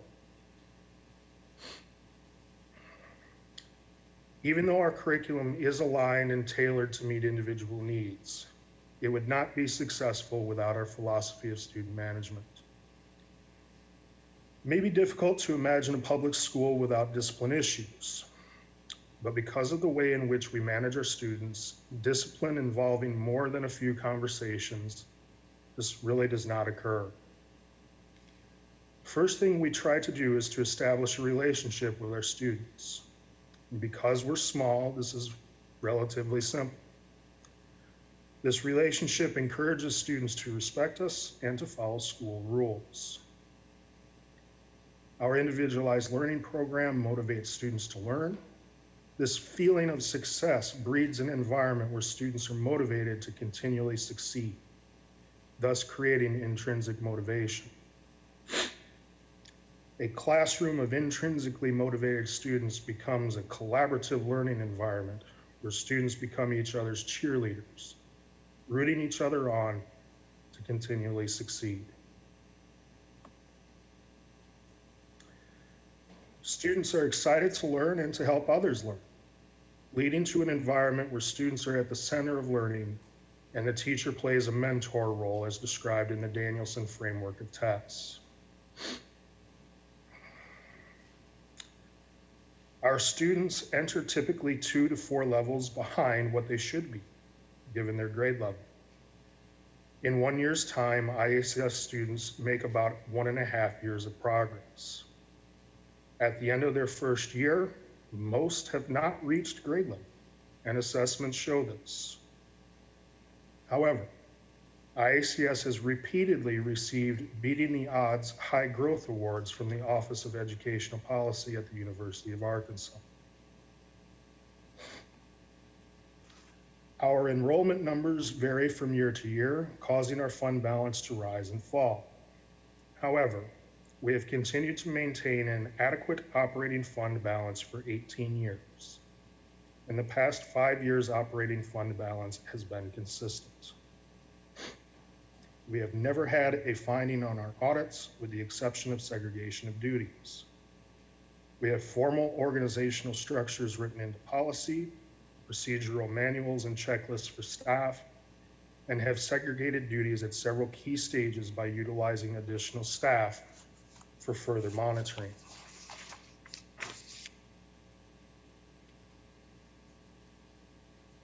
Because our financial stability depends upon our enrollment, we have established a yearly plan of activities to recruit new students. With Pico Foods opening a plant in Pocahontas that employs around 1,000 people and several other businesses that have grown in the area, we are confident that our enrollment will continue to stay the same and or increase over the course of the next 5 to 10 years. IACS embodies the intended meaning of the charter school concept in Arkansas. We serve a very unique population and have proven our success year after year. We face no opposition from the area's schools. In fact, students are referred to us at times by their local districts, who see that we are successful. It is my hope that you can renew us. Thank you. Thank you, Mr. Wells. Ms. Hyatt, if you'll address the waivers. Mary Claire Hyatt with the department. There are no outstanding legal issues with the waivers. If you have any questions on them, I'd be happy to answer them. Just a few notable ones to point out. They do have a waiver of counselor licensure, including the licensure piece from the School Counseling Improvement Act, but it's narrowed to just that 618-2003 A2A, which requires the comprehensive school counseling plan to be administered by a licensed guidance counselor. So they're still doing the plan and having the delegation of time 90-10. It's just the licensure piece. And everything else is pretty common if you have questions. Thank you. All right, board members, I don't know how many of you have visited the Imboden area charter school, but I have, and I can say, having been from that area and taught in a school district in that area, that when I look on page 4 of the application and ask them to note what type of educational model they are, I wish we had a box that said niche, that just said it's a niche school. It's just for kids that just need this type of school. So I found it, I had lots of questions, but I found kids in a very happy, safe location being taught by really skilled instructors. So I saw lots of learning, but very unique children they're just lovely. So Mr. Baldwin, would you like to start with questions? Yes, ma'am, thank you. So that really is my question, is the uniqueness of your kids. And I was wondering, as you were talking, how you recruit your students, or are they referred by the school system? And I'm somewhat familiar with the Sloan Hendricks system, and I guess I was wondering specifically why your kids would be different than their kids, which was our question. Well, I feel like a lot of our kids tend to be those who kind of slip through the cracks in the traditional public system. Not that they're terribly different from students who you would see in the regular public school. I think many of them have just missed some things along the way over the course of their education and have fallen behind. That said, kids who have fallen behind, you know, they're not happy. And I think that they tend to sometimes act out, maybe be disruptive to the rest of the classroom procedures. And we pick up a lot of students who fall into that area, and we become very successful with it. Thank you. Dr. Williams?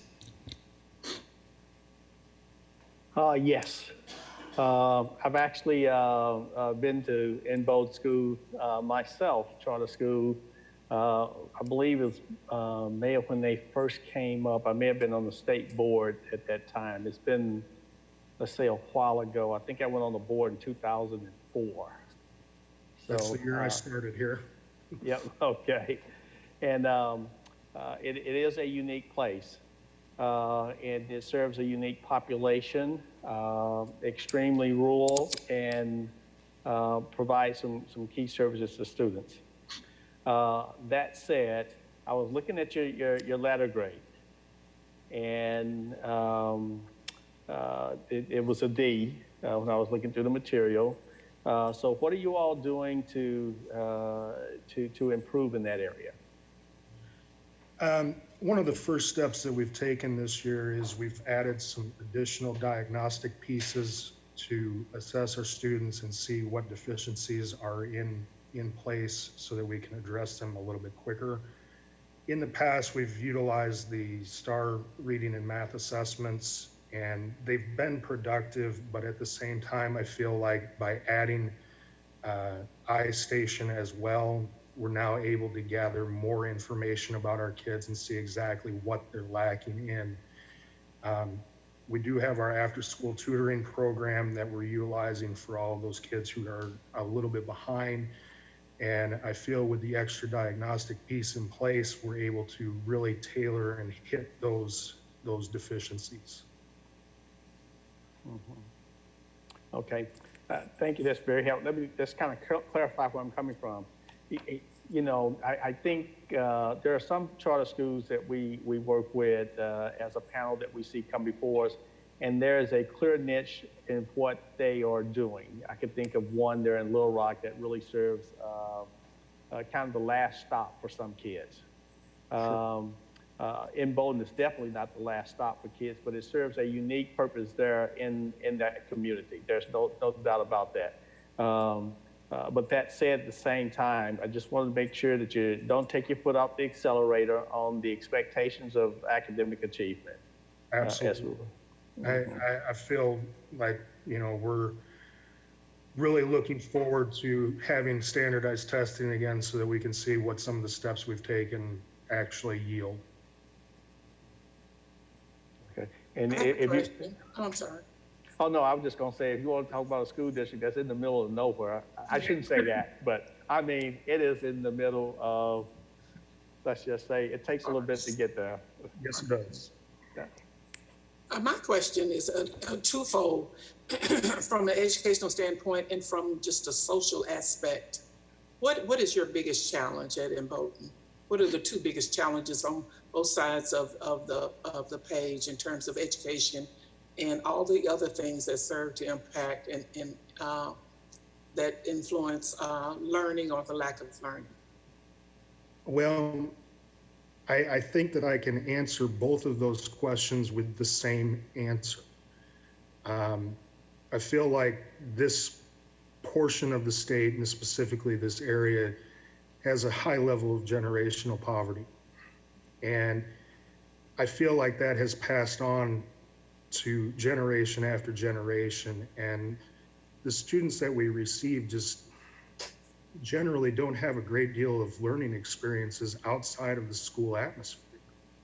So, you know, I feel like we're providing them with just about everything that we can provide.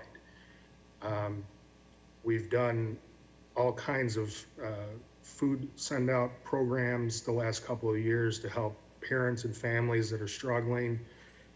This whole COVID situation, we've been in contact with parents every week. We've ran our bus around the school bus stops with no kids on it, but we've sent some adults along with supplies such as laundry detergent and food and whatnot, just trying to better our community more than anything. I've noticed too from the opioid standpoint that areas moving north and moving rural are more impacted by opioids. So is that something too that you are having to battle? You know, I'm not real clear on the level of opioid addiction in this area. I'm sure it's probably higher than normal, but we do have a great deal of drug problems in this area, specifically with crystal methamphetamine. You know, we have a great deal of foster students in our school as a result of parents being in jail.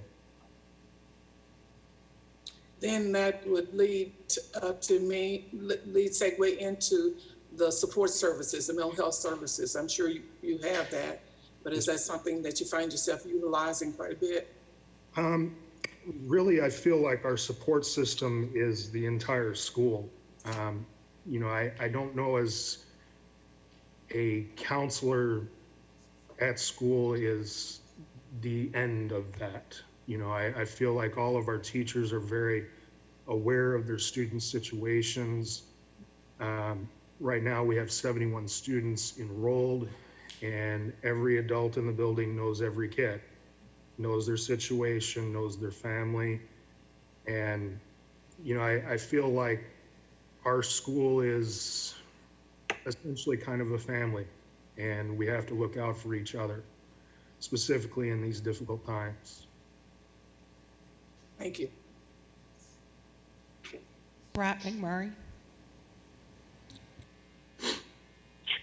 Most of my other questions have been answered. The only question that I have, and I'm not sure if it's for Mr. Wells or for Dr. Wells or anyone else, but the 10-year request, is that typical? Is that something that normally we would see for the approval process?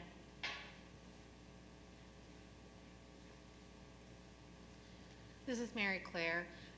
We have seen that before in some of the charters that were established early on and have been through a couple of renewals. We have seen them get longer periods. I think Academics Plus and Lisa both have pretty long renewals. There are some other ones I'm sure that I'm forgetting. So it's definitely within your authority to grant it, and there is precedent for it.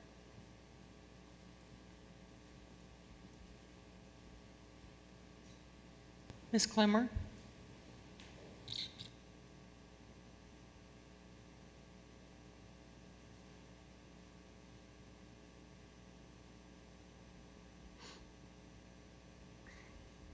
Ms. Clemmer, you're recognized for any questions.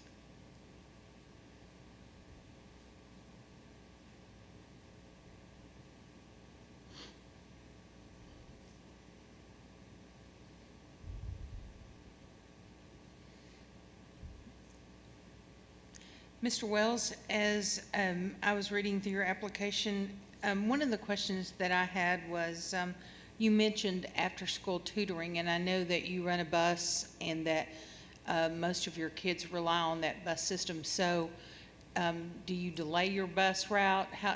Talk to us a little bit about that, because lots of times I hear schools say we offer after-school tutoring, but that doesn't mean anyone participates.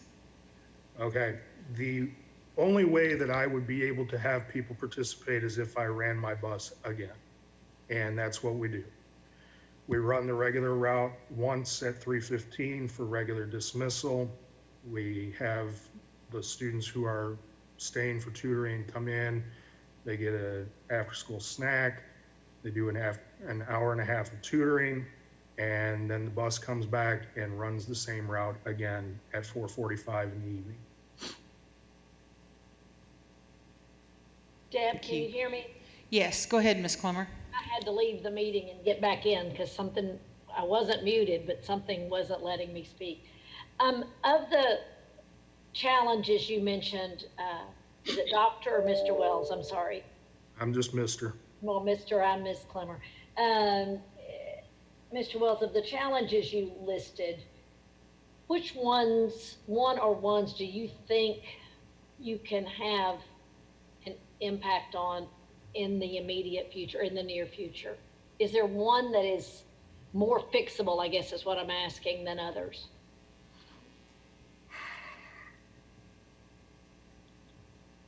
I feel like that by having us here and providing the environment that we do, it gives the kids who come to our school a little bit different outlook on life. And it gives them the ability to start becoming intrinsically motivated and makes them feel better about themselves. When they leave here and they go on to other schools for their high school experiences, you know, they have that built-in self-worth that we have developed in them. And it's really my hope to see those students go on beyond their high school years and have that high level of self-worth. And over the course of time, you know, do I think that could possibly impact our community? Certain.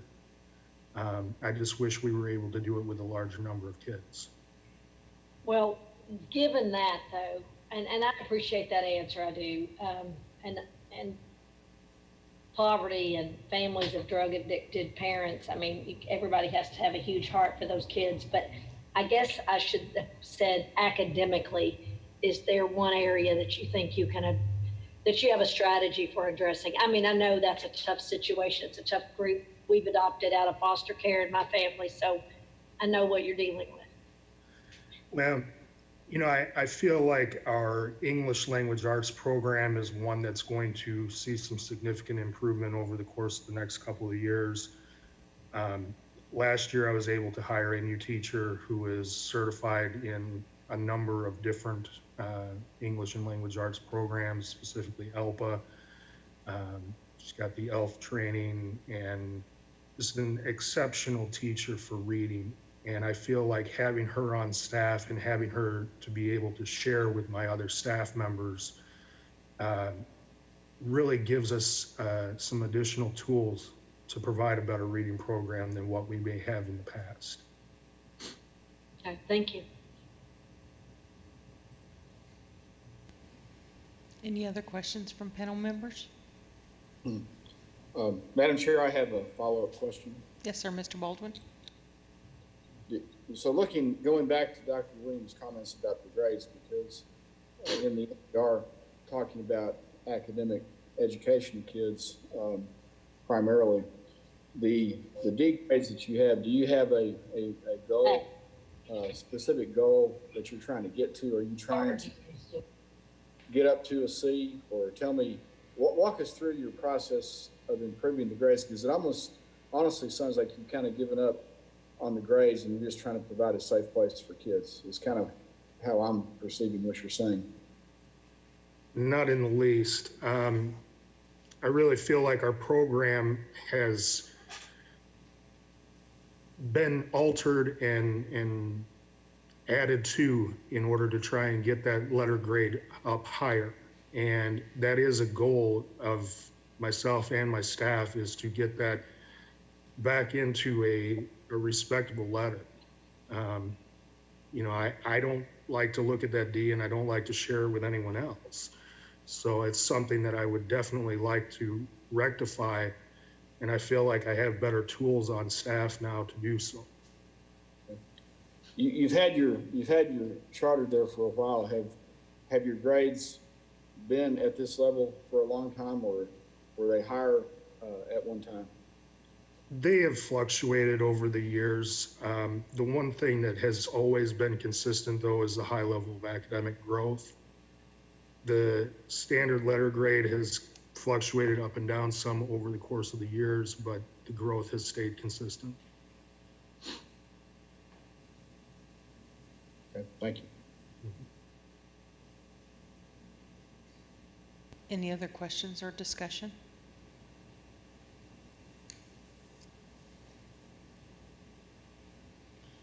I'll accept a motion when the committee is ready.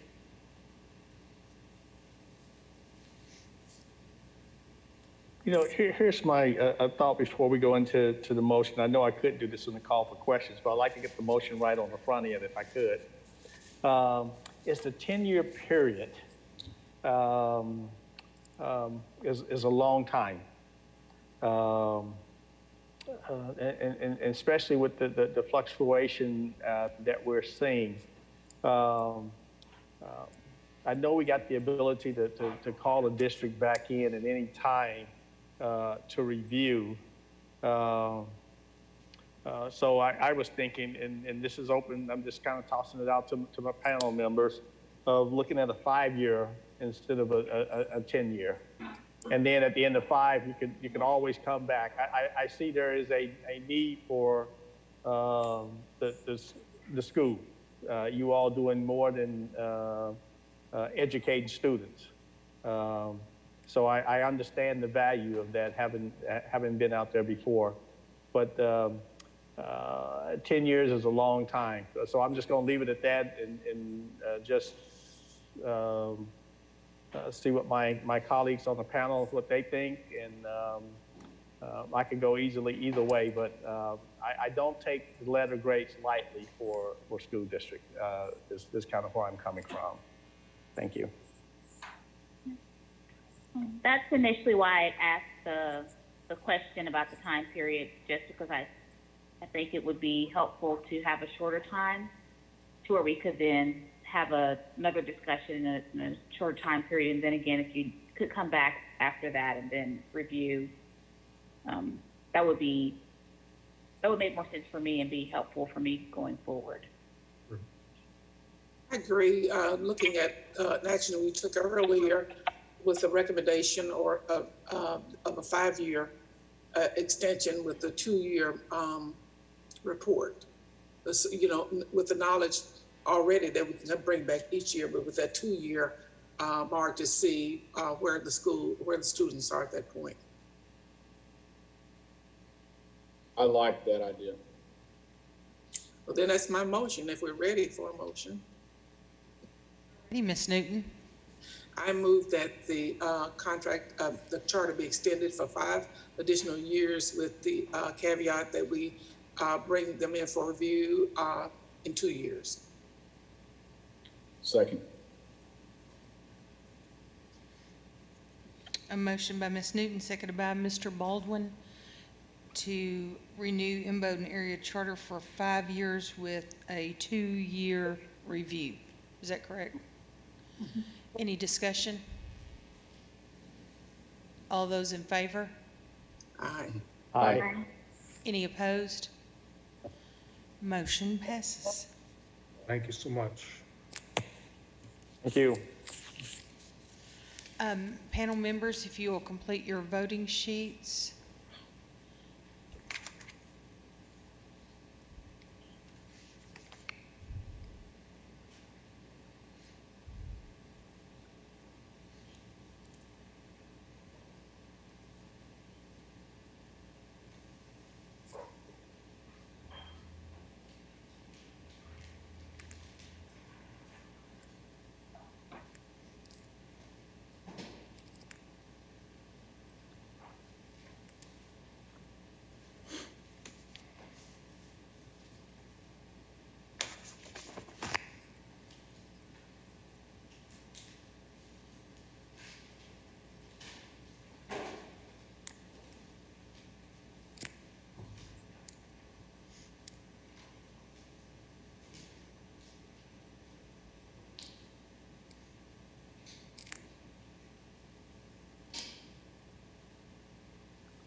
And panel members, I'll let you, as soon as you hit return, I'll be able to see your responses and know you're finished. Mr. Baldwin? Yes, I approve of the motion for a 5-year renewal with a 2-year review point to consider the educational progress that you're making. And I do fully acknowledge and understand and support the important role that you all play with the kids in North Central Arkansas and understand the challenges that you're dealing with. Thank you. Ms. Newton? School meets the needs of a niche of students that might otherwise struggle. 2-year review will allow the Charter Authorizing Panel and the Arkansas Department of Education to formally report on progress.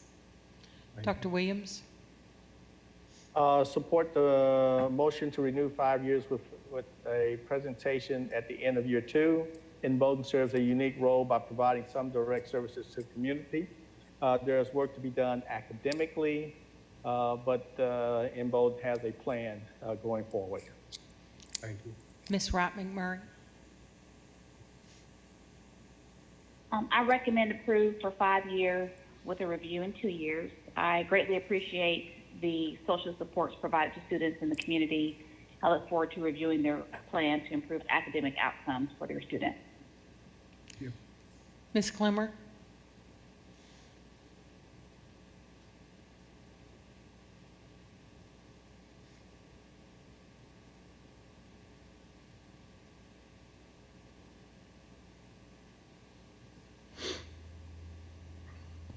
Can you hear me?